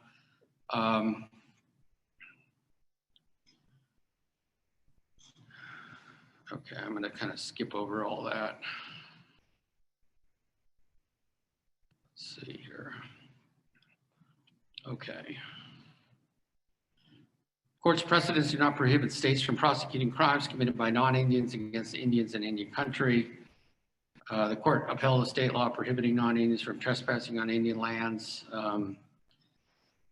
Okay, and there's a discussion about McBratney and then Draper. Because McBratney line of decisions involve crimes committed by non-Indians against non-Indians, they left open the question here whether states have authority to prosecute crimes committed by non-Indians against Indians. Of course, we kind of talked about that already in every other court that we've seen that has looked at that, including the position of the Department of Justice is that the state jurisdiction is not concurrent. In other words, it's exclusive federal jurisdiction. And again, anything I say during today's proceedings is not the official position of the Department of Justice or the U.S. Attorney's Office. It's just my own personal comments. So I just want to make that clear. Okay, 90% of 2 million Oklahomans suddenly live in Indian country are not Indians.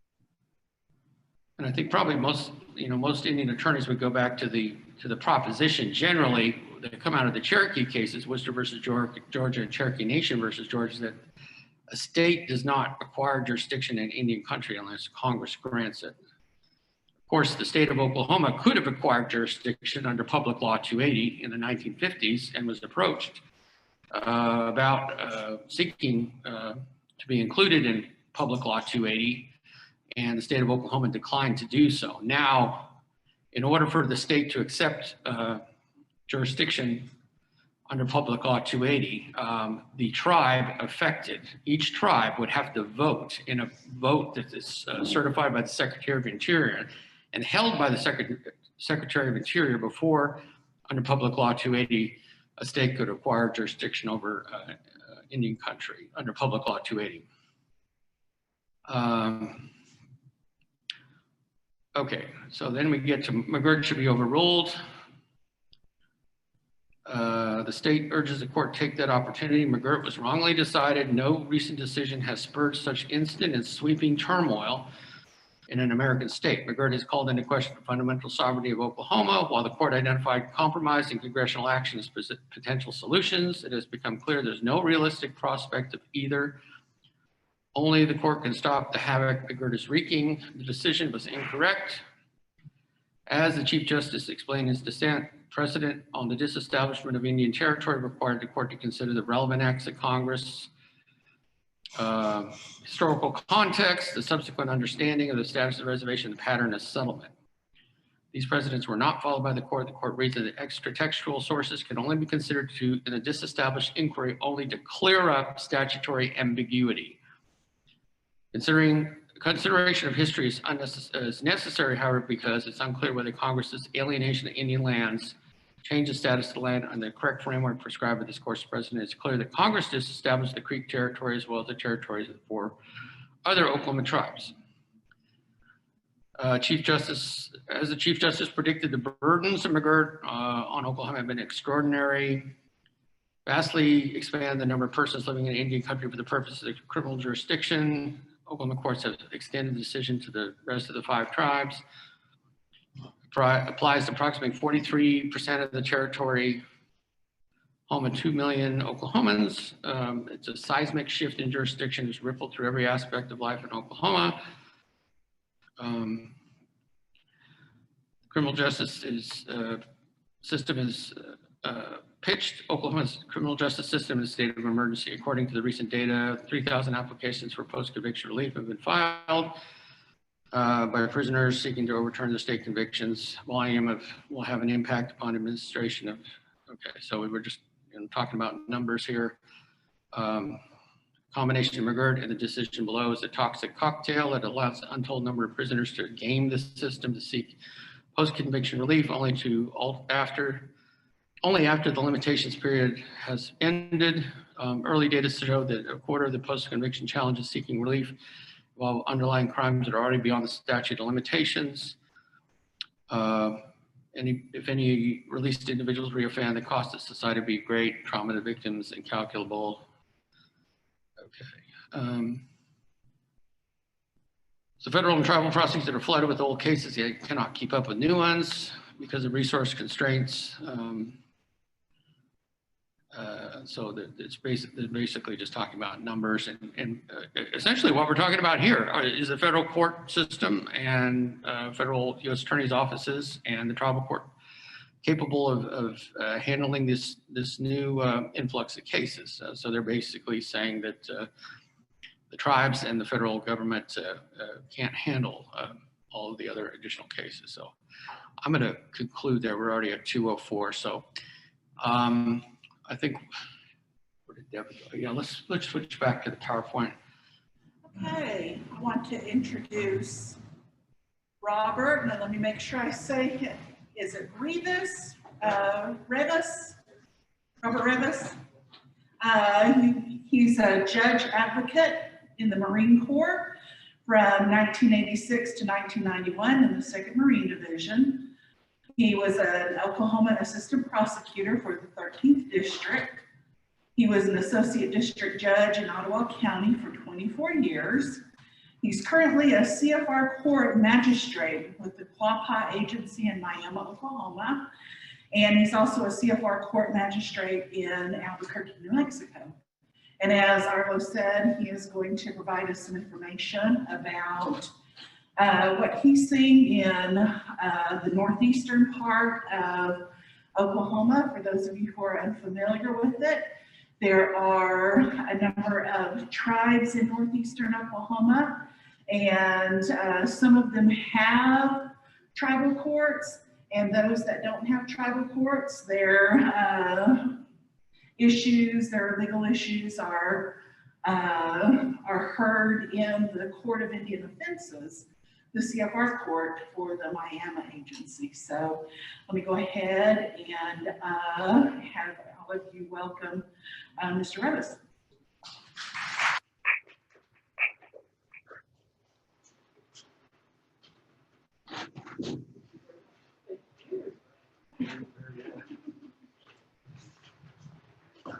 This is the Vossi decision.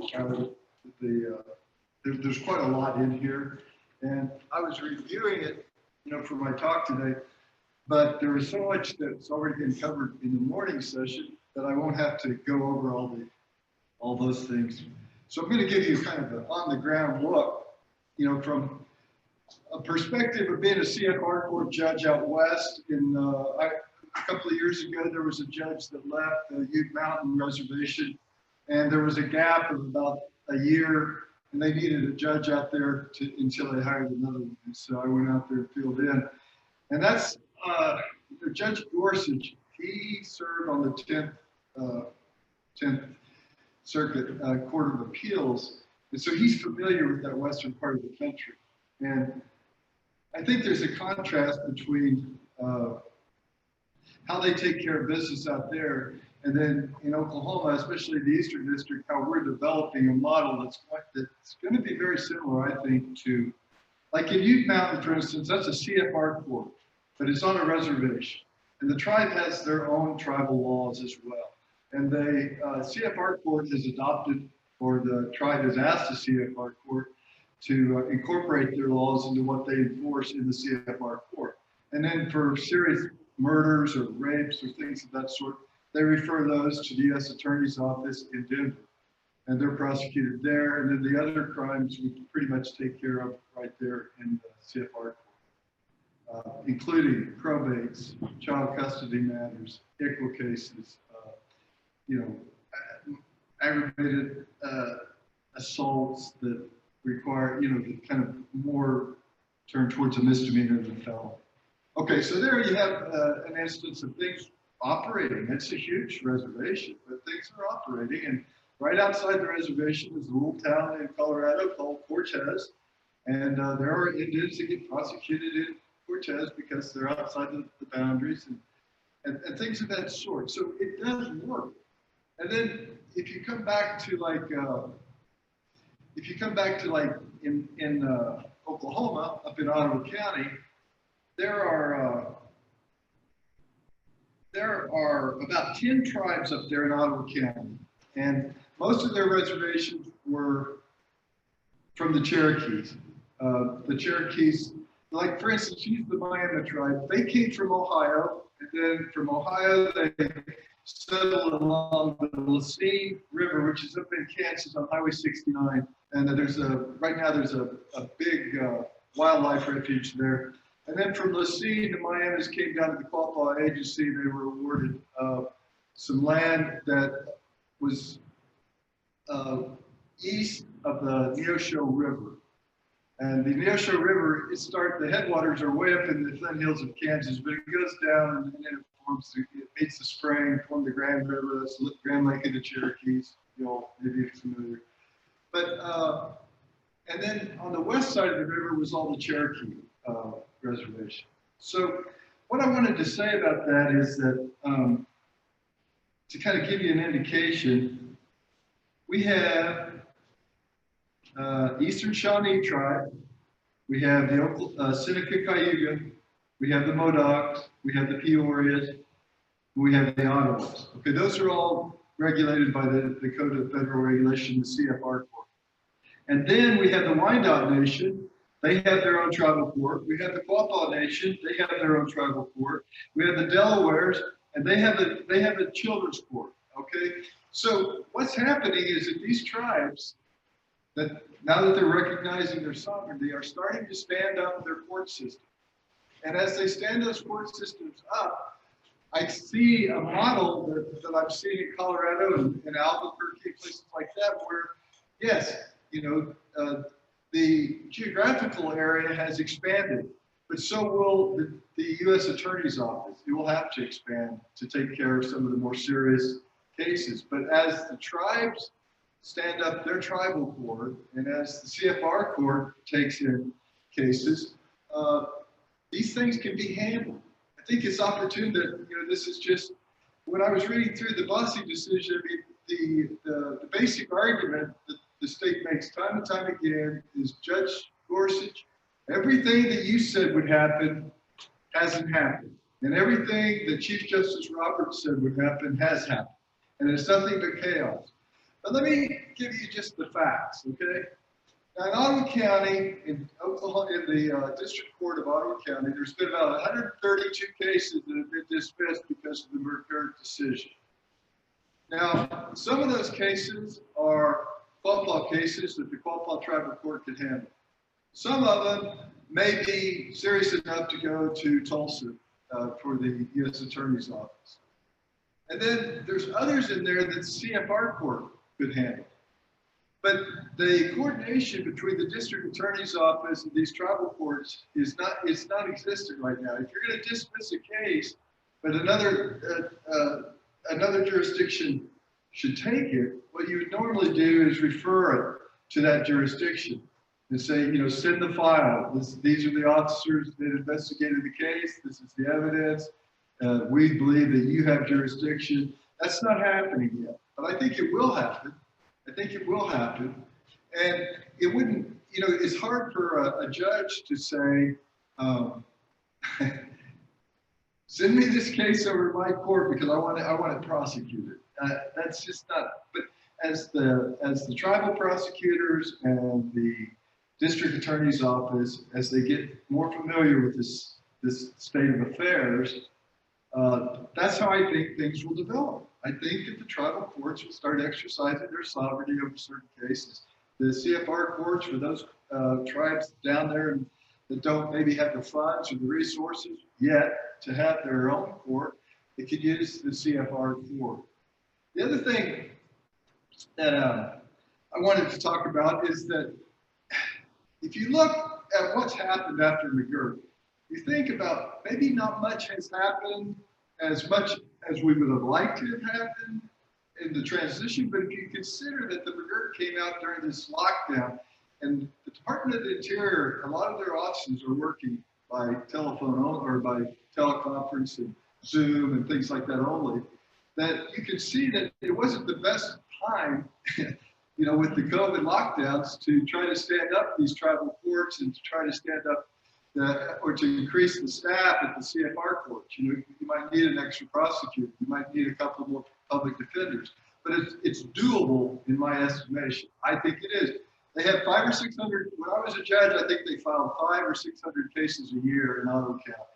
And if 130 of those were McGirt decisions, that's 20%. Then that's okay. Then some other people are, the other court systems, the Article 3 courts, the tribal courts, and the U.S. Attorney's Office will have to increase their staff for these extra cases. But I don't see the fact that recognizing what Justice Gorsuch said at the end of the Trail of Tears was a promise.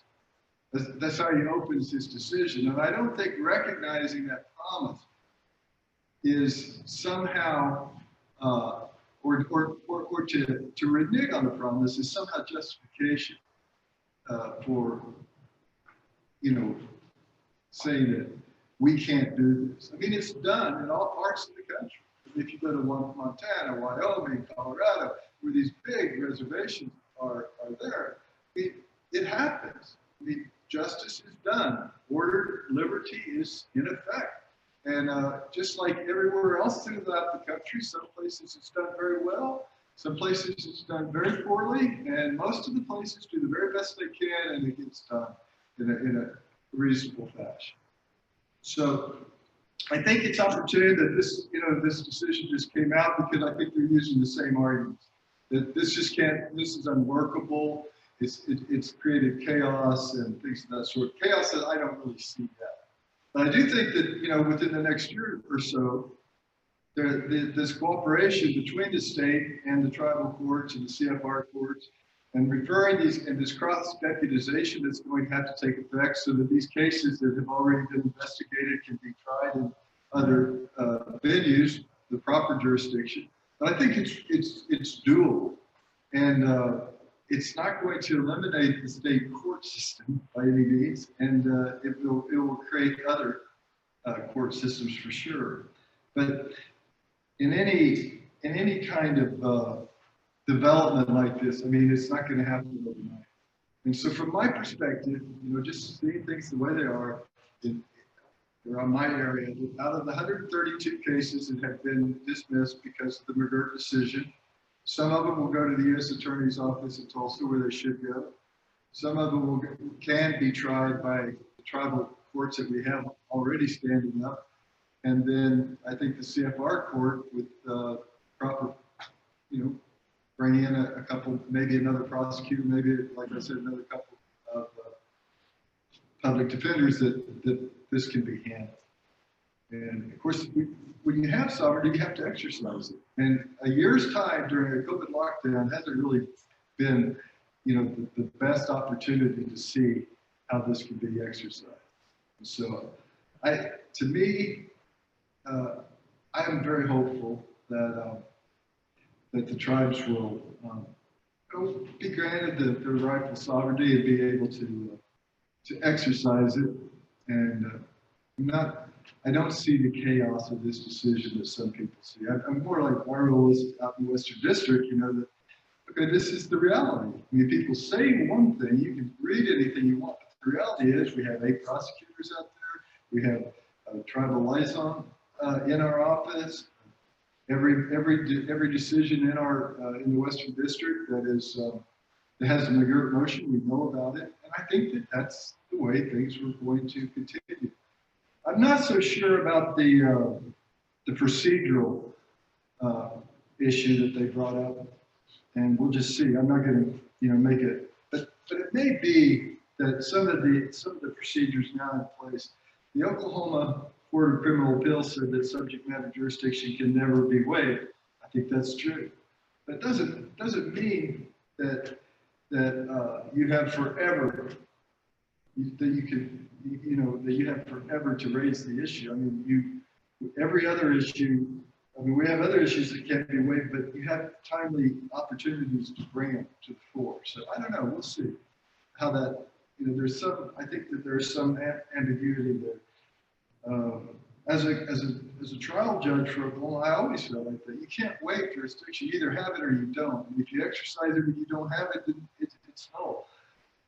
But how long do you have to bring that objection up? I don't know. We'll see.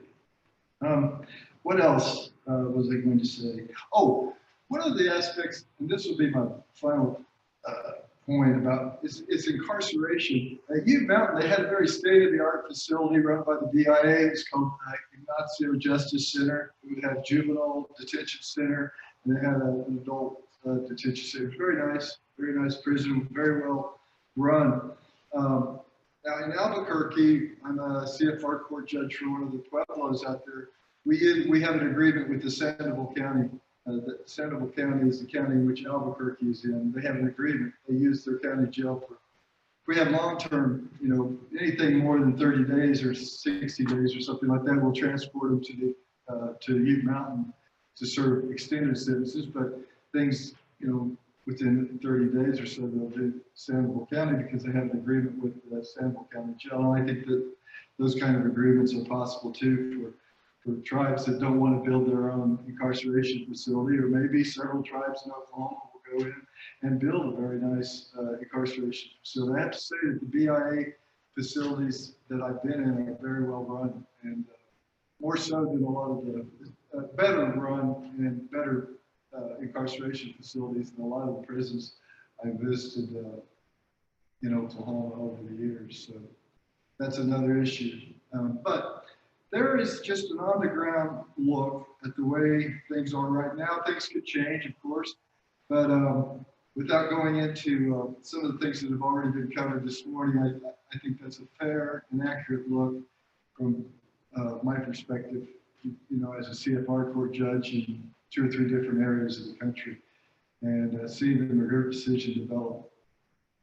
The district attorney's office has appealed every tribe that's in our district. So if there was a McGirt decision that involved the Pawpaws, he appealed it. If there was one that involved the Modocs, he appealed it. If there was one that involved the Wyandottes, he appealed it. So that each one of these tribes' reservations, will be recognized. And I don't think we can wait on those things. A lot of people are looking and say, well, let's wait and see what these decisions say. You can't wait on that. You don't know. It could be 2 years, it could be 5 years, it could be 6 months. You don't know on these appeals how long it'll take. And those are not advisory opinions anyway. I mean, right now the law is what it is, and you act upon what the law is. So, but that's how the district attorney in Ottawa County is approaching it. And I've talked to the solicitor's office. They wrote a very nice brief, an amicus curiae brief in this Bossy case. If you really want to get a full understanding of the United States Department of Justice, their position on this McGirt, I think that this brief that the solicitor's office wrote as an amicus curiae brief in the Bossy decision is very good. And it'll lay out, it's very clear, it lays out a lot of information and issues for you. Okay, well that was kind of all over the map, and I don't want to go very long. I don't want to recover things that we've already covered, but if you do have 1 or 2 questions that you'd like to ask me, I'll be happy to answer if I can. Otherwise, just thank you for having me down, and thank you for the work that you're doing. It's the developing part of Oklahoma law, and you all should be proud that you're on the front lines of that work. Any questions? Yes, sir. Yes. They're arguing about statute of limitations. Yes. You just kind of hit it very end of what you read.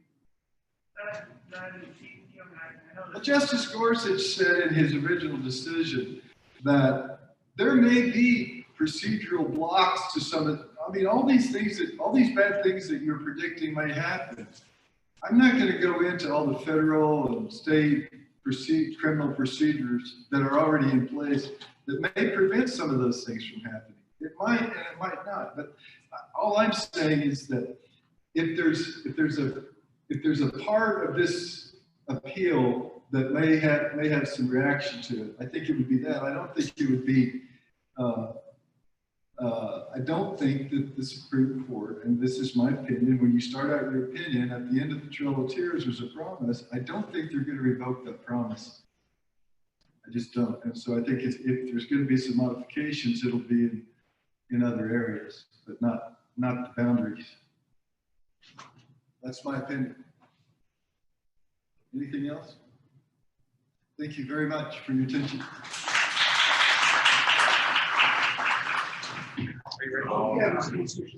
Yes, okay, we're going to go ahead and get started again. Couple of announcements, just logistic things. Reminder, the Sovereignty Symposium, which is one of our big Indian law conferences sponsored by the Oklahoma Supreme Court, is going to be coming up October 11th and 12th, and it's going to be in Oklahoma City. Hopefully, I would assume maybe it's at Skirvin again. Of course, Julie Rory, who's the coordinator with Justice Carver, is here today. And so pencil that in, October 11th to 12th, Sovereignty Symposium. And I think it's going to coincide with the Indigenous Peoples Day. Is that right? Good. Also, there are a variety of job announcements again, one of the things that we keep hearing is that the federal system and the tribal system are overwhelmed and can't handle this. Again, I can speak for the U.S. Attorney's Office in the Western District. That's not the case. We actually, strangely enough, we're surprised that we're not getting more cases. We are bringing on, we've already brought on one SASA. We've got about 2 other physicians. We're going to have 3 more. So we're going to have a full complement of probably 8 to 10 attorneys. So we're geared up and ready to go. I might also mention the FBI in Norman has created what's called the Western District of Oklahoma Safe Trails Task Force, and they are meeting with state and locals, getting them cross-deputized, having them join the task force to try to make sure that we have a seamless coordination between state, local, and tribal authorities.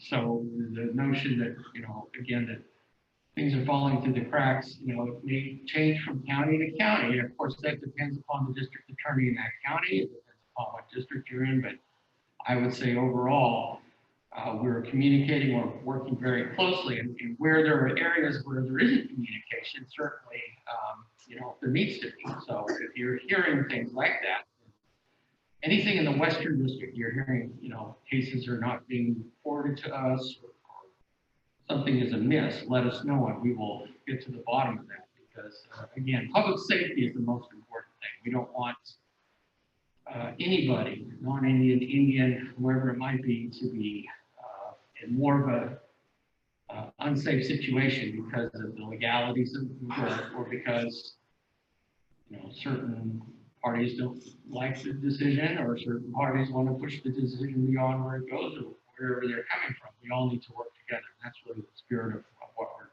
what we're doing here.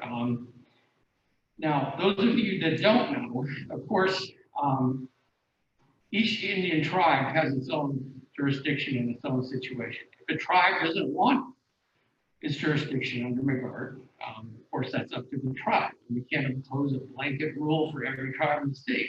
If a tribe doesn't want its jurisdiction, agrees to give it to the state, there's a process to do it. It's called Public Law 280, and there's a procedure. Congress has already set forth a path. There is legislation where a tribe can give up their criminal jurisdiction, they can give up their civil jurisdiction. They can pick and choose what jurisdiction they want to give to the state, whether or not it's child custody proceedings or certain types of crimes. That procedure is there. The roadmap for a tribe, if it wants to do that, to give up their jurisdiction to the state, and it's been on the books since 1953. Now, the tribe has to agree to it. It can't be imposed on the tribe under current law, because interestingly, when President Eisenhower signed that law in 1953, he said he did so reluctantly. Why did he do so reluctantly? It was because the tribes were being put under the jurisdiction of the state, were losing jurisdiction without their consent. And President Eisenhower, you can Google it, said, I signed this basically reluctantly because I expect in the next couple years, we're going to require tribal consent before we put a tribe under the state's jurisdiction. Of course, that didn't happen in 1953 or 55. It didn't happen until 1968. And there's also a procedure by which a tribe, if it wants to, can give jurisdiction to the state. I mentioned that earlier, and set forth there's a secretarial election, which is conducted of all affected Indians in the jurisdiction.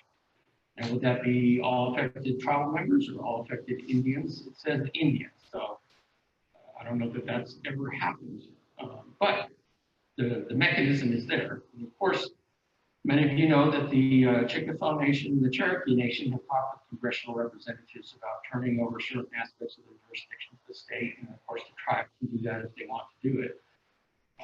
So again, that's part of tribal sovereignty and Indian law. We don't have one treaty that was applied to every tribe in the United States.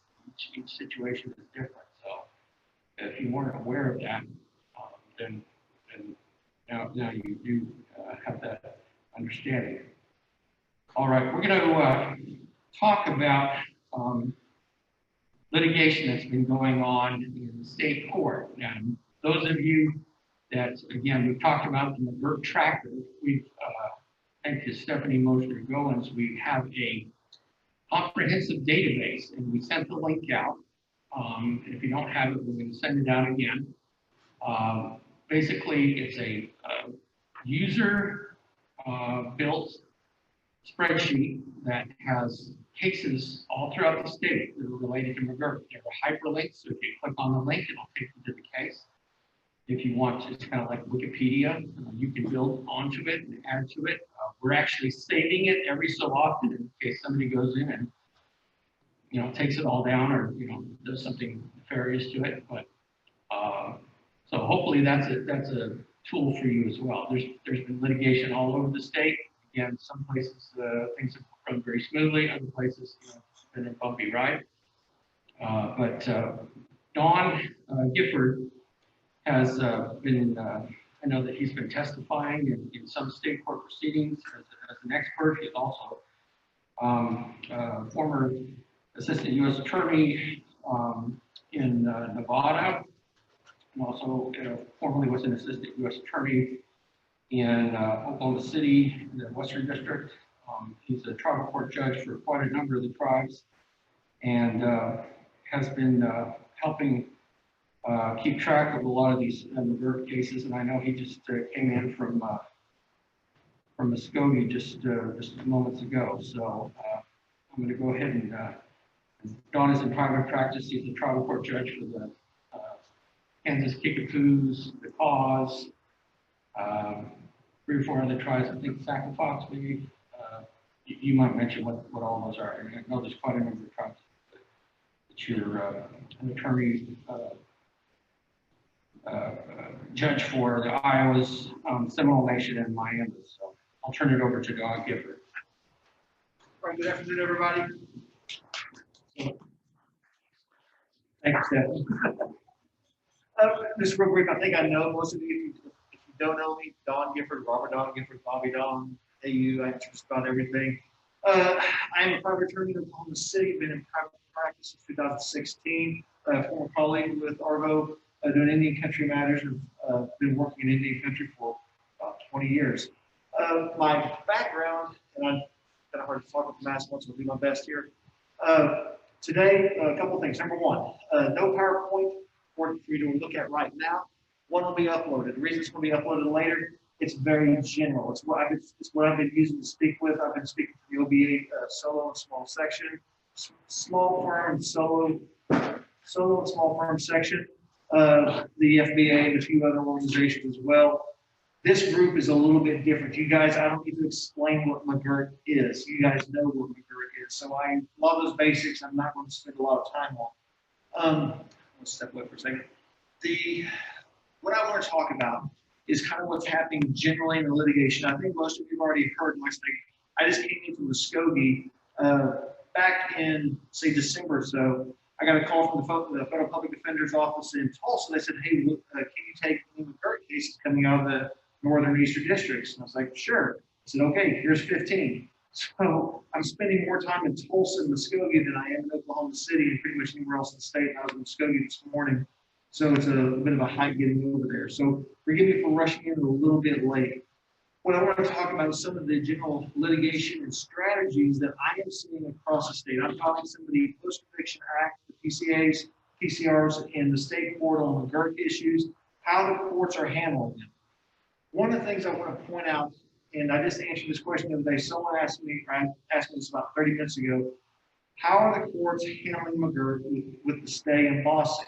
Are they staying everything, or are they hearing everything except for that one application under the stay and bossing where the defendant is non-native or the victim is non-native?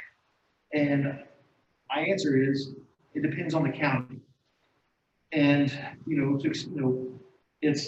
it's wrong. And I will speak very openly and freely about it. Nothing I say is a reflection on any other speaker or the organization, but I want to say how wrong it is and what I'm seeing happen. For example, in probably the worst county in the entire state in reverse of this is Tulsa County.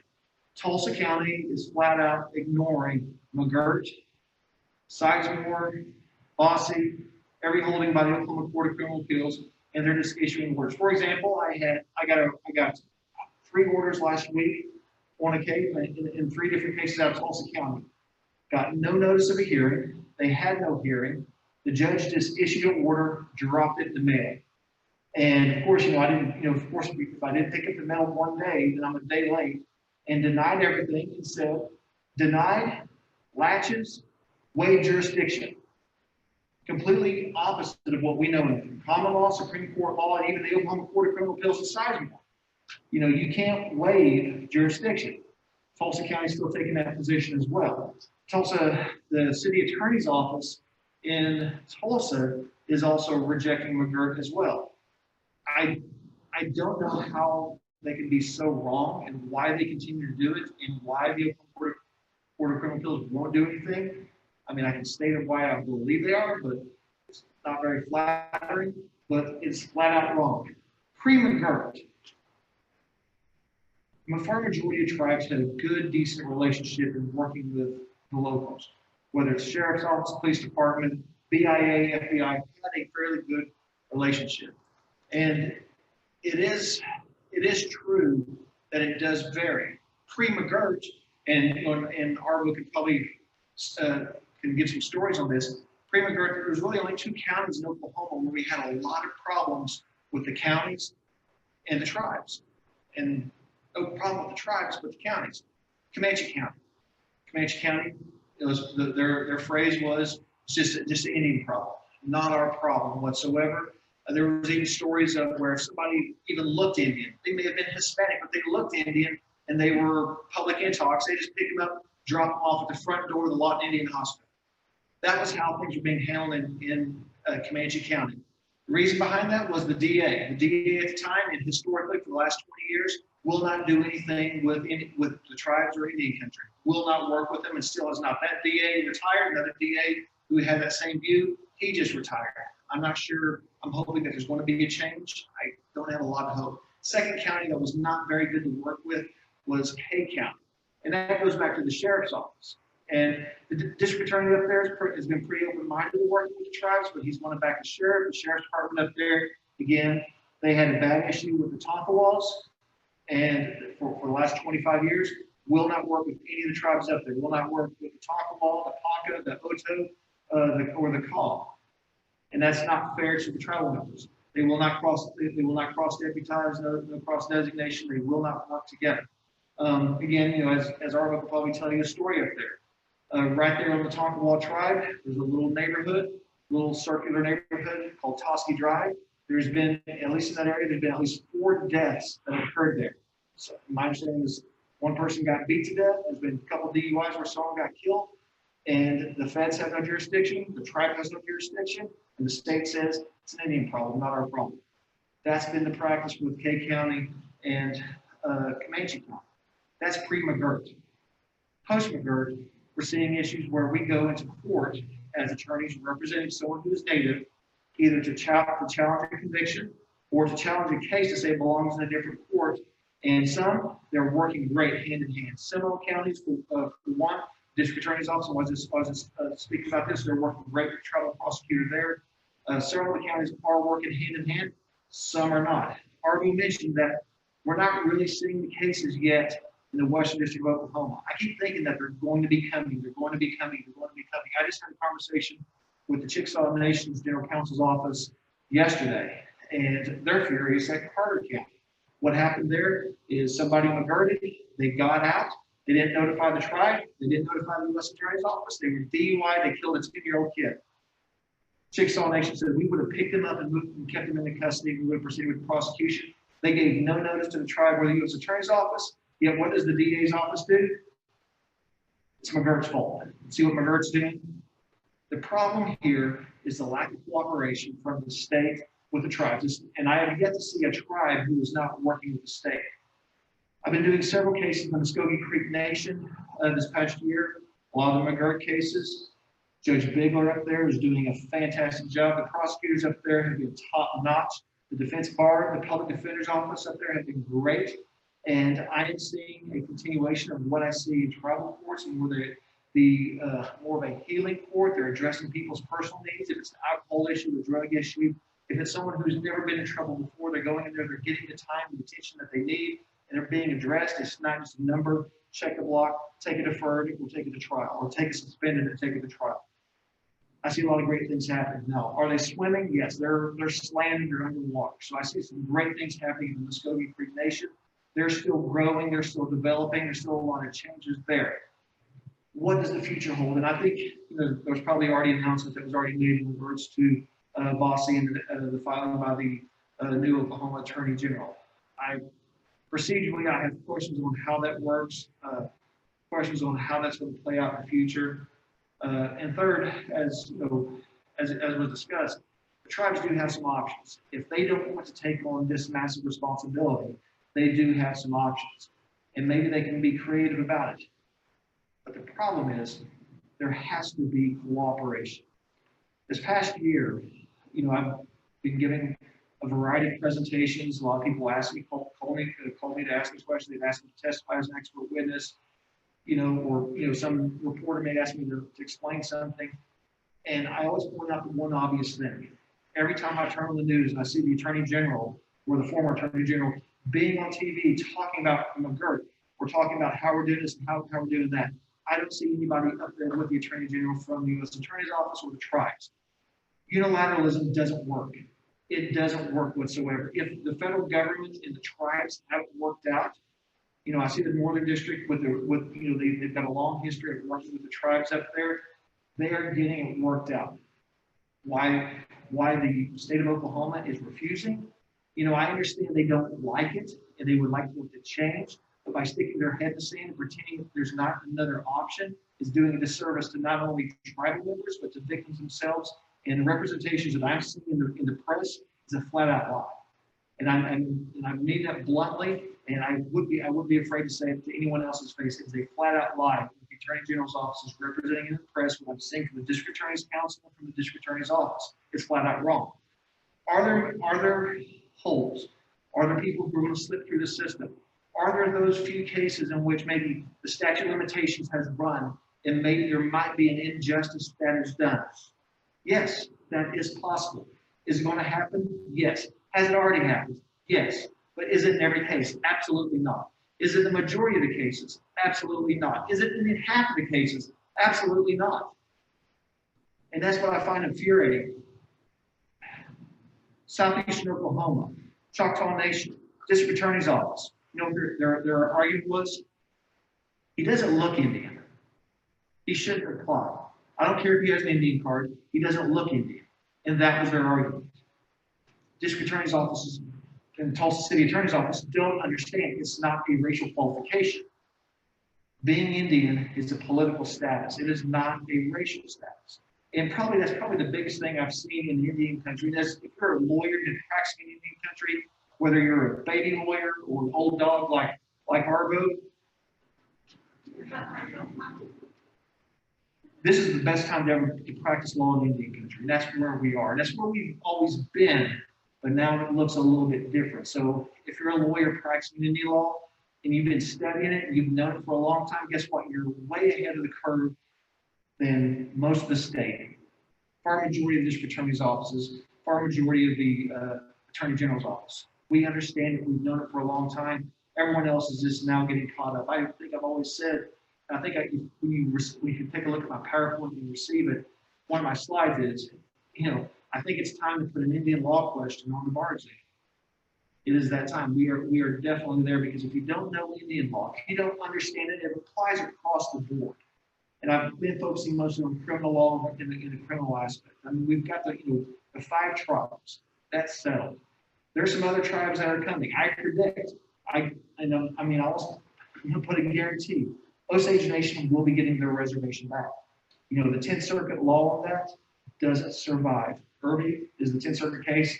2010, 2011, 10th Circuit says the Osage Nation's reservation has been disestablished. The analysis that they use and how they reach that conclusion is discussed in McGirt. McGirt says that is not enough. Osage Nation, largest county in Oklahoma, one of the, probably one of the more wealthier as far as mineral rights and things of that nature. That is going to be a big fight. That's going up right now at the Court of Criminal Appeals. That is one to watch. There are several other tribes, I think that they're also on the hunt as well, that, you know, if it's litigated correctly, and that they could get their reservation back. Now, I want to emphasize one part that I just said. If it's litigated correctly. One of the things that I am seeing out there in the state courts, I see a lot of good lawyers with great intentions, but they're going too hard, too fast, and not taking the time to analyze the law, understand it, and apply it. Because when we have a court opinion in which an attorney raised all the issues, said this person applies under one of these three tribes, and the court of appeal says doesn't apply, wiped out all three tribes' argument for whether or not the reservation came back. And so I'm telling a lot of my colleagues out there, please be very careful when you make these arguments. If you make these arguments, and I'm finding a lot of practitioners who are filing these and not talking to the tribe.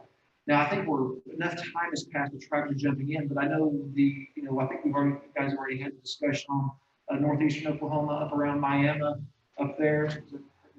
So when that opinion came out, I'm one of the judges up in Miami. I was talking to the attorney up there. They said, yeah, we had no idea that it did file. We were surprised. We were trying to play catch up and get something on the file to educate the judge, but they weren't involved. And that's one of the things I'm trying to get the local bar, some of the attorneys out there who are jumping into this. If you're litigating a tribe in which it has not been litigated yet, get the tribes involved. The judges want to hear it. I have a case right now down in Purcell. Judge Edwards, Judge Leah Edwards called me, asked me if I would take a case pro bono. I said, glad to do it, Judge. If you ask me, I'm glad to do it. And it has a unique issue, but I talked to the Attorney General, I talked to the District Attorney's Office, and I talked to the Chickasaw Nation, and they said, this is the case that the state wants to try to take up on appeal because the facts are so bad. And so that's one of the ones that Judge Edwards is like, this is a McGirt issue, it's going to apply, but they're going to litigate it out. So the Chickasaw Nation actually refiled all their briefs, redid everything this last week, a case called Imitachi. And here in the next month, that'll be ruled on as well. But another thing, and I mentioned that I testified as an expert witness, which was kind of funny. One of my colleagues didn't know anything about Indian law, never practiced, doesn't know anything about it. She had one of the very first cases that she raised, and she raised it over in Potawatomi County. And it was really interesting. The reason it was raised in Potawatomi County is that the conviction took place out of Garvin County, Chickasaw Nation. And the reason it was heard in Potawatomi County was the young lady was sitting in Mabel Bassett. She had filed a habeas petition, and she filed it before the court. And so that's how it was being heard in Potawatomi County. I went over to testify about the Chickasaw Nation, how McGirt would apply, so on and so forth. The Attorney General's office made the argument that it didn't apply, that they could not seek a habeas to do the McGirt, that they had to do a post-conviction relief and go back to the sentencing judge. And the judge in Potawatomi County, to be honest, he was insulted and angry. He said, if that was the position of the Attorney General of the United States, the Attorney General of Oklahoma, I wish they had made it 15 years ago, because I've been hearing these habeas actions for the last 15 years. And if you're telling me that I don't have jurisdiction to hear this, then why do we even have habeas? So he ruled against the state took it up on appeal, Court of Criminal Appeals upheld it, said that it had to go back to the original sentencing jurisdiction for McGirt. They couldn't file a habeas. Very odd, because most women detainees, inmates are sitting over Mabel Bassett in Potawatomi County. You do a habeas, you go to a Potawatomi County judge. Can't do it. You have to go back to the sentencing judge. So the attorney had to start all over again and refile everything in Garvin County as well there. She won her McGirt, got her out, but they delayed it by 8 months. Delay is the big strategy for the district attorney's office. And I understand that to a certain degree. I've had some cases over in Rogers County where the district judge has said, McGirt applies, I'm granting the dismissal, but I'm going to stay my order for 4 months. So somebody has, courts found there's no jurisdiction for the case, but they'll stay the order for 4 months, 6 months, leave them in the county jail until the U.S. Attorney's Office or the tribe can pick up the case. And they'll reset it for another hearing for a review. U.S. Attorney's Office picks it up, then they'll finally dismiss. Now, I understand in certain cases that on its face might appear to be the right thing to do due to the nature of the crime. But, you know, as a lawyer, as the rule of law, it's absolutely wrong.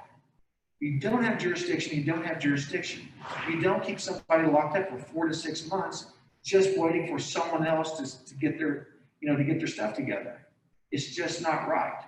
You know, I have a lot of sympathy for, the U.S. Attorney's Office in Tulsa, Muskogee. I mean, they're sipping up a fire hydrant. Most of us is blowing by it. Same with Muskogee Creek Nation, Cherokee Nation. Tons of cases that are hitting them, cases that they never had to deal with before. They're finding a way to work something out, putting a square peg in a round hole.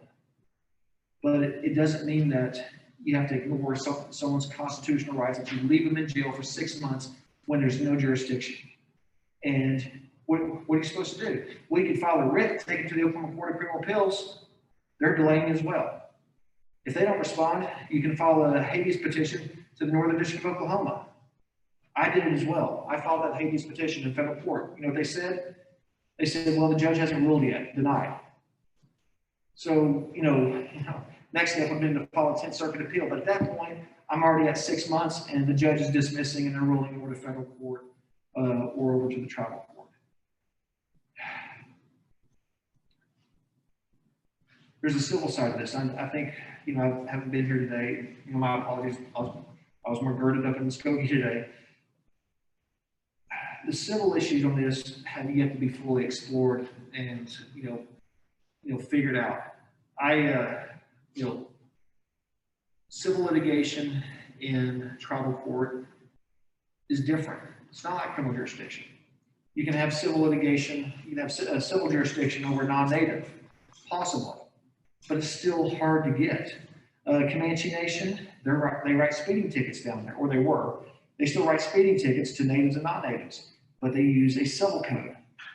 Basically, it's a fairly cheap speeding ticket. They write it, they pay it. It's a civil violation, not a criminal violation, or like what we see in our traffic code in the state of Oklahoma.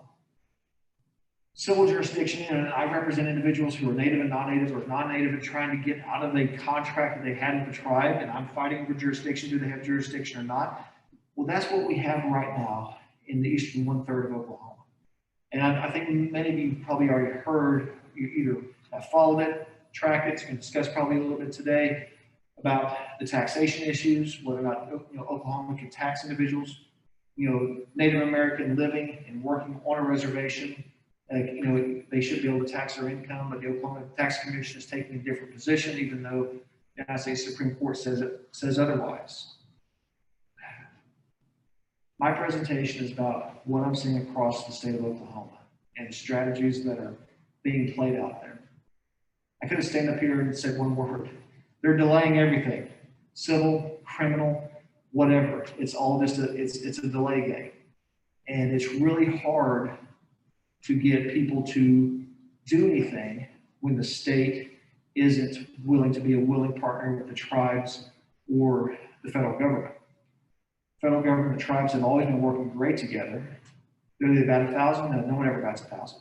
And is what I'm saying applies to every county? No, absolutely not. I'm seeing some great things that are happening in a lot of great counties.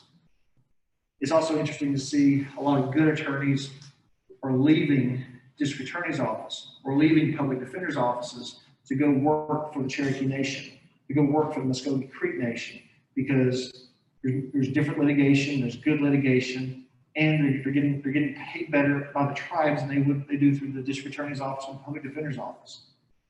It is an interesting time to be a lawyer practicing in Indian country. Historically, here in Oklahoma, we always call it, most people refer to it as our checkerboard jurisdiction. And if you went to ECLEs nationwide with the Fed Bar, New Mexico, or one of those. Sometimes you'd get ribbed by some of the other tribal lawyers in other jurisdictions. Oh, well, you don't have reservations. Oh, well, your Indian country is not like our Indian country. Well, folks, our Indian country far exceeds anything else that anyone else is having to deal with or go through right now. And what we're doing is far more exciting, far more cutting edge than any other area of the law.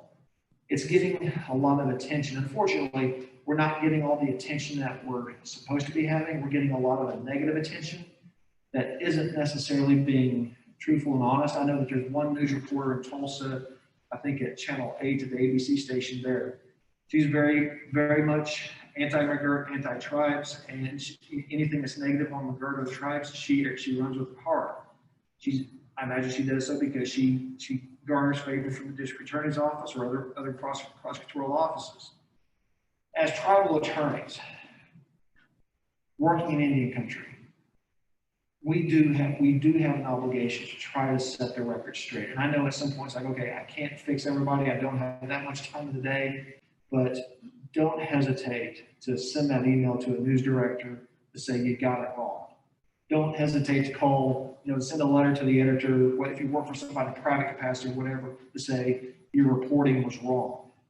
Because I'm seeing a lot of, and all of you are seeing it, a lot of disinformation about how tribal courts work, how federal courts work, how it should work, and how it can work. I'm still waiting for somebody to at least put together the simple analogy that if OUPD and Norman PD or OSU PD and Stillwater PD can work out a cross-designation agreement, then why can't the tribes in the local sheriff's office? Waiting for someone to at least put that analogy together. But as tribal lawyers, got my ears pulling out like my open tailor. Please be proactive in helping educate not only other lawyers, so that if they're litigating these cases, they litigate them correctly. If they're litigating a tribe that has not been litigated yet, that they involve the tribes, and that their litigation is not just a one shot, cut and paste, fired off what someone used from the Cherokee Nation, they're going to try to use it somewhere else. Please work with them. If you see someone that files something and they don't know what they're doing, call them. I mean, all the lawyers I know who are kind of trying to figure it out on their own, they may not feel comfortable calling. They appreciate the call. I get a call every day. I got a call as I was driving down the street from a lawyer over in Shawnee, and I talked him through it, explained it, he understood it, he's moving on. Don't be shy about educating our local media. Please be proactive in trying to correct them. What we're looking at is a political problem. Not a legal problem, it's beyond our scope. But we don't need a political problem that's based on facts that are not correct or just flat out lies. So please, be proactive in trying to educate our bar, our colleagues, the media, or just debate your neighbor down the street as to what McGirt actually means. As I mentioned, there are those cases that there will be an injustice. Someone falls through the cracks. It'll probably be, and it is the exception to the rule. Is it possible? Yes. Has it happened? Yes. Will it happen again? Yes. Can it be prevented? Probably not. But is the greater injustice what occurred in one single case that's great for a 24-hour news cycle? Or is it something that we need to talk about what was deprived of from a single tribe over 100 years ago that's affected hundreds of thousands of people in the generations of people from the 1860s going forward, and when they lost a reservation, they never should have. If you can go back in time and change it, what would they be today? Don't know. Tulsa wouldn't look like Tulsa. So McGirt is probably I think as everybody said, biggest case that's hit Indian country probably in the last 50 years. Probably the biggest Indian country case that's hit Oklahoma it's going to change. It has not changed Indian law. Pre-McGirt, pre-Murphy, every single lawyer in this room, when somebody asked you about what's the Supreme Court going to do in Murphy and McGirt, every single one of us says, well, if they follow their own precedent, they're going to find in favor of Murphy or McGirt. But all of us kept thinking there's going to be a way to work. They're going to work around it. They didn't. Now it's back up to the Supreme Court again, and that's what we're wondering: is will there be a significant change in Native American law based on this? I hope not, because any change is far-reaching. That probably affects a lot more things than what McGirt initially holds as far as jurisdiction. It is a great time to be a lawyer in Indian country, whether you're a prosecutor, whether you work for Oklahoma Indian Legal Services, whether you're a private practitioner, grunt like me. It is fun, it is great, and this is an opportunity for all of us to really spread our wings. We all saw McGirt coming. I don't think any of us fully appreciated what it was going to be like when it actually hit. I think when people said, well, what if they actually hold in the favor of Jim C. McGirt or Mr. Murphy, and they find that the Creek Nation is still intact, and thus Cherokee Nation, Seminole Nation, Choctaw Nation, and Chickasaw Nation? I think we all just kind of laughed and think, well, that'll be crazy. That won't happen. Well, it did happen. And I think some of the best lawyering is yet to be had. I think there's a lot of issues out there that are still untapped. And I think this is going to affect every area of the law. And I don't care whether, if you're talking landlord-tenant and evictions, you're talking taxation, you're talking divorce, and you're talking Indian child welfare, DHS, criminal law, federal law, state law, and tribal law. And you guys who kind of started in Indian country a long time ago, early on, you guys are now at the tip of the spear, and everyone's looking to you to say, hey, how do we do this now? With that, my name is Don Gifford. I'm an attorney in Oklahoma City, serve as a judge for several tribes, and I see some of you in court either as a litigant, where I'm litigating with you, against you, or I'm sitting as a judge. Thank you for your time. If you have questions or comments, really just, I know we're kind of wrapping up at the end of the day. In my presentation, I will upload my PowerPoint. The PowerPoint is basic that I educate for other people, so please use it, modify it, and adapt it as your own. I've used it for the Oklahoma Criminal Defense Lawyers Association, the Solo and Small Firm, the Federal Bar, and a couple other people as well. I've modified it here and there. I'm talking to a group of peers, so there was nothing there in that I'm not going to educate you on, but if you guys do give me presentations or you want a quick resource, it's something that you guys can tap into. So it'll hopefully be uploaded in the Dropbox here in just a little bit. Questions, comments, thoughts, any observations from anyone else that's out there? Yes, sir. Outside, you said there's one on appeal now? Yes, there's one on appeal at Osage, and I cannot remember the name of it. I have a client there, it's got a second page from Craig County, it's charged in Osage County with 40 kids for drugs. I'd like to get somebody knows a lot more about Osage country. I've briefed Osage. I have a great brief. I'll share it with you. It tracks the entire history of the Osage history from the time they got their land all the way through to current, starting even talking about the Irby case. But there is a current Oklahoma Court of Criminal Appeals that's up right now. But my brief, which I'm still getting ready to file it, I'm glad to share it. It's a little bit longer since I go into so much detail about the Osage Nation and their history, but it helps educate the judge on it. I'm glad to share that. So if anybody has an Osage Nation one, I'm glad to share that. Any other comments from out in the field as to what people are seeing? I've got a civil case on appeal that's protective orders. And now there's been, and I'm surprised I was the first person to bring it up, and now there's more people litigating the same issue. And so they made a companion case, and I will add it to the tracker. But that is in the works, and I don't know how many more cases they'll bring in. They're making this brief it separately. I will say that out of, I've given presentations on McGirt four other times. Everybody always asks about VPOs, no matter what, like the Oklahoma Criminal Defense Lawyers Association, they all ask about the VPOs, jurisdiction of the state over a native member in Indian country for them to do a protective order on. That's probably probably the hottest topic that's most applicable to practitioners right now, is that the state court's doing protective orders within the reservation. And I'm curious to see how that shakes out. I have my opinion on it. I'm also getting the other opposite question where a lot of people are asking about, what about non-natives getting BPOs in tribal court? And TLOA covers that, and I see those a lot, so I usually address those jurisdictional issues. Now this one's just flipped on its head, but yeah, the protective order issue is probably for the day-to-day practitioners, that's probably the hottest topic right now. And both parties are members of the Fact Guides, and it was an County, and the plan filed it in state court.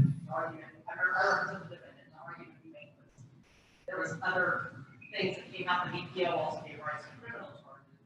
I got those dismissed, so if you didn't have jurisdiction on that, then why did you have jurisdiction on the civil matter? And I even presented the civil code saying civil matters between private members should not be recorded. Yeah. They didn't care. Well, and what I'm saying this as a tribal court judge, where I'm seeing some folks who will file immediately in state court, and when the issue pops up, most of the tribes, at least all the ones I've worked with, most have a pretty strong domestic violence team, and they're pretty good about communicating with with other folks in the state. When one of those pops up, they're usually pretty quick to bring those back over to tribal court just to make sure there's no issue.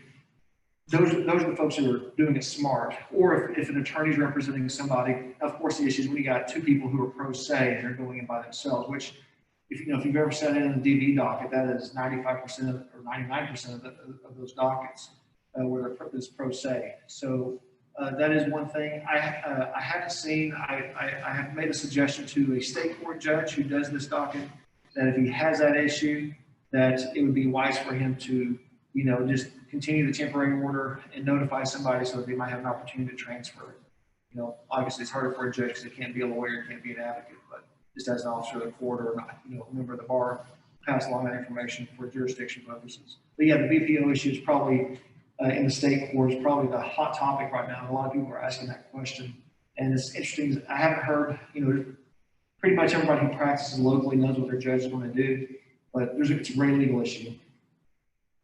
Any other observations out in the field, what people are seeing?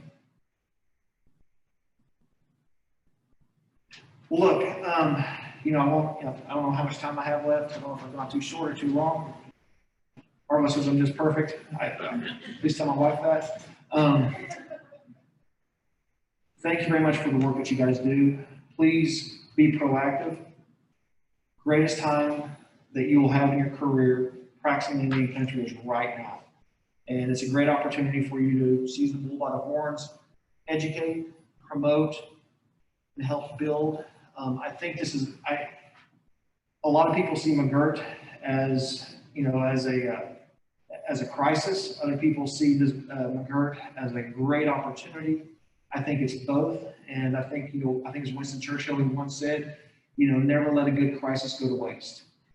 Unfortunately, the Oklahoma Attorney General's office, a lot of district attorney's offices don't know that phrase and don't get it. But as a practitioner, no matter what you do, this is a great opportunity for us to do something, make something, and do something great for tribes, our clients, Native people, and in my opinion, the state of Oklahoma. We're very special in that aspect. With that, thank you all very much. Have a great afternoon.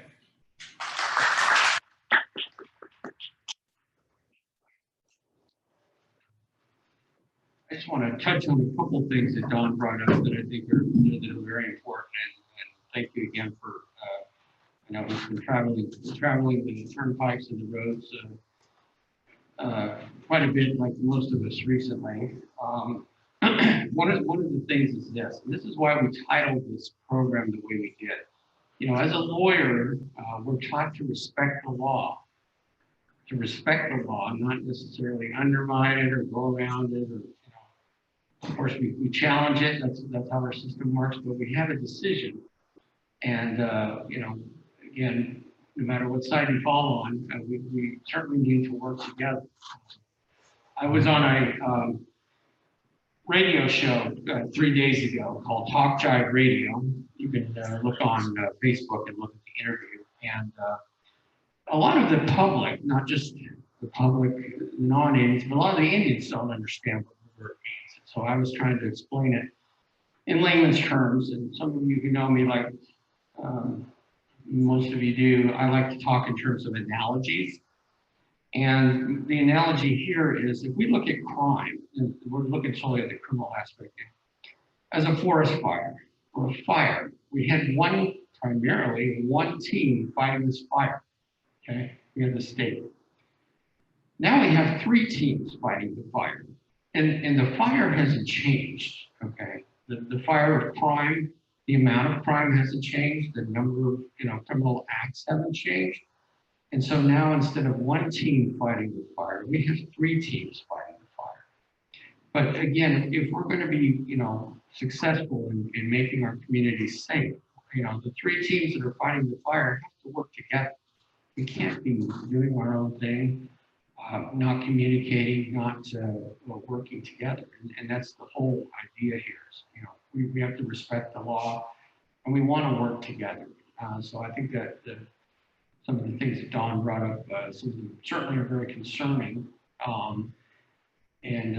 Notwithstanding the fact he didn't like the result of the case, it is the case. We can't necessarily change that. And I know that, of course, there are going to be arguments made to try to change it.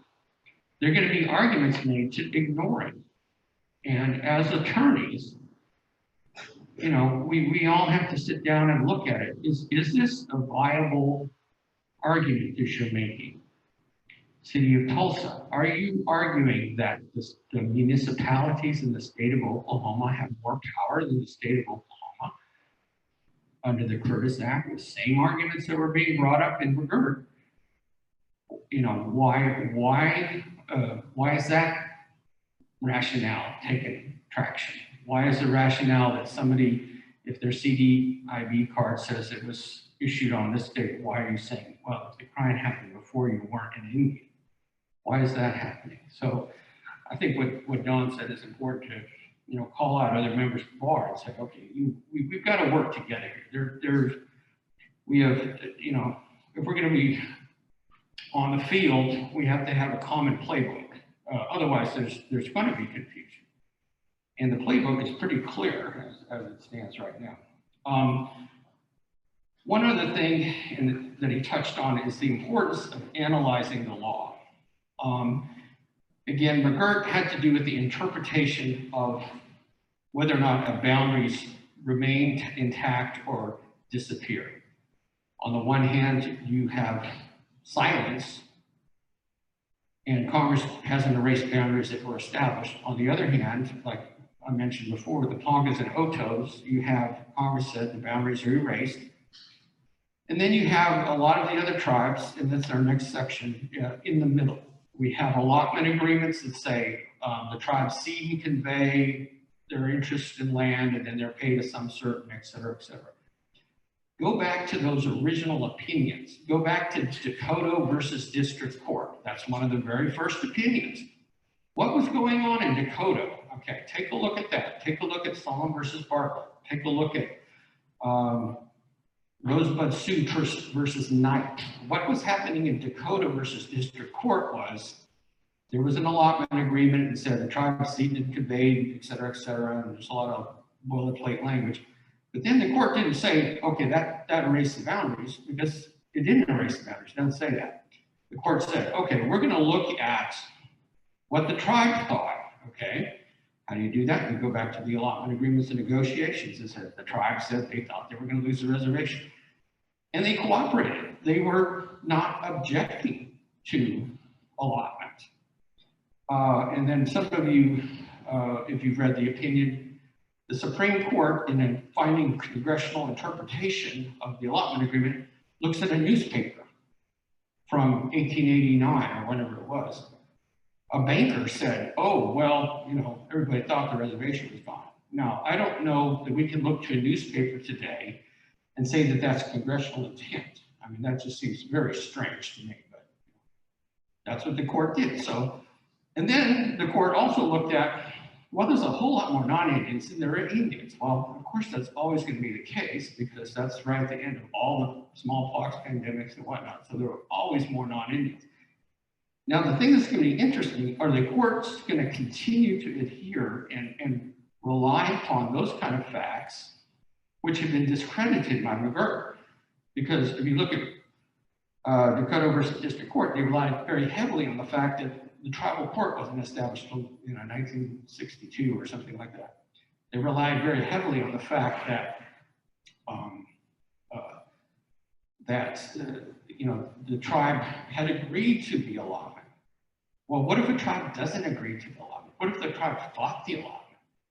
You take those factors and then add it to the cede and convey language, and then somehow that comes out with a different result. That's what's being litigated now with the KCA litigation and some others. And then these population figures. I mean, all of you that have read McGirt, I mean, that was a big, huge argument in the state. Well, there's a lot more non-Indians. And the court said, well, the fact that there's more population of non-Indians than Indians doesn't really go to congressional intent as to what they intended. And of course, I think most everybody knows, Congress intended initially to terminate the 5 tribes, to wrap them up, the final rules of the Cherokee Nation, but they never did it, and in explaining to the public, I talked a little bit about how many times have congressmen or senators or other politicians run on the fact that I'm going to repeal Obamacare. The Congress has said Obamacare is gone over and over and over again. But again, as lawyers, we know that, a lot of plans and speak doesn't matter until it's in black and white. So Obamacare still, portions of it are still in effect. So as you're litigating these cases, those defense attorneys, you're just filing these motions. You've got to look at the historical record. You've got to look at what the tribe thought. You've got to look at these factors to see, even under Rosebud versus Tribe versus Knife and Saul versus Bartlett and Dakota versus District Court, which are all U.S. Supreme Court opinions interpreting reservation disestablishment. To what extent did those cases rely on factors that McGirt said are now not as good, or not considered? So as you're going forward, again, make sure that you get some Indian law experts involved. Make sure you get the historical record in place. And that kind of leads us right into our next panelist. And that's Stephanie Hudson. I think everybody knows Stephanie, and we introduced her earlier. She's Indian Legal Services Director, Iowa Tribal member. And we also have from the Oklahoma Indigent Defense System, Katrina Legler, and they are litigating right now a couple of cases involving similar McGirt type issues involving the Kiowas, Comanches, and Apaches. And their allotment agreements are very much like the Cheyenne and Arapahoes and the Kickapoos, Iowas, Potawatomis, a lot of the tribes in central Oklahoma. So I will turn it over to them at this point.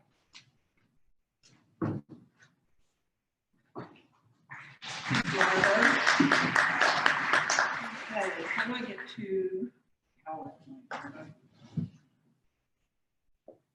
Okay, I'm gonna warn you, I am the poor man's substitute for Kirk Kickingbird. He was supposed to be doing this presentation, and he is in Corpus Christi this week, so he said, I'll give you the PowerPoint and Stephanie can do it. I was like, okay, I can do it. So following up with what Bobby Dawn and Arvo have said is doing the research, preparing an argument as to whether a reservation has been disestablished. It is so critical. And the work that Katrina has been doing, she contacted our office and she contacted Arvo, and we both sent her, you need to call Kirk Kickingbird. And this is a little bit of the work that Kirk has been doing to tell people the the research that needs to be done to prepare the arguments on cases outside of the 5 tribes where a defense attorney wants to show that the reservation has not been disestablished and that the state court does not have jurisdiction over this. So, like I said, this is Kirk's presentation. It's got a lot of fabulous information.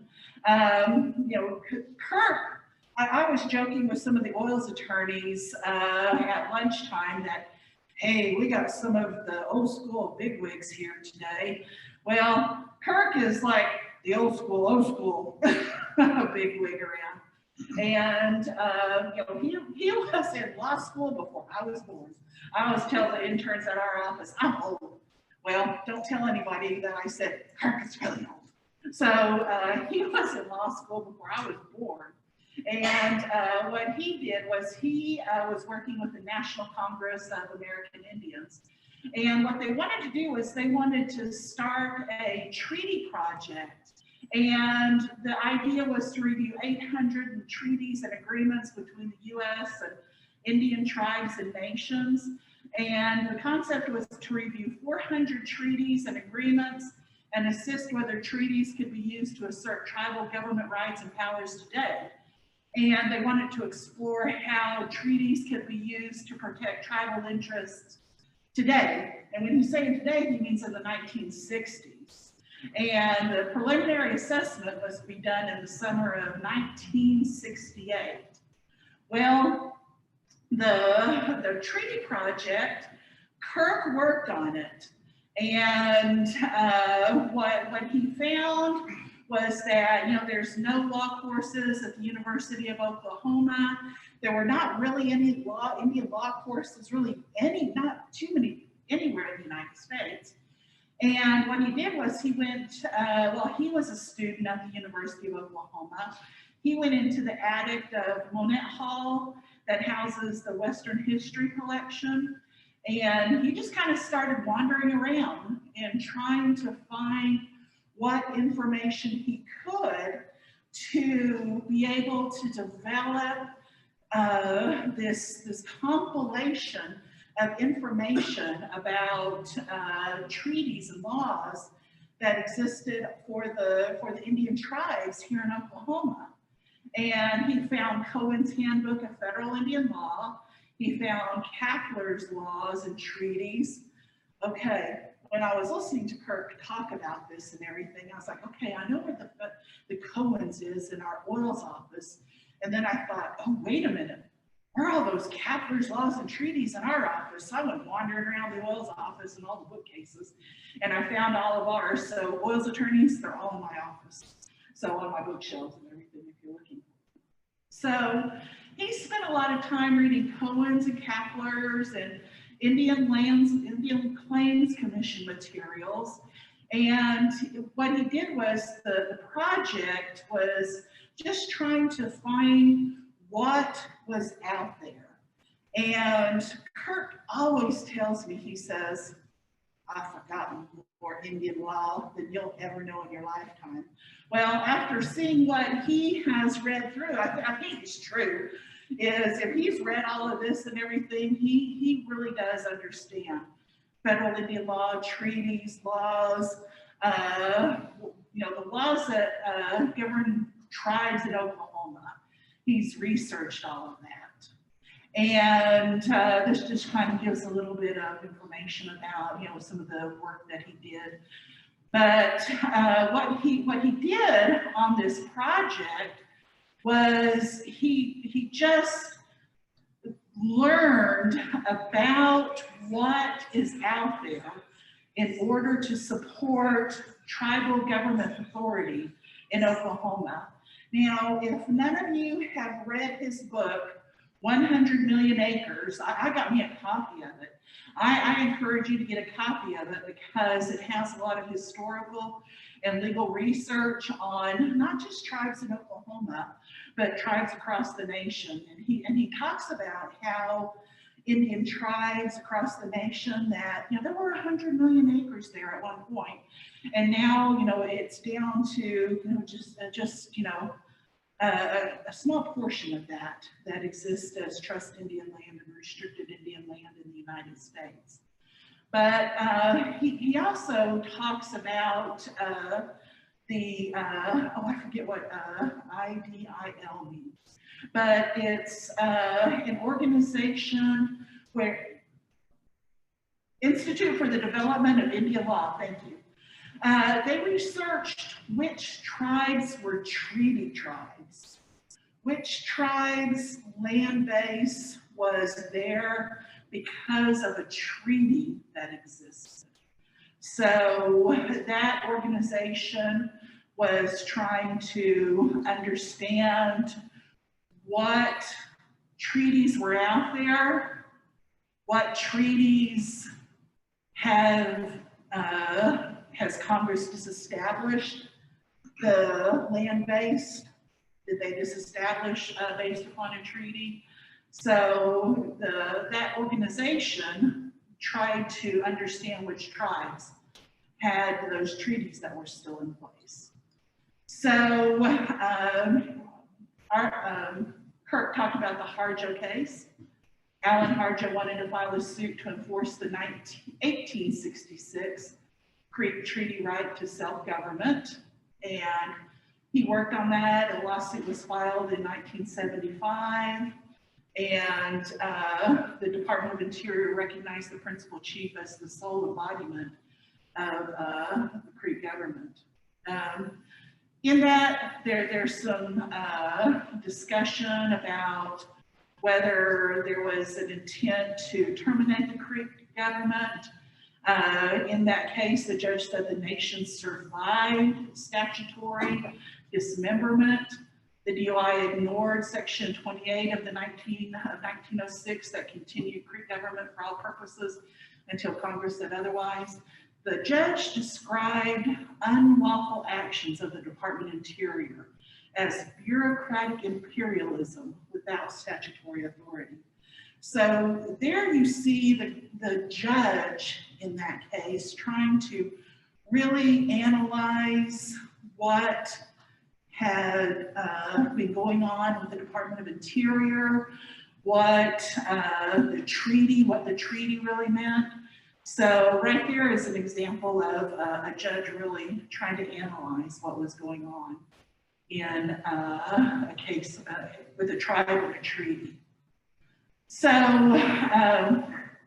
the American Indian Policy Review Commission, it was a congressional commission, consisted of 3 Senate appointees, 3 House appointees, 5 Indian civilians. They published over 8,000 pages of material. There's a 2-volume final report. And what Kirk wanted to let people know is that that is a study that exists out there. It kind of set foundation of Indian policy since 1977. And these are some of the reports there. I'm sure if you were to get online, you could find some of the information from those reports. What it did was it strengthened resources in Indian law. So that's just a real fast background, and you've got the PowerPoint in your information. But that's a quick background of how Kirk wanted you to be thinking about how to do some research when you're a defense attorney, especially, and you're looking at whether tribes, whether their original reservations have been disestablished. Now, when you're talking about current controversies, you need to read treaties carefully. You need to read statutes carefully. You need to read decisions carefully.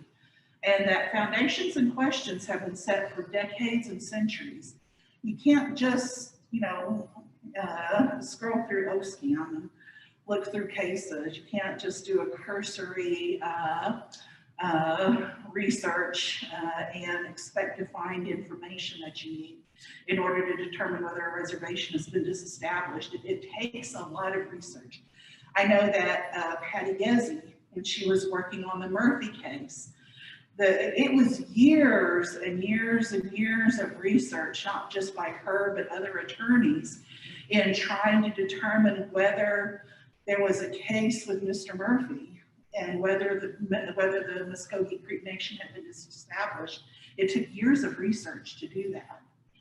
And what Kirk is saying is, read the treaties carefully, look at proceedings of treaties, federal reports, journals of participants, correspondence of traders and prominent citizens who attended, newspaper reports. These are going to be documents that are from the 1800s.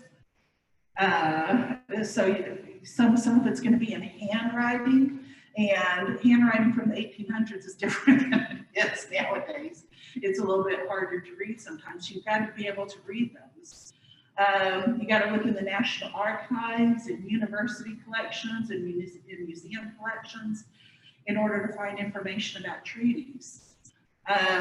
You look at most people will go back to Cohen's, the Handbook of Federal Indian Law, and what you want to do is, if you've got an edition, the 1942 edition, the original edition, it has different information than the current Cohen's has. It has insight into the way the law was developed.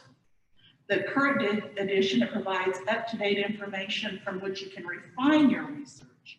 You'll want to research further from what the current edition says.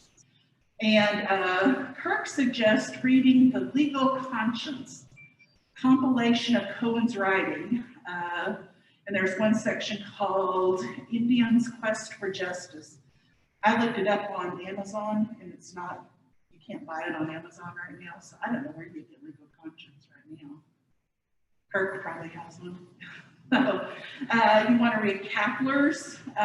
One day, after Katrina had called and asked for information about the Kiowa Comanche and Apache Reservation, I know that Kirk and I were on a phone call, and we were just one afternoon, we were just sitting there reading through Kapler's and trying to look for any references to the Kiowa Comanche Apache Reservation that had any reference that said it was a reservation. And I know that he provided some of that information to you. But when you're dealing with the tribe, you'll want to make sure that you go back and reference Kapler's. And there's what Kapler's is, ours are blue books like that in our office. Okay, Doomsday Report. I know that Arvo sent a copy of this to all of the registered members of the Oklahoma Bar Association one time. And I encourage you to look this up. I think you can Google it and find it. What the Doomsday Report is, I'm just going to zip through this real quick. That's a picture of the original report back from the 1950s. And what the Doomsday Report is it was a survey in 1952. It was over 1,500 pages of length. It's House Report number 2503, 82 Congress, second session, 1953. It's a report that Congress requested in an effort to terminate tribes, to just eliminate tribes. They wanted tribal members to be private citizens in the United States. And it was a survey that just basically set out information about the tribes. I know we looked, Arvo and I looked up the Kiowa tribe, and it painted kind of a bleak picture of the tribes and of the Kiowa tribe in 1952. And what it was trying to do was say that, the tribes, they can't take care of themselves, they just need to be terminated and such. And I don't know, we're still here in the Doomsday Report. So most of you have access to electronic legal research providers. college and university libraries, look at, legal and historical research, Library of Congress, internet, Google Books, the Oklahoma History Center, the Research Center has all sorts of fabulous information about tribes and tribal members in Oklahoma. Like I said, we've got this PowerPoint on Dropbox, so you can go ahead and access all the information that Kirk recommends that you look at when you're defending criminal defendants in state courts.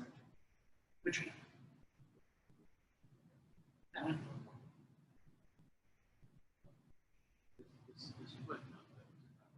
This is the note. Okay, there's a notation at page 109 of the Doomsday Report.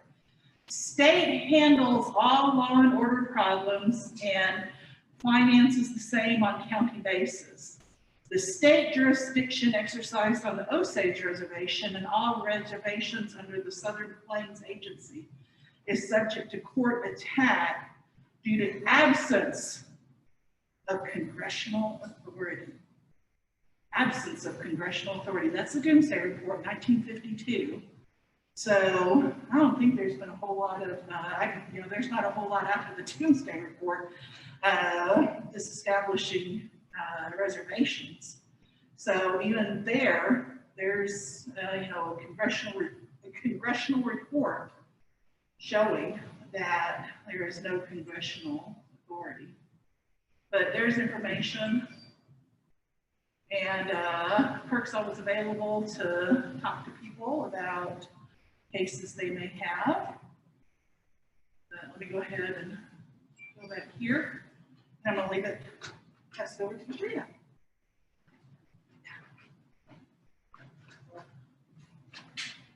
Thank you for the invitation. As I said, my name is Katrina Legler. I'm an attorney with the Oklahoma Indigent Defense System, and I know we're running a little late on time, so I'll kind of make it quick. You took my line that Kirk has forgotten more Indian law than all. You say it again. I'll just kind of give you an overview of what I've done for Mr. Cody Knott for the KCA reservation in our argument. And I kind of naively stumbled into it, and I don't know much more than, you guys probably know more than I do, but I've had to quickly educate myself, and maybe I can share with you a little bit of what I did, and maybe you can learn from that if you're challenging something new besides the 5 tribes. And thank you. I didn't realize that you would help Kirk so much too with all of that, because everything that Stephanie talked about that Kirk would have presented, I got, like, instead of law school 101, I got like Kirk 101, because he did all of that for us. I mean, we had hired him as an expert, and it was excellent. I mean, he did all of that for us, and that's what we have wound up presenting in our hearing. So what happened is that I represented Mr. Cody Knott, who is a member of the Kiowa Nation. His crime was committed in the Comanche, Comanche County. He wound up pleading guilty to a murder case, and so it's the MCA. And I just thought, well, all this is happening with McGirt on the eastern side of the state. Why don't I go ahead and try to see what happens on the western side of the state? And like I said, I kind of naively went into it, and I knew that Lone Wolf was out there, and that is the big stumbling block for the KCA. But I went ahead and challenged it, and even though it's for those of you who work, appellate attorneys are kind of strange animals, and it's a strange appeal thing, but even though it was on appeal, I was able to raise the issue because it's jurisdictional, even though the state seems to have a problem with that now too, challenging it, but I raised it in the Court of Criminal Appeals, sent it back for hearing. Pretty much at the same time, Mr. Martinez, he was on death row, is already at the federal level. He went back into the state on post-conviction and raised it, the issue as well. Mr. Cody Knott is Native American, and his victim happens to be Native American. Mr. Martinez is Native American, his victims were non-Native. His crimes also happened in Comanche County. Anyway, we were both, for the reasons of the hearing, we combined forces because we were there for the same issue. The state had conceded that at one point in time, the KCA, the historical boundaries existed and it was a reservation. They just didn't agree that it still was intact. So we basically moved together. We briefed together and we had our hearing together. We were able to hire Kirk as our expert. And we were fortunate enough, as I think maybe Dawn had pointed out, we had reached out to the tribes to ask if they wanted to help us. And it was really crucial because the feds had figured out that on the eastern side of the state, it was the courts really wanted to hear when the tribes spoke. And so we really wanted somebody to come and talk if they would. And the Comanche Nation, their private firm, agreed, and so they also briefed with us, and then at the hearing they came and they were allowed to, the state agreed and they were allowed to come and speak or to make an argument, and then the Court of Criminal Appeals has allowed them to amicus in as well. So the hearing was held in March. Due to COVID, it was delayed and Comanche County was closed for a long time. But we had the hearing in March. Kirk came down and testified for us. We did supplemental briefing and it's been pending since May. So, I mean, my guess is probably like everybody else, we're all waiting for Bossy to be decided. I mean, the Court of Criminal Appeals isn't probably going to move until that's decided. And I don't know, I'm sure you guys discussed that the state has filed a petition to Bossy today. So see what happens. Really what I was going to say is that what we did is something to keep in mind as a strategy is that the Comanche Nation we kind of divided up the argument, it only made sense.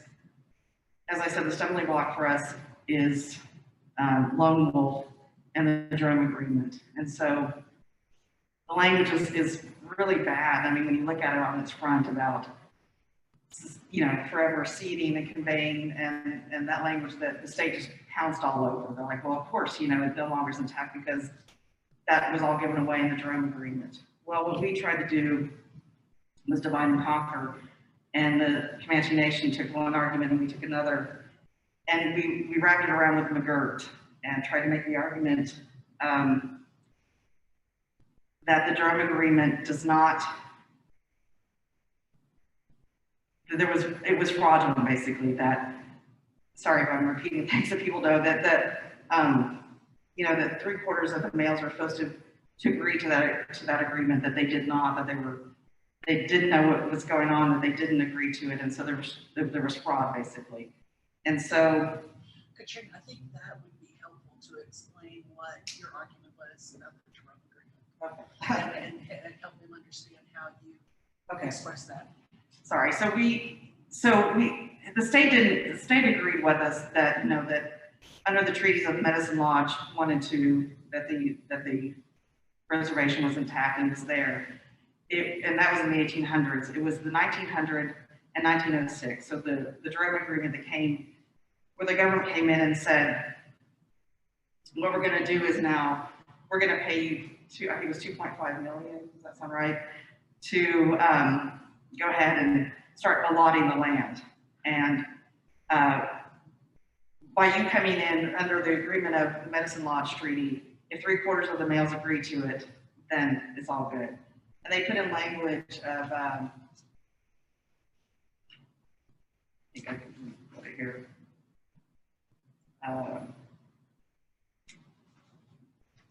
Sorry, because it's really terrible language. To cede, convey, transfer, relinquish, and surrender the claim, title, and interest the tribe holds in the land. And that's what the state really has glommed onto. And, you know, I mean, on the surface, they're probably right. It sounds really bad. And so that, what happened was that was signed, and almost immediately after that, I think it was maybe the Kiowa tribe, the elders were like, oh, that's not what we want to do. That's not what we meant. We didn't know that's what was going on. And so they immediately started complaining. And then Lone Wolf came up, and the Supreme Court said, well, okay, we know that there was trickery and fraud, but we really don't, because that, you know, that's what happened, and this is the way it's going to be. And so, again, on the surface, Lone Wolf is not great in that sense. But what we did and what we argued was, sorry, to go back to what I was saying, the Comanche tribe argued that the unilateral action by Congress is not sufficient. It requires bilateral action. And so what they were arguing was, you have one way that the government's doing one thing and they didn't have, the reaction, the acceptance by the tribe, and so it cannot be, it just isn't, it's not a treaty that can be accepted if both sides aren't in agreement. And what we tried to do, and our argument was similar in saying that Congress is the one that can make or break its promises, and it wasn't clear language when you look at it.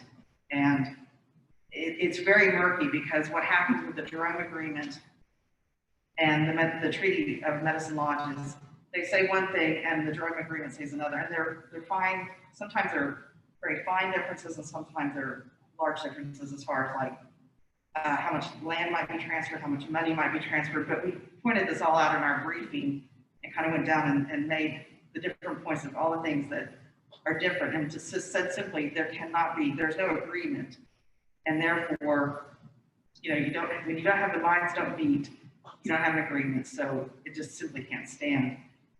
We went further and then argued, and then in the amicus brief, the Comanche Nation came and agreed with us that, and that's where Kurt came in to show that after 1906, the government always treated the KCA still as a reservation, and that's where the Doomsday Report came in, looking to show that appropriations were given not only like in the 1870s all the way almost to the 1960s.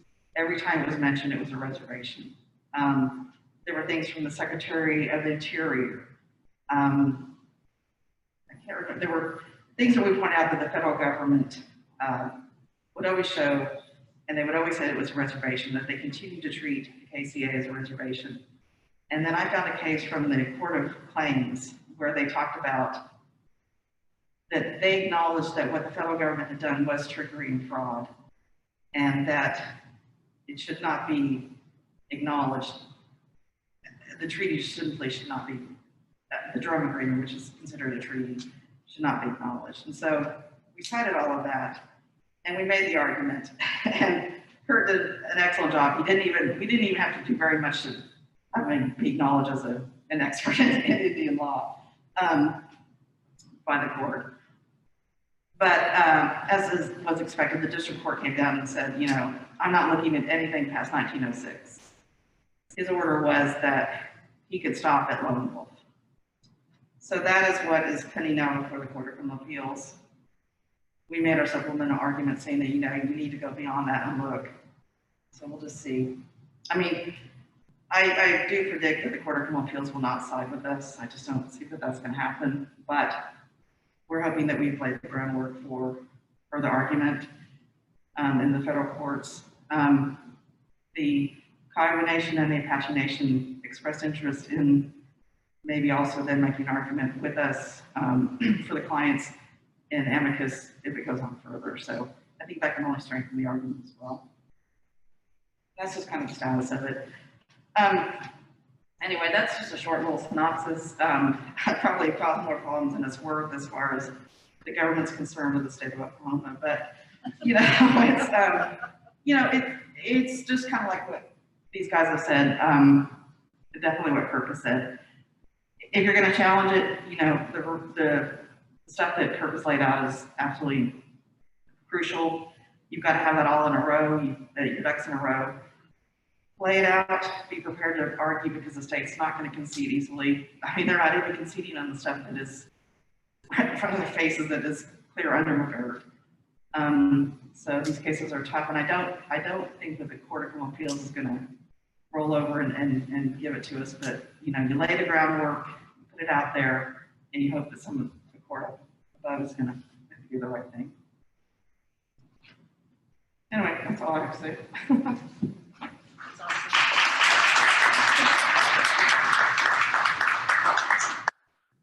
The thing to remember also, this seed, and I call this the seed and convey language, which is that same boilerplate language, that's in most of the allotment agreements all over the West. I mean, that's not unique to the Kiowa, Comanches, and Apaches.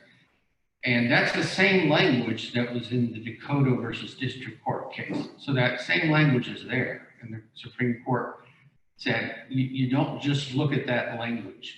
It's very clear. Go back and read Dakota versus District Court. Again, Roosevelt Tribe versus Knight. Read all of those cases because that language doesn't say the boundaries are erased. You have to go beyond that, and that's the importance of doing the historical research. So you look at that language, and that's somewhere that Congress can, in some cases, find disestablishment, depending upon the facts and circumstances beyond. Did the tribe agree to allotment or not agree to allotment? What else was going on? Do you look at the population figures? Do you look at all those other factors? Because if you read Dakota versus District Court, the fact that that language was there didn't decide the case. It was the everything else beyond that. So it's important not just to look at that kind of language and then stop. It's important to do the research. And the factual circumstances of Dakota versus District Court are very much different from Kiowas, Comanches, Apaches, or the Cheyenne Arapahoes. They have the exact same language in their allotment, as do the Potawatomis, the Kickapoos, I believe the Iowas. So don't necessarily just stop there. And that's why we're saying to attorneys, you've got to do the research. Will you get a different result? Unlike Dakota versus District Court, where the tribes there agreed to the allotment, will you get a different result when the tribe says, no, we don't want allotment? That's not what we signed. You need to get 3/4 of the adult males. And that's, I think most people know about the Lone Wolf decision, which was basically, can Congress ignore a treaty provision and overrule the treaty? And that's what happened. But that's not the end of the inquiry. The question is, how do we get to disestablishment? We have this language. What else do we look to? Because it seems as though that language alone is not the end of the inquiry. So, any other additional questions? Okay, we're going to have our afternoon word, and let's see. We're going to say the afternoon word is Cheyenne Arapaho. Okay, for those of you on Zoom, email Cheyenne Arapaho and the morning word that we gave earlier to Oklahoma Indian Bar Association at yahoo.com, along with your bar number to get your bar CLE credit. Okay, so the afternoon session word is Cheyenne Arapaho, and we're going to finish up with our last speaker. Last but not least, and we've been hearing some great things about what the Choctaw Nation is doing and getting their courts up and operating and hiring people and taking on a lot of these cases. And as a result, at the last minute, we've got an addition, and we're glad to welcome Corey Ortega, who is a prosecuting attorney with the Choctaw Nation. He's an OU law graduate from 2013. He worked in the Caddo County DA's office, also worked for Oklahoma Indigent Defense, and previously with the law office of Keith Nedwick. And he's now the first assistant tribal prosecutor, and he's also a special assistant U.S. attorney for the Eastern District of Oklahoma. I want to remind you that at the conclusion of today's session at 5 o'clock, make sure that we have your second initial on the login so that we can turn that to the bar for your MCLE credits. Also, we're going to be having a reception on the patio, cocktail reception, soft drinks, hard drinks, and just a little bit of time to socialize if you'd like. You're welcome to invite anybody else that you'd like. And we're going to go ahead and turn it over to Corey Ortega.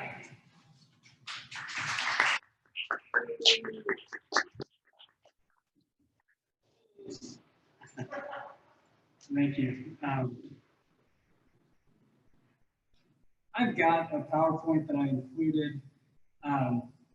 It doesn't really go with what I'm going to talk to you guys about today, especially with everything else that's been presented. So what I'm going to do is tell you a little bit more about the Choctaw Nation Tribal Prosecutor's Office and the Choctaw Nation courts, what we've done, kind of the things we've added. The PowerPoint that's been included in the materials is a presentation that Kara Bacon, our lead prosecutor, and I give to law enforcement within the reservation to kind of direct them and tell them how to send an affidavit in, where to send their tickets, how to make determinations regarding Native American Indian status, those types of things. Everyone here has done a pretty good job of covering kind of the implications of McGirt and how that is changing up criminal jurisdiction.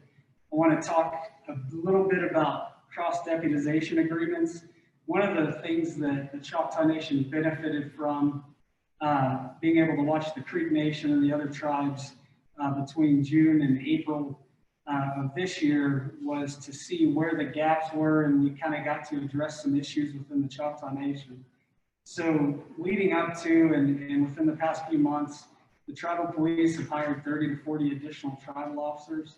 They have cross-deputization agreements with 55 agencies within the reservation, 33 police agencies, 12 county sheriff's offices.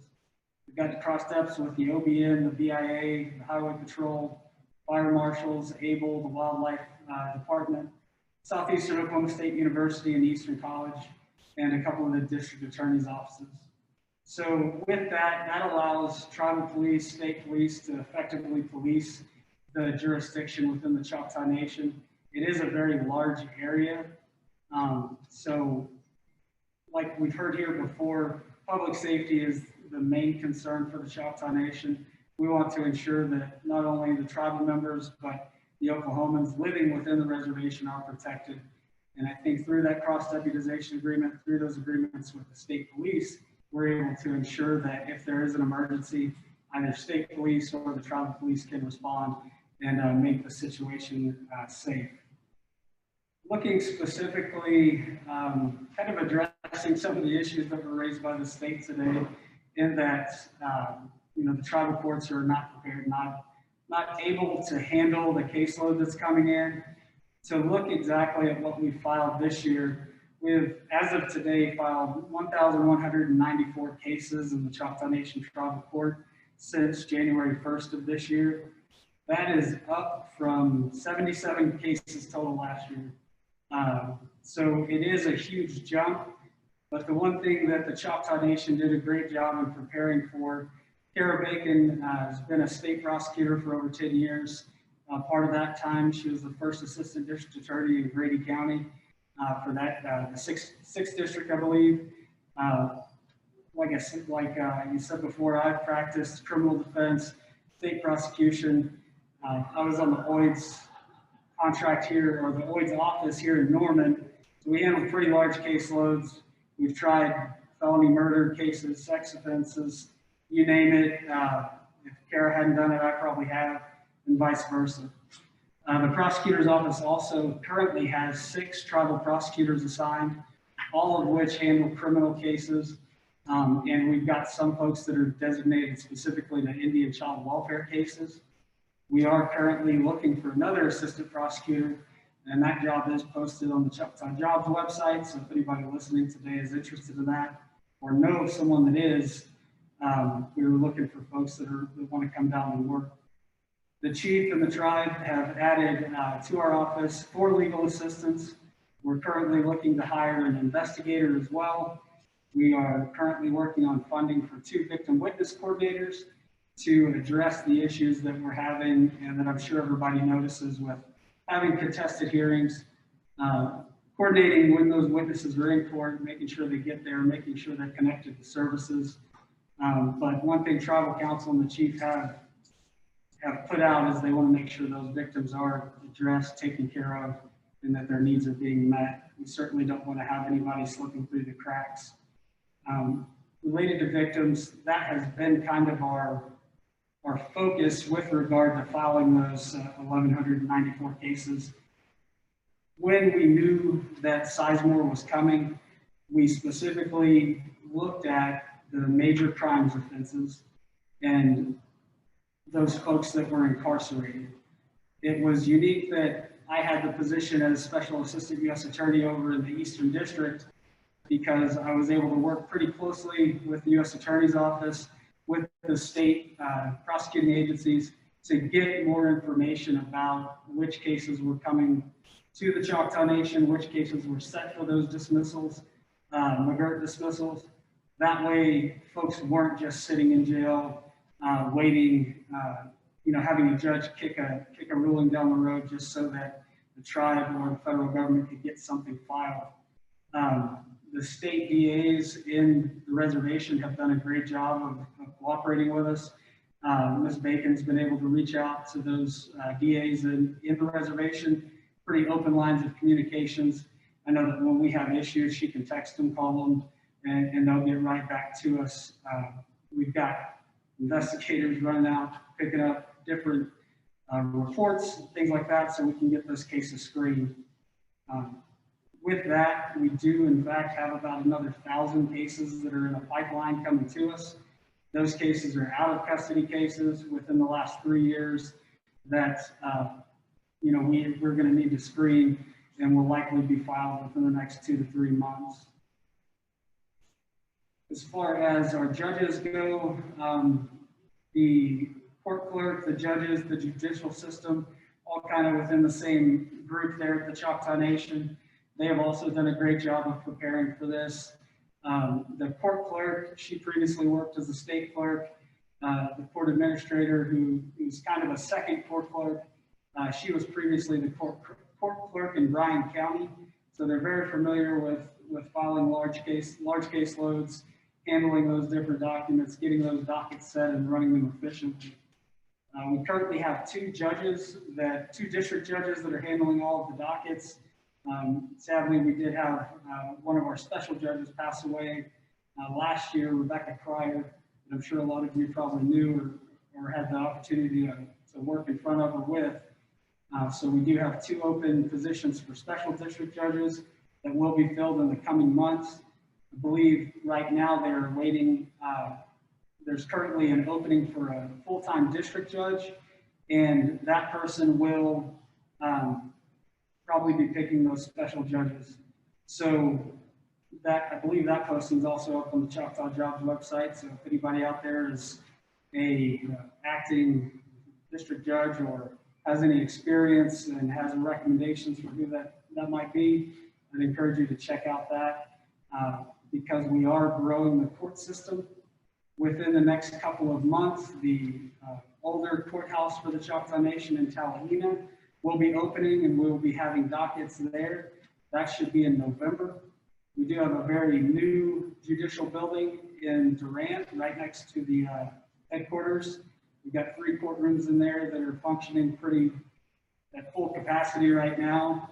We have dockets pretty much every day of the week, and we're making sure to get those cases run through.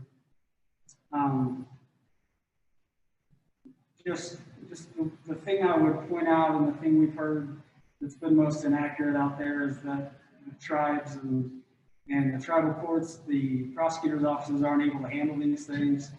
Just know that we take all these things very seriously. We've all handled large caseloads. We've handled large dockets. We've got judges that previously sat in state courts as judges. We've got prosecutors that have lots of experience handling violent cases.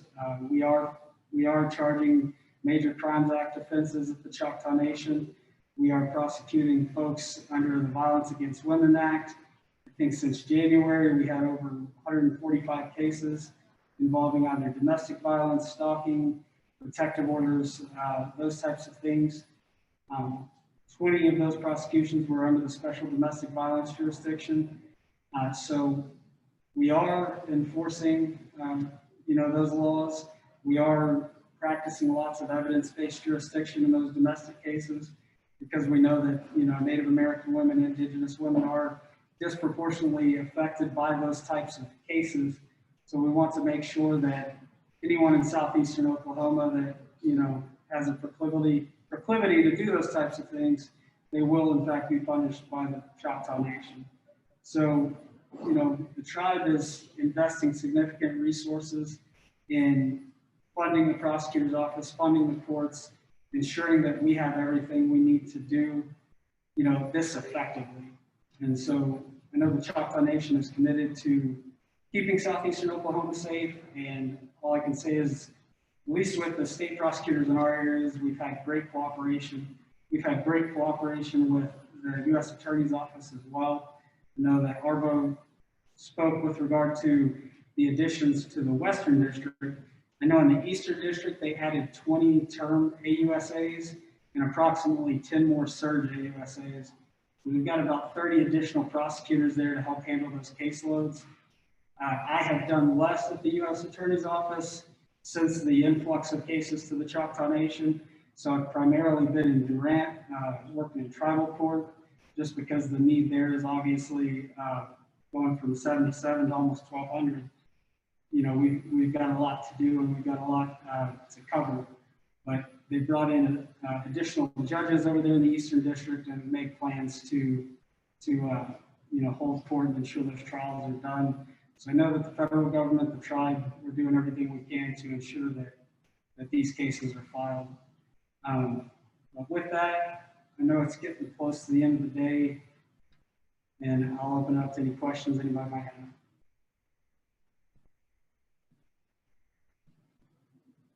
Hearing none. Thank you.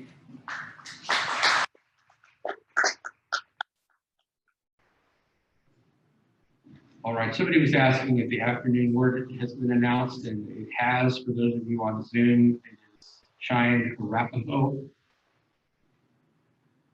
So again, please send the morning word and the afternoon word to Oklahoma Indian Bar Association at yahoo.com. Also, if you have a chance, we're supposed to provide the MCLE portion of the bar in evaluation. So to forego a form of some sort, if you could just send us an email if you have a chance and you thought the program went well or what we can do to improve it. This is the third CLE that we've done. We did 2 by Zoom last year. I know some of you were on that. And this is the first in-person that we've done. It's kind of a hybrid Zoom in person. So just in terms of logistics, again, we're going to upload to the Dropbox Dawn Gifford's PowerPoint presentation, which hasn't been uploaded yet. Also in the Dropbox, there are some other important documents. There's the decision from the Tulsa County, or actually the city of Tulsa, with respect to the argument that municipalities have more authority than the state and are not under McGirt, which has been relied upon by quite a few other municipalities. And I think that case is on appeal now. Is that right, Joe? And there's another case out of, I believe, Mulkey County, which kind of argues the same thing, that somehow under the Curtis Act, the municipalities were organized under federal law and have more power than the state, and somehow are not subject to McGirt.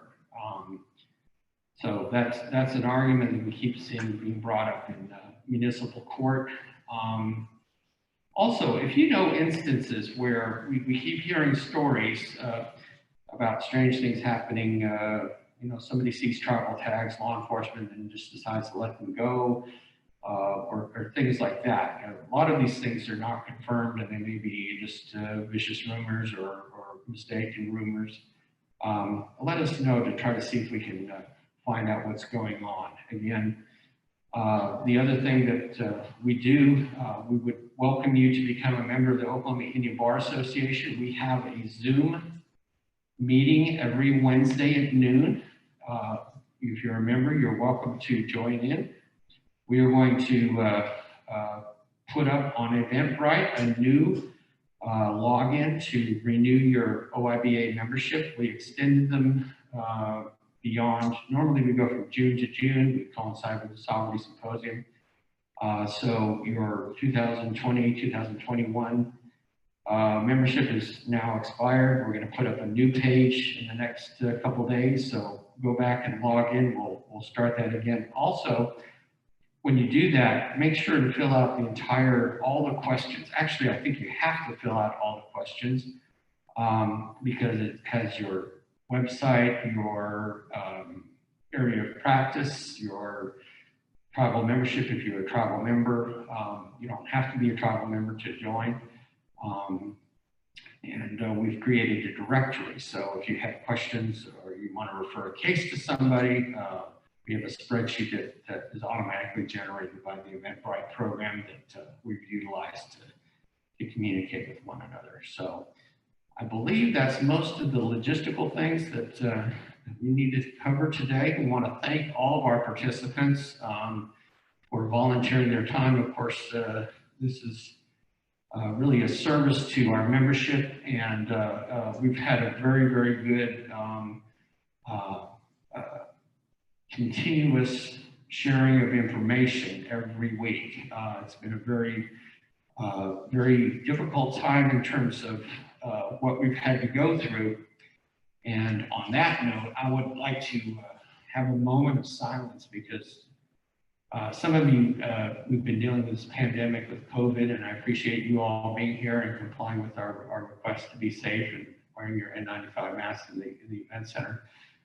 But as many of you know, we lost probably more than I can think of, but I think 3 prominent members of the Indian Bar Association this past year to this terrible virus, and that is Steve Hager and Rebecca Pryor, and also Renard Strickland. So I'd like at this point to conclude our activities today, our CLE, with a short moment of silence for them.